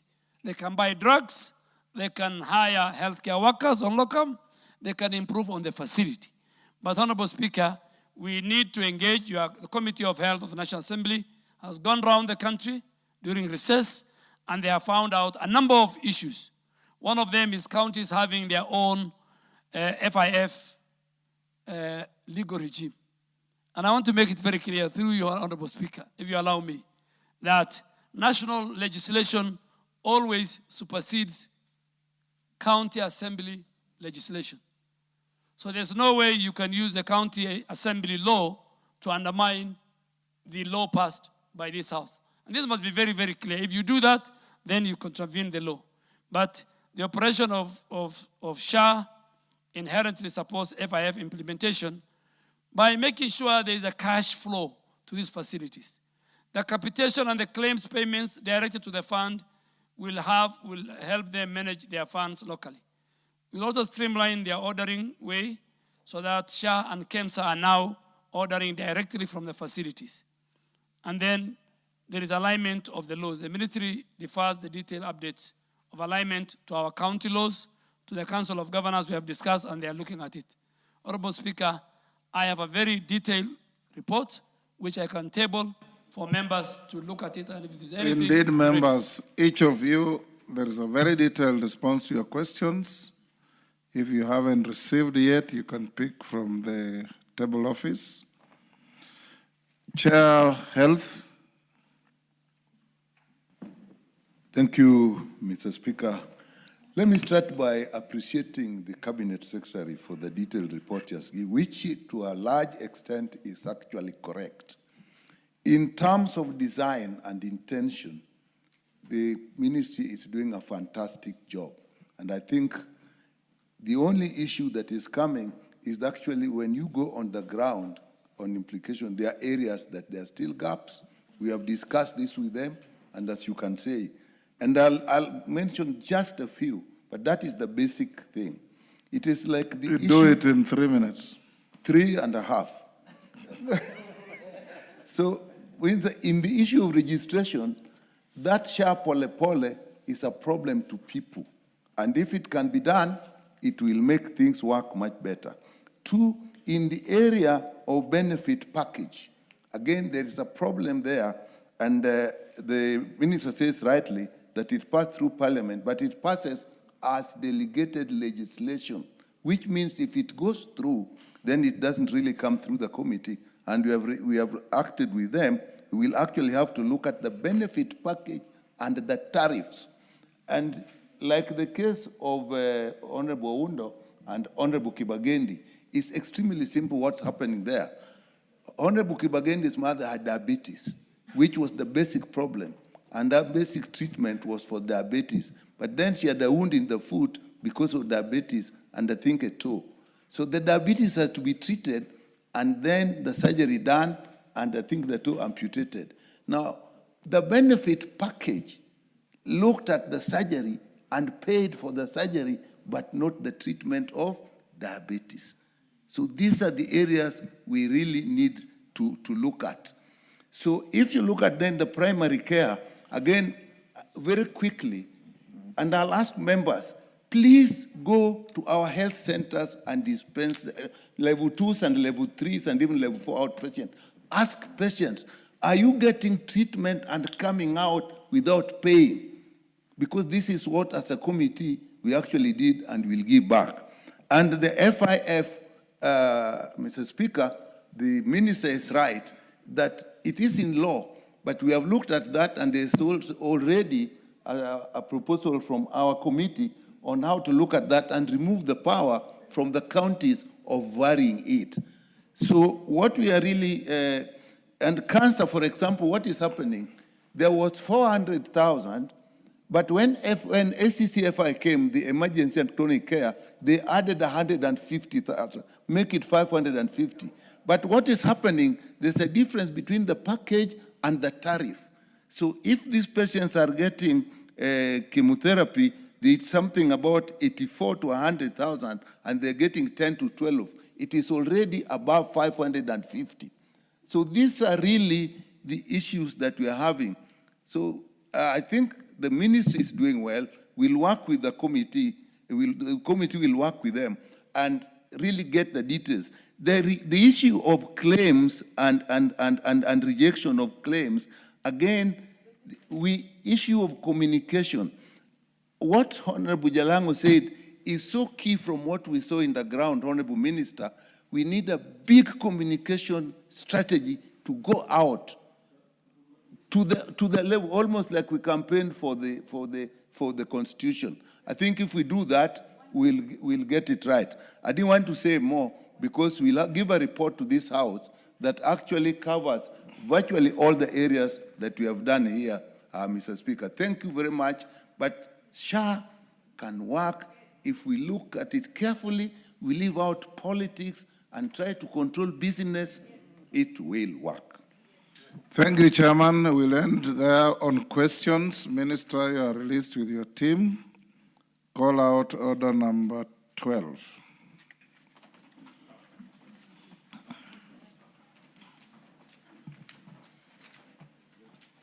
No. Order number 11, sorry. Order number 11. We're done up to 10. Order number 11, special motion, consideration of nominee for appointment as member of the Salaries and Remuneration Commission. Chairperson, Departmental Committee on Labor. Thank you, Speaker. Chonga. Honorable Speaker, I beg to move that, taking into consideration the findings of the Departmental Committee on Labor on its report on the approval hearing of a nominee for appointment as a member of the Salaries and Remuneration Commission laid on the table of the House on Tuesday, 4th November 2025, and pursuant to the provision of Section 7, subsection 11 of the Salaries and Remuneration Commission Act, Cap 412D, and Section 3 and 8 of the Public Appointments Parliamentary Approval Act, Cap 7F, this House approves the appointment of the Honorable Engineer Michael Toya Kingi as a member of the Salaries and Remuneration Commission. Honorable Speaker, following the notification of presidential action nominating Honorable Engineer Michael Toya Kingi for appointment as a member of the Salaries and Remuneration Commission to represent the Public Service Commission, and the subsequent communication by the Honorable Speaker and referral to the Departmental Committee of Labor, A, the Clerk of the National Assembly on the 9th of October 2025 facilitated placement of an advert in the print media notifying the public of the date, time, and place of the approval hearing of the nominee. B, in compliance with Section 9 of the Public Appointments Parliamentary Approval Act, the clerk invited the public to submit memorandum by way of written statements on oath affidavits on the suitability or otherwise of the nominee. C, to fulfill the requirement of personal integrity, the clerk on the 8th of October 2025 brought to the Kenya Revenue Authority, the Ethics and Anti-Corruption Commission, the Director of Criminal Investigation, the Higher Education Laws Board, the Director of Public Prosecution, and the Registrar of Political Parties to ascertain the nominee's integrity and good standing with the said agencies. Honorable Speaker, the nominee appeared before the committee on Tuesday, 21st October 2025, and was orally interviewed under oath, having nominated pursuant to Article 230, subsection 2, B, subsection 2, and 50 of the Constitution, the Public Appointments Approval Act, Cap 7F, the Salaries and Remuneration Commission Act, Cap 412D, and the National Assembly Standing Orders. Honorable Speaker, the committee, having considered the nominees filed questionnaire pursuant to Section 6, subsection 8 of the Public Appointments Parliamentary Approval Act, Cap 7F, the curriculum vitae, and having had his oral submission during the approval hearing, made the following findings.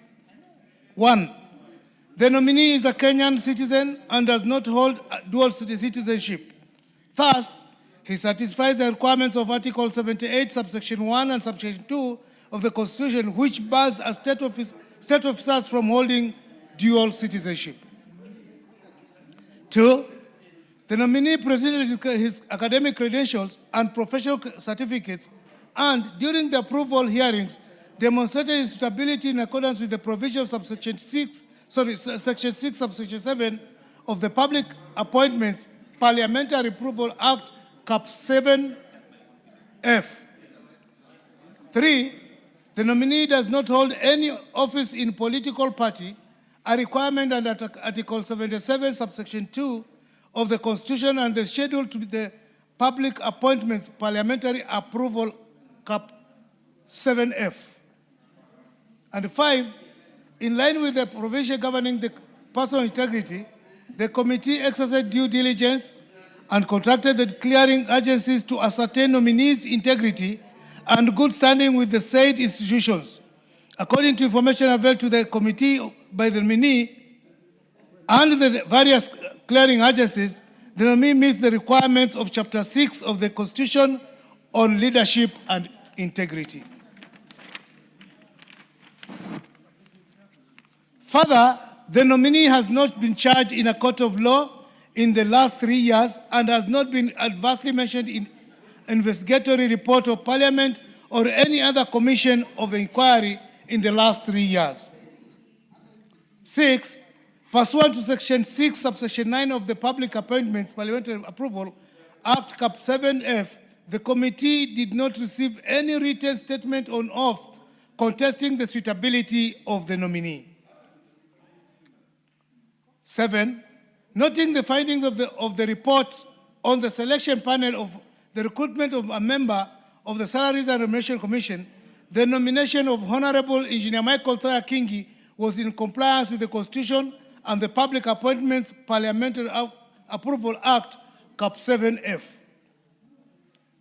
8, and finally, the nominee demonstrated extensive knowledge and experience in public management and administration and topical issues such as the status of remuneration in public service sector, including the menace of ghost workers and the suitability of the public wage bill. In addition, Mr. Speaker, the nominee, if approved, undertook to enhance the Commission's consultations and engagement with relevant stakeholders, including Parliament, to strengthen interinstitutional relations. Honourable Speaker, having conducted the approval hearing pursuant to Article 230, subsection 2, B, subsection 2 of the Constitution, Section 3 and 8 of the Public Appointments Parliamentary Approval Act, Cap 7F, Salaries and Remuneration Commission Act, Cap 412D, and Standing Orders 216, subsection 5, subsection F, the committee recommends that the House approves the appointment of Honorable Engineer Michael Toya Kingi as a member of the Salaries and Remuneration Commission. Honorable Speaker, I beg to move and request Honorable Owen Bayer to second. Thank you. Honorable Bayer, proceed. Thank you very much, Honorable Speaker. Honorable Speaker, I want to take this opportunity in the onset to say that I second this motion and the report, Honorable Speaker, so that the Honorable Engineer Michael Thoya King be appointed as a member of the Salaries and Remuneration Commission. Honorable Speaker, the Michael Thoya Kingi was a member of the 12th Parliament. We worked with him here. He served in several committees, and he showed his ability to actually lead when he was here. Honorable Speaker, the Michael Thoya Kingi, an engineer, he has worked, and now he has worked as a managing director of Malindi Water Sewerage Company, Mawasco. And during his tenure, he showed leadership, Honorable Speaker. In a position like this, what we need is a person who would be able to display leadership so that the issues of remuneration in this country can actually be streamlined as envisaged in the Constitution. And therefore, Honorable Speaker, the person of Michael Thoya King, his ability, his academic levels, his work, his experience, and his ability to network and to talk to people and actually be able to work well in a team, Honorable Speaker, gives him a head start as we request this Parliament to approve him to be a member of the Remuneration Commission. Honorable Speaker, with those many remarks, Honorable Speaker, I second. And as pronounced by the Honorable Acting Minority Leader, I request that you take the heed and call the question.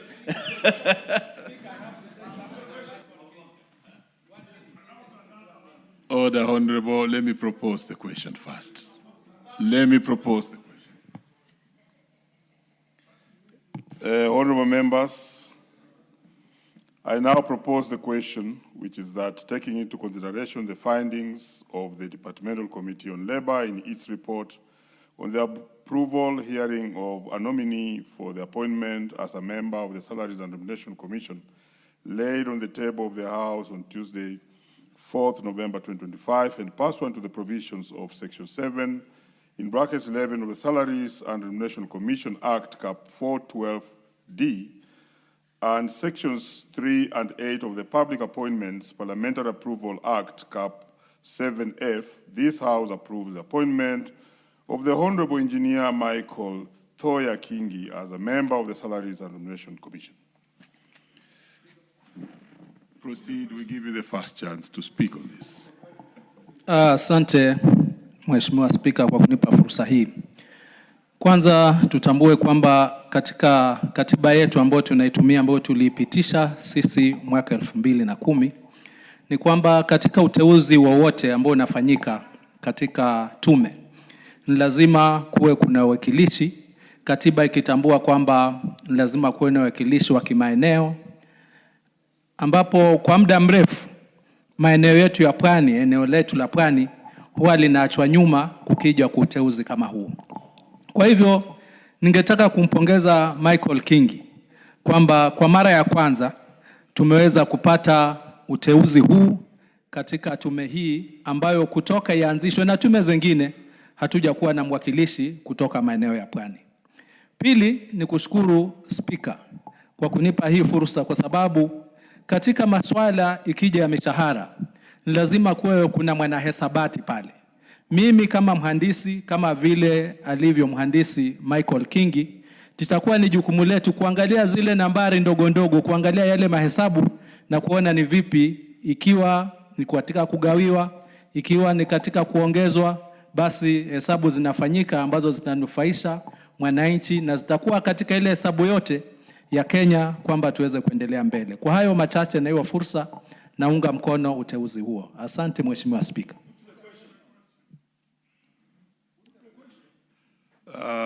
Before I put the question, yes, Honorable. That's Honorable who, please?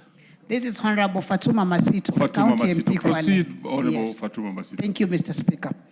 Basi niseme asante Mheshimiwa Spika, na pia nimpe kongole Michael Kingi ambaye alikuwa mbunge katika bunge hili. Sasa hivi naona anakwenda kupata nafasi hii, na ningeomba wabunge wenzangu tumuunge mkono. Mbali na kuwa yeye ni Mpwani na ni Mmijikenda, sisi jamii yetu ilikuwa imewachwa nyuma sana. Lakini pia nimshukuru Mheshimiwa Rais kwa kutambua Wapwani safari hii. Kila nafasi zinapotokea tunaona Wapwani mmoja wawili wameweza kupata fursa hii. Na nimwambie kakaangu au ndugu yangu Michael Kingi, pindi utakapopata nafasi hii, basi ujaribu sana kuwa mzalendo na ujue Kenya hii ina makabila mengi, Kenya hii ina nafasi tofauti tofauti. Tushikane kama Wakenya, kama vile Daktari William Samoei Ruto anavyofanya kwa Wakenya wote. Asante sana Mheshimiwa Spika. Thank you, honorable members. There being no more interest in this particular one, I'll defer putting of the question until tomorrow at 2:30.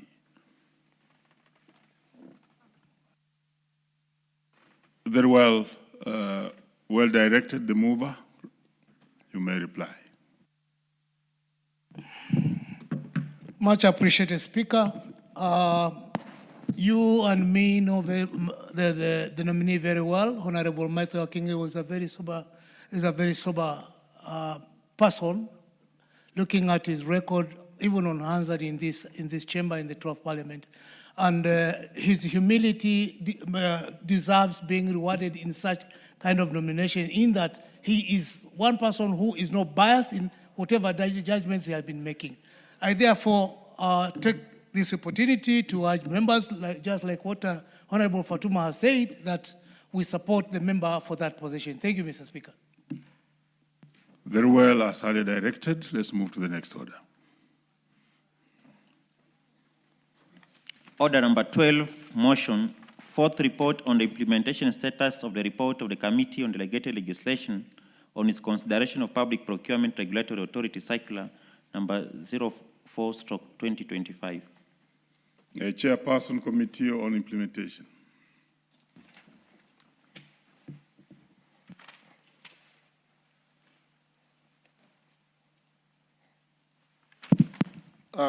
Thank you, Mr. Speaker, sir.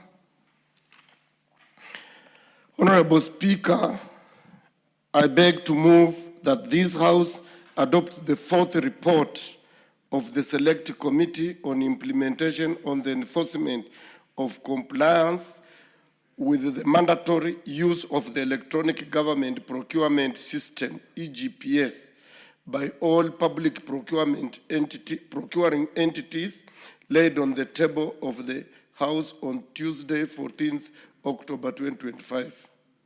Honorable Speaker, this report contains the proceedings of the Committee on Implementation in its oversight of the status of resolutions from the Committee on Delegated Legislation, its report on the Public Procurement Regulatory Authority Circular on the enforcement of the mandatory use of the Electronic Government Procurement System, EGPS, by all public procuring entities, Circular number 04 of 2025. The follow-up was conducted after the adoption of the report tabled by the chairperson of the Committee on Delegated Legislation, Honorable Chepkonga Kiprono Samuel, CBS, MP, on 19th August 2025. Honorable Speaker, the report arose from the morning sitting of the National Assembly on 14th August 2025, when the Honorable George Gitonga Murugara, CBS, MP, laid before the House the Public Procurement Regulatory Authority Circular number 04 of 2025. Here, after referred to as the circular dated 12th August 2025 on the enforcement of compliance with the mandatory use of the electronic government procurement system, EGPS, by all public procuring entities. Honorable Speaker, Honorable Murugara observed that the circular appeared to carry the force of law by declaring non-compliance an offense, thus necessitating its submission to parliamentary scrutiny. He accordingly sought the guidance of the Honorable Speaker for the circular to be referred to the Committee on Delegated Legislation for examination and approval as mandated by the Statutory Instruments Act Cap 2A. In response, the Honorable Speaker directed that the Committee on Delegated Legislation undertakes scrutiny of the circular in accordance with the applicable legal provisions. Honorable Speaker, during the consideration of the report, the committee observed that the purpose of the circular was to enforce compliance with the mandatory use of the electronic government procurement system, EGPS, by all public procuring entities. This, as noted by the Committee on Delegated Legislation, had contravened Article 227(1), which requires a procuring entity to ensure a fair, equitable, and transparent procurement process. Furthermore, Section 77(1) of the Public Procurement and Assets Disposal Act stipulates that tenders may be submitted through both electronic and manual systems.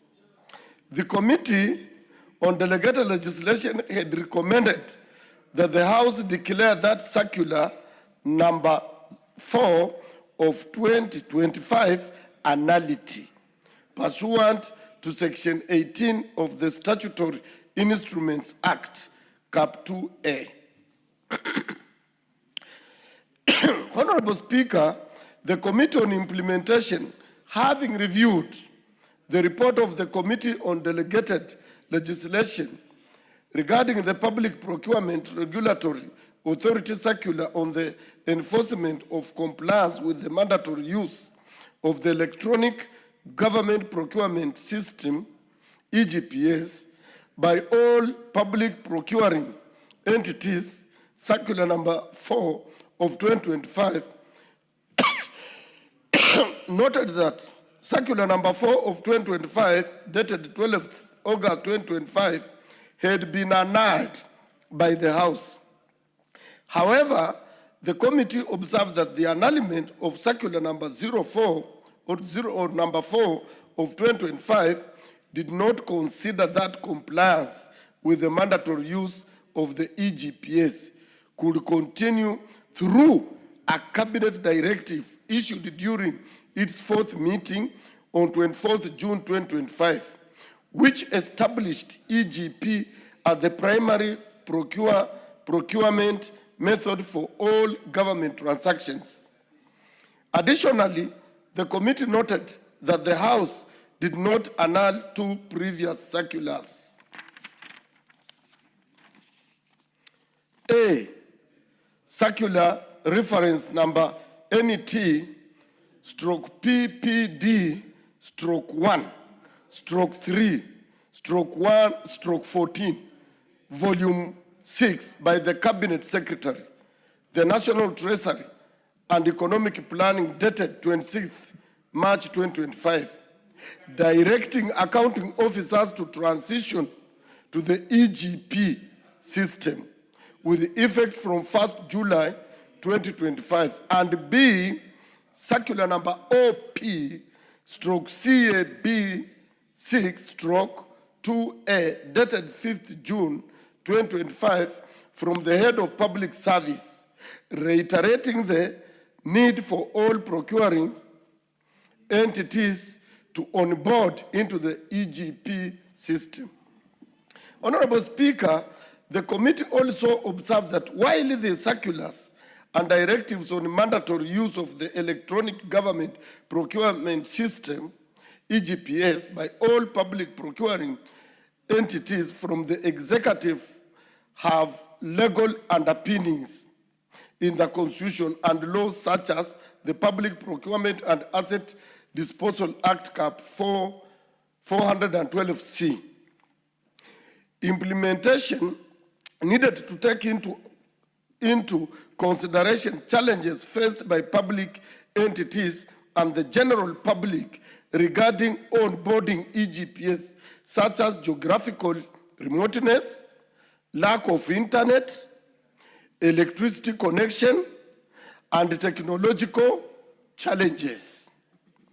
Honorable Speaker, considering the conundrum that the entire procurement system in the country is currently entangled in, the committee, in consonancy with the requisite legal provisions, made the following recommendations upon the adoption of this report. 1, that having considered the contents of the following circulars, A, circular reference number NT/PPD/1/3/14, volume 6 by the Cabinet Secretary, the National Treasury, and Economic Planning, dated 26th March 2025, directing accounting officers to transition to the EGP system with effect from 1st July 2025, and B, circular number OP/CAB6/2A dated 5th June 2025 from the head of public service, reiterating the need for all procuring entities to onboard into the EGP system, which occasioned the issuance of circular number 04 of 2025. The committee concurs with the annulment of circular number 4 of 2025 of 12th August 2025 by the House. Further, the committee recommends that the House declares the above circulars A and B nullity, as they create ultra-vires provisions which were in contravention of Article 227 of the Constitution and Section 77(1) of the Public Procurement and Assets Disposal Act Cap 412C. 2, the committee recommends that henceforth the Cabinet Secretary, the National Treasury, and Economic Planning submits regulations to accompany any new circular on the electronic government procurement system for consideration by the National Assembly. 3, the committee notes that monies appropriated in the financial year 2024-2025 have been disbursed. The committee recommends that the implementation of projects for the financial year 2024-2025 proceeds according to the approved procurement plans in strict compliance with the provisions of Section 77(1) of the Public Procurement and Asset Disposal Act. This section permits the use of both manual and electronic procurement methods, ensuring flexibility and efficiency in the procurement process. Unless an amendment is made to the same, the law stands. Finally, Honorable Speaker, having noted the proceedings of the committee on implementation of the enforcement of compliance with the mandatory use of the electronic government procurement system, EGPS, by all public procuring entities, I beg to move and urge the House to adopt this report. I now request the Honorable Mark Mwenje Mureithi, CBS, MP, to second this motion. Thank you, Mr. Speaker. Honorable Mark Mwenje. Thank you, Honorable Speaker. And from the onset, as I second this motion, that is been brought by the Committee on Implementation on the enforcement of compliance with the mandatory use of the EGPA by all procurement entities, as laid on the table of the House on Tuesday, 14, 2025. Honorable Speaker, I'd like to reiterate the words of the chairperson pertaining this particular report that has been tabled and moved, and on the quagmire that is facing the government and the procurement sector in this country. Honorable Speaker, allow me to remind the plenary that the core mandate of the National Assembly as per the Constitution is to legislate, oversight, and represent. As it currently stands, our role has been usurped by the Cabinet Secretary of the National Treasury on issuance and relying on circulars that have the effect of law and bringing developmental crises by creating a gridlock in matters of procurement. Honorable Speaker, as it currently stands, there's an impasse when it comes to procurement, and this is a result of these three circulars, Honorable Speaker. The circulars that have been, I'll not go through them because they've already been mentioned by the chairman, but more importantly, Honorable Speaker, Circular 4 of 2025 was the one that was nullified by this House. But more importantly, the Cabinet Secretary is relying on two other circulars dated 26 March 2025, and these by the Cabinet Secretary. And then there's a second circular dated 5th June 2025 from the Head of Public Service. These are the two circulars, Honorable Speaker, that the Cabinet Secretary is using to rely, despite nullifying the PPRA Circular number 4. Honorable Speaker, the committee noted the illegality of the said circulars. We met with the Cabinet Secretary who attended our meetings, and we went through them. But he was adamant at the time that those circulars were valid, Honorable Speaker. And therefore, that's why the committee has brought it to this House, so that those circulars that have been relied on are nullified by this House, and the House holds that power. Honorable Speaker, let me just mention some points of the Constitution. Article 2271 and 2272. 2271 provides that when a state organ or any other public entity contracts for goods or services, it shall do so in accordance with a system that is fair, equitable, transparent, competitive, and cost-effective. Honorable Speaker, this EGP system completely violates all those points. It is not fair, because there are areas that cannot use it. It's not transparent, Honorable Speaker. And Honorable Speaker, I might want to reveal here that we inquired where did the system come from, and we now know that the EGP system came from some people in India. They're the ones who designed it and brought it to us. So when it comes to matters of competition, how competitive is this system? It means people, those tenderpreneurs in Nairobi are at advantage compared to people who come from far-flung countries, Honorable Speaker. Article 2272B, Honorable Speaker, provides that an act of parliament shall prescribe a framework within which policies relating to procurement and asset disposal shall be implemented and may provide for all or any of the following: the protection or advancements of persons, categories of persons, or groups previously disadvantaged by unfair competition or discrimination. The implication of this on the normal mwananchi like Mama Mboga who cannot access such facilities across the country when supplying our goods to some public institution is being felt across the nation, Honorable Speaker. This system seeks to be a cornerstone of transparency and accountability, but currently it has caused mayhem and as a result financial atrocity to many business people doing business with government entities. Honorable Speaker, Section 72C of the Public Procurement and Asset Disposal Act, Cap 412, establishes the role of the National Treasury on public procurement and assets disposal. In the performance of its role, subsection 1, the National Treasury shall design and prescribe an efficient procurement management system for the national and county governments to ensure transparent procurement and asset disposal as contemplated by the earlier Article 227. Provided, Honorable Speaker, that the National Treasury shall prescribe through regulations a system that this paragraph which operates, respects and promotes the distinctiveness of the national and county levels of government.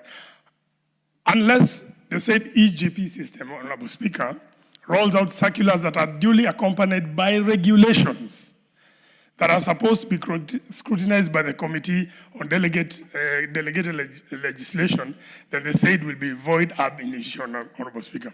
Finally, Honorable Speaker, Section 77(1)(c) of Public Procurement and Asset Disposal Act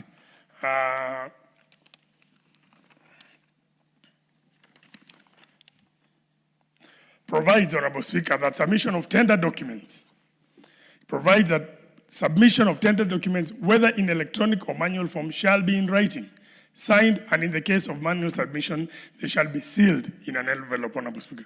Therefore, Honorable Speaker, the law as it currently stands provides for both. It provides for manual and electronic. This is the issue, Honorable Speaker, that when the Cabinet Secretary appeared before us, was what we informed him, that it was the foundation. Honorable Speaker, it's good to make it clear that the Cabinet Secretary said in his own words, and I quote, that the government thinks it is losing money when it uses manual system. And Honorable Speaker, my submission to him then, and I put it to you now, that it doesn't matter what the government thinks. Because if we were to allow the government to think and ignore what the law provides, then that would allow the government to do anything contrary to the law. The law is very clear that both of these provisions, Honorable Speaker, that both manual and electronic is what is recognized, Honorable Speaker. Honorable Speaker, if we don't deal with this issue, the issues of procurement, government is the largest consumer. Right now, government is not consuming these services. It means all those business people out there are not paying taxes. And Honorable Speaker, in the long run, we're actually not going to have anybody, we're not going to meet our tax targets for the first 2 quarters, Honorable Speaker. So therefore, Honorable Speaker, I think the Cabinet Secretary cannot, it's clear that he cannot rely on an electronic system alone, and if he intends to move us in that direction, he must bring an amendment under Section 77(1) of the Act. Honorable Speaker, with that, I beg to move this, to second this motion. Thank you. Very well, honorable members. I now propose the question, which is that further to the resolution of the House on the 19th August 2025, regarding the nullification of Circular Number 4 of 2025 on enforcement of compliance with the mandatory use of electronic government procurement system, EGPS, and pursuant to provisions of Standing Order Number 209 in brackets 2, this House adopts the 4th report of the Select Committee on Implementation on the implementation status of the report of the Committee on Delegated Legislation on its consideration of Public Procurement Regulatory Authority Circular Number 4 of 2025 laid on the table of the House on Tuesday, 14th October 2025, and further nullifies 1. Circular reference number NT/PPD/1/3/14, volume 6, dated 26th March 2025 by the Cabinet Secretary, the National Treasury, and the Economic Planning, directing the accounting officers to transition to the EGP system with effects from 1st July 2025. And 2, Circular Number OP/CAB6/2A, dated on 5th June 2025, from the head of the Public Service, reiterating the need for all procurement entities to onboard onto the EGP system which occasioned the issuance of circular number 04 of 2025. Yes, the first bite goes to the Honorable Ngogoyo.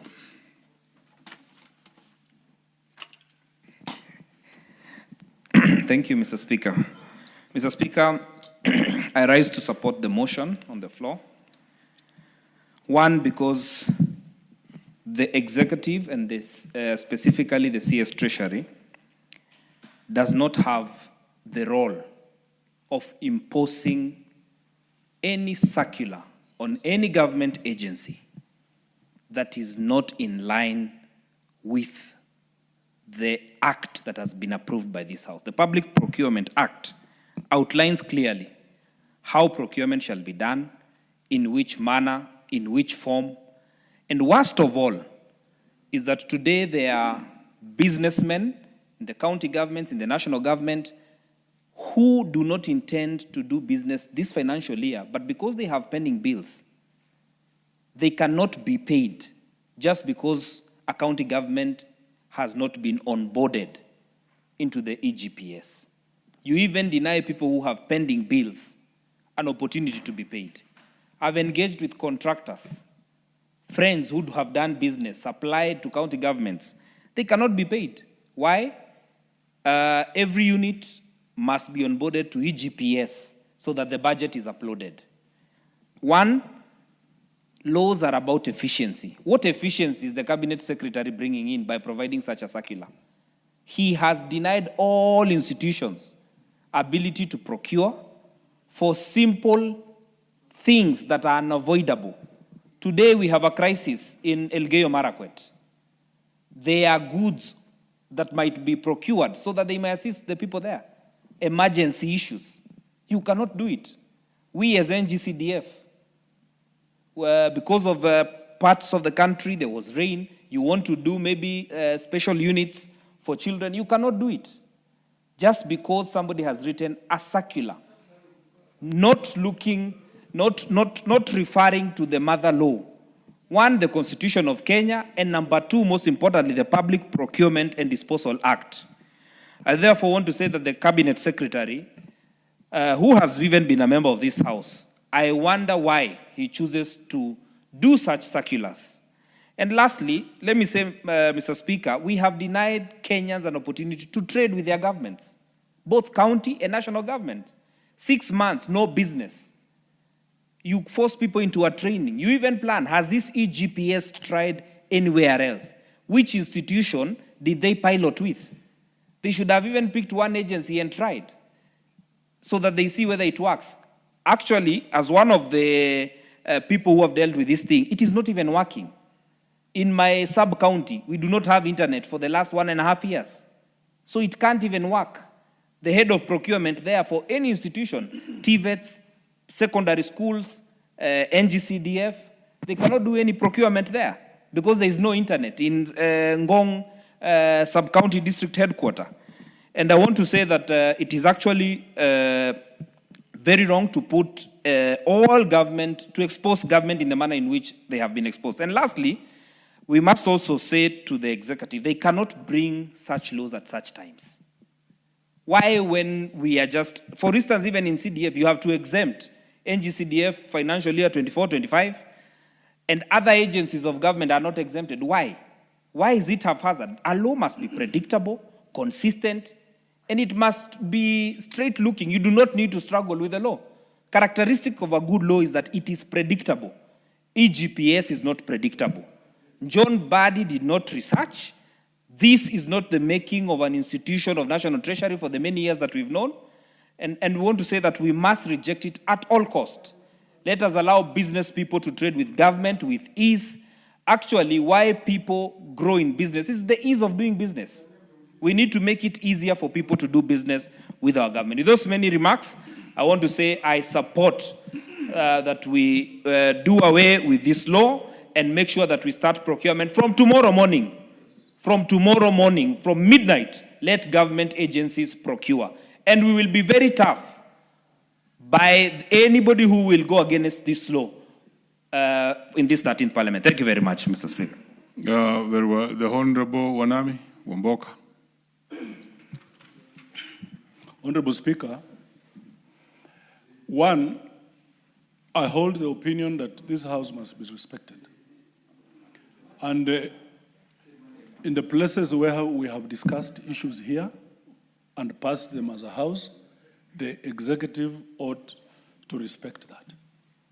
A lot of decisions have been made in this House, and you will find ministers talking about them casually, including the President. Honorable Speaker,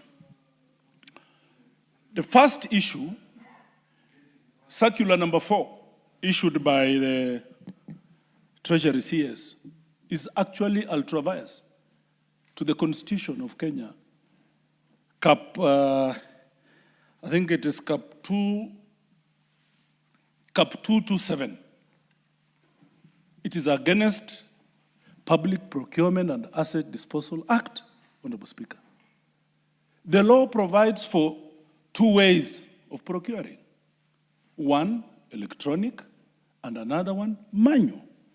So if anyone, a minister, a president, a member of public, a president, a member of this House, wishes to change that, they must go through the necessary processes to change the law. And that can only happen in this House, Honorable Speaker. So what Honorable Mbadi is purporting to do is just not inconsistent with the laws of this country. What shocks us all is that Honorable Mbadi has been a member of this House. I don't know why he wants to do the kind of things he's doing. We will not allow, Honorable Speaker. And I just want to pray that once we pass this report, Honorable Speaker, it should be expressed that after that, Honorable Mbadi has to do away with those things. What he is introducing, the CS Treasury, Honorable Speaker, is also discriminatory. The government came up with the Agupo law to deal with affirmative action. The young people who are not able, who do not have the kind of finances, experience, money to compete with the experienced businessmen. That law came up. Many of these young men cannot raise the expectations of these EGPS. For EGPS to work, you need internet. For EGPS to work, you must have power. In my constituency, Honorable Speaker, I operate on less than 15% electricity coverage. So you are discriminating against 85% of my constituency. I lead a rural constituency, Honorable Speaker. My people will be disenfranchised in doing business with the government. That is not how it is supposed to be. A lot of them are young women. You either need a smartphone, you either need a laptop, you either need a computer, Honorable Speaker. How many of these people, that the people who came up with the law to ensure that there is affirmative action to take care of these people, how are you going to take care of them? Honorable Speaker, at some point, I was just thinking loudly, is it a strategy of government not to spend money? Because, Honorable Speaker, where a government does not spend money for even a week, it is billions. Is it a strategy, Honorable Mbadi? The country is broke. You are not telling us the truth. You want to hide behind this mischief of bringing circulars that cannot even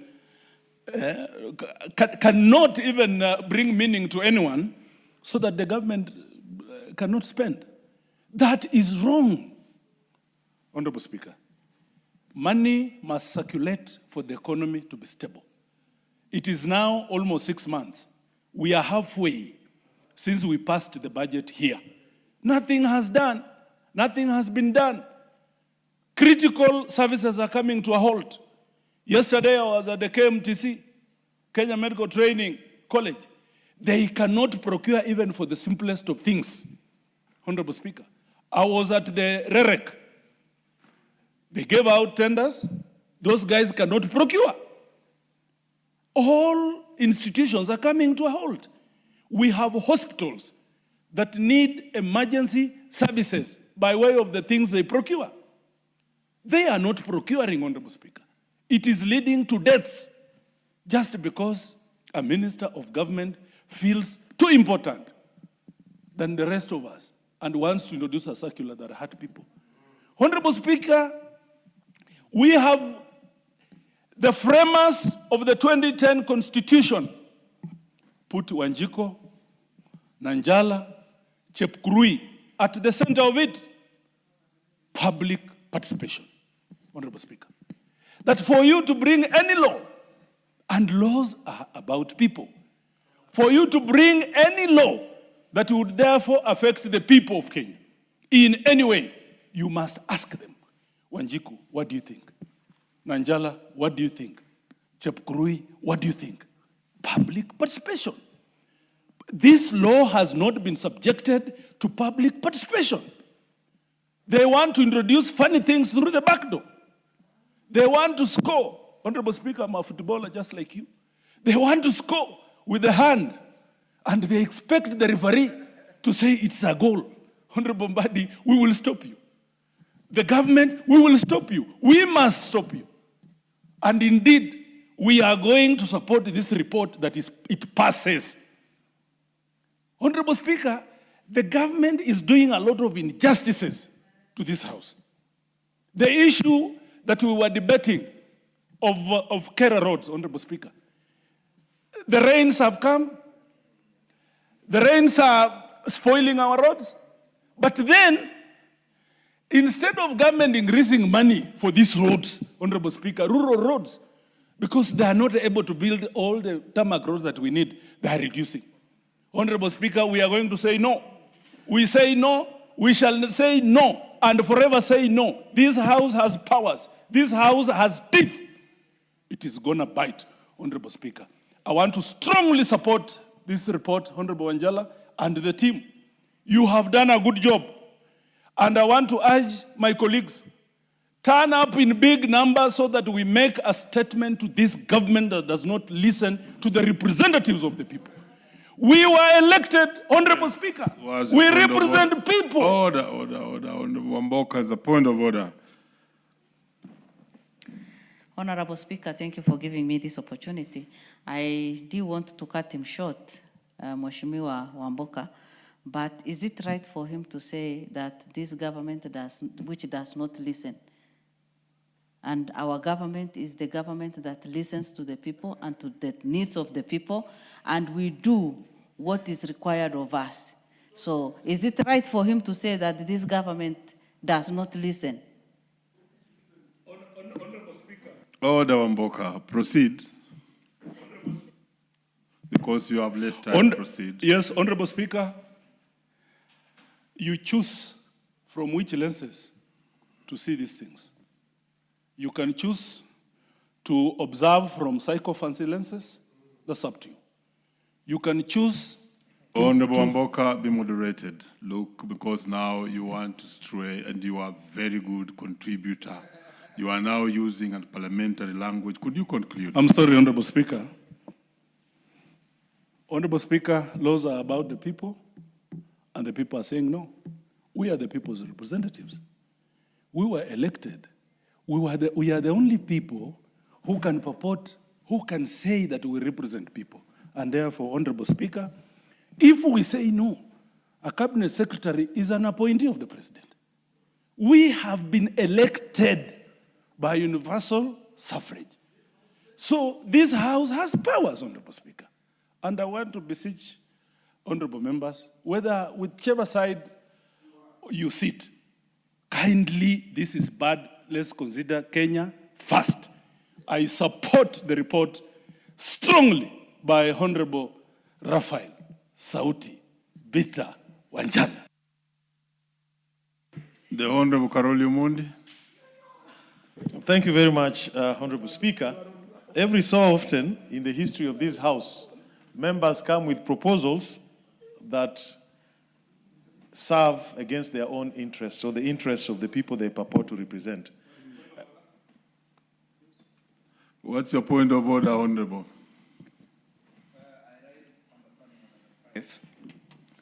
Mr. Speaker, there is no quorum in this House. And the debate that we have is very sensitive. So, Mr. Speaker, there is no quorum.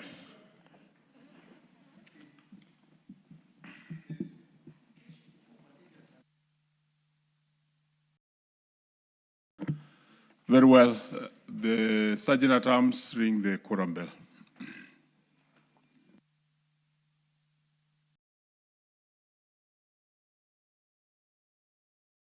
No. Once the quorum bell is ringing, no member can exit the House. So please take your seat. Honorable, of course, it's only the whips who can go. And I know, Honorable Gongo, you are not a whip, so take your seat. But the whips are allowed.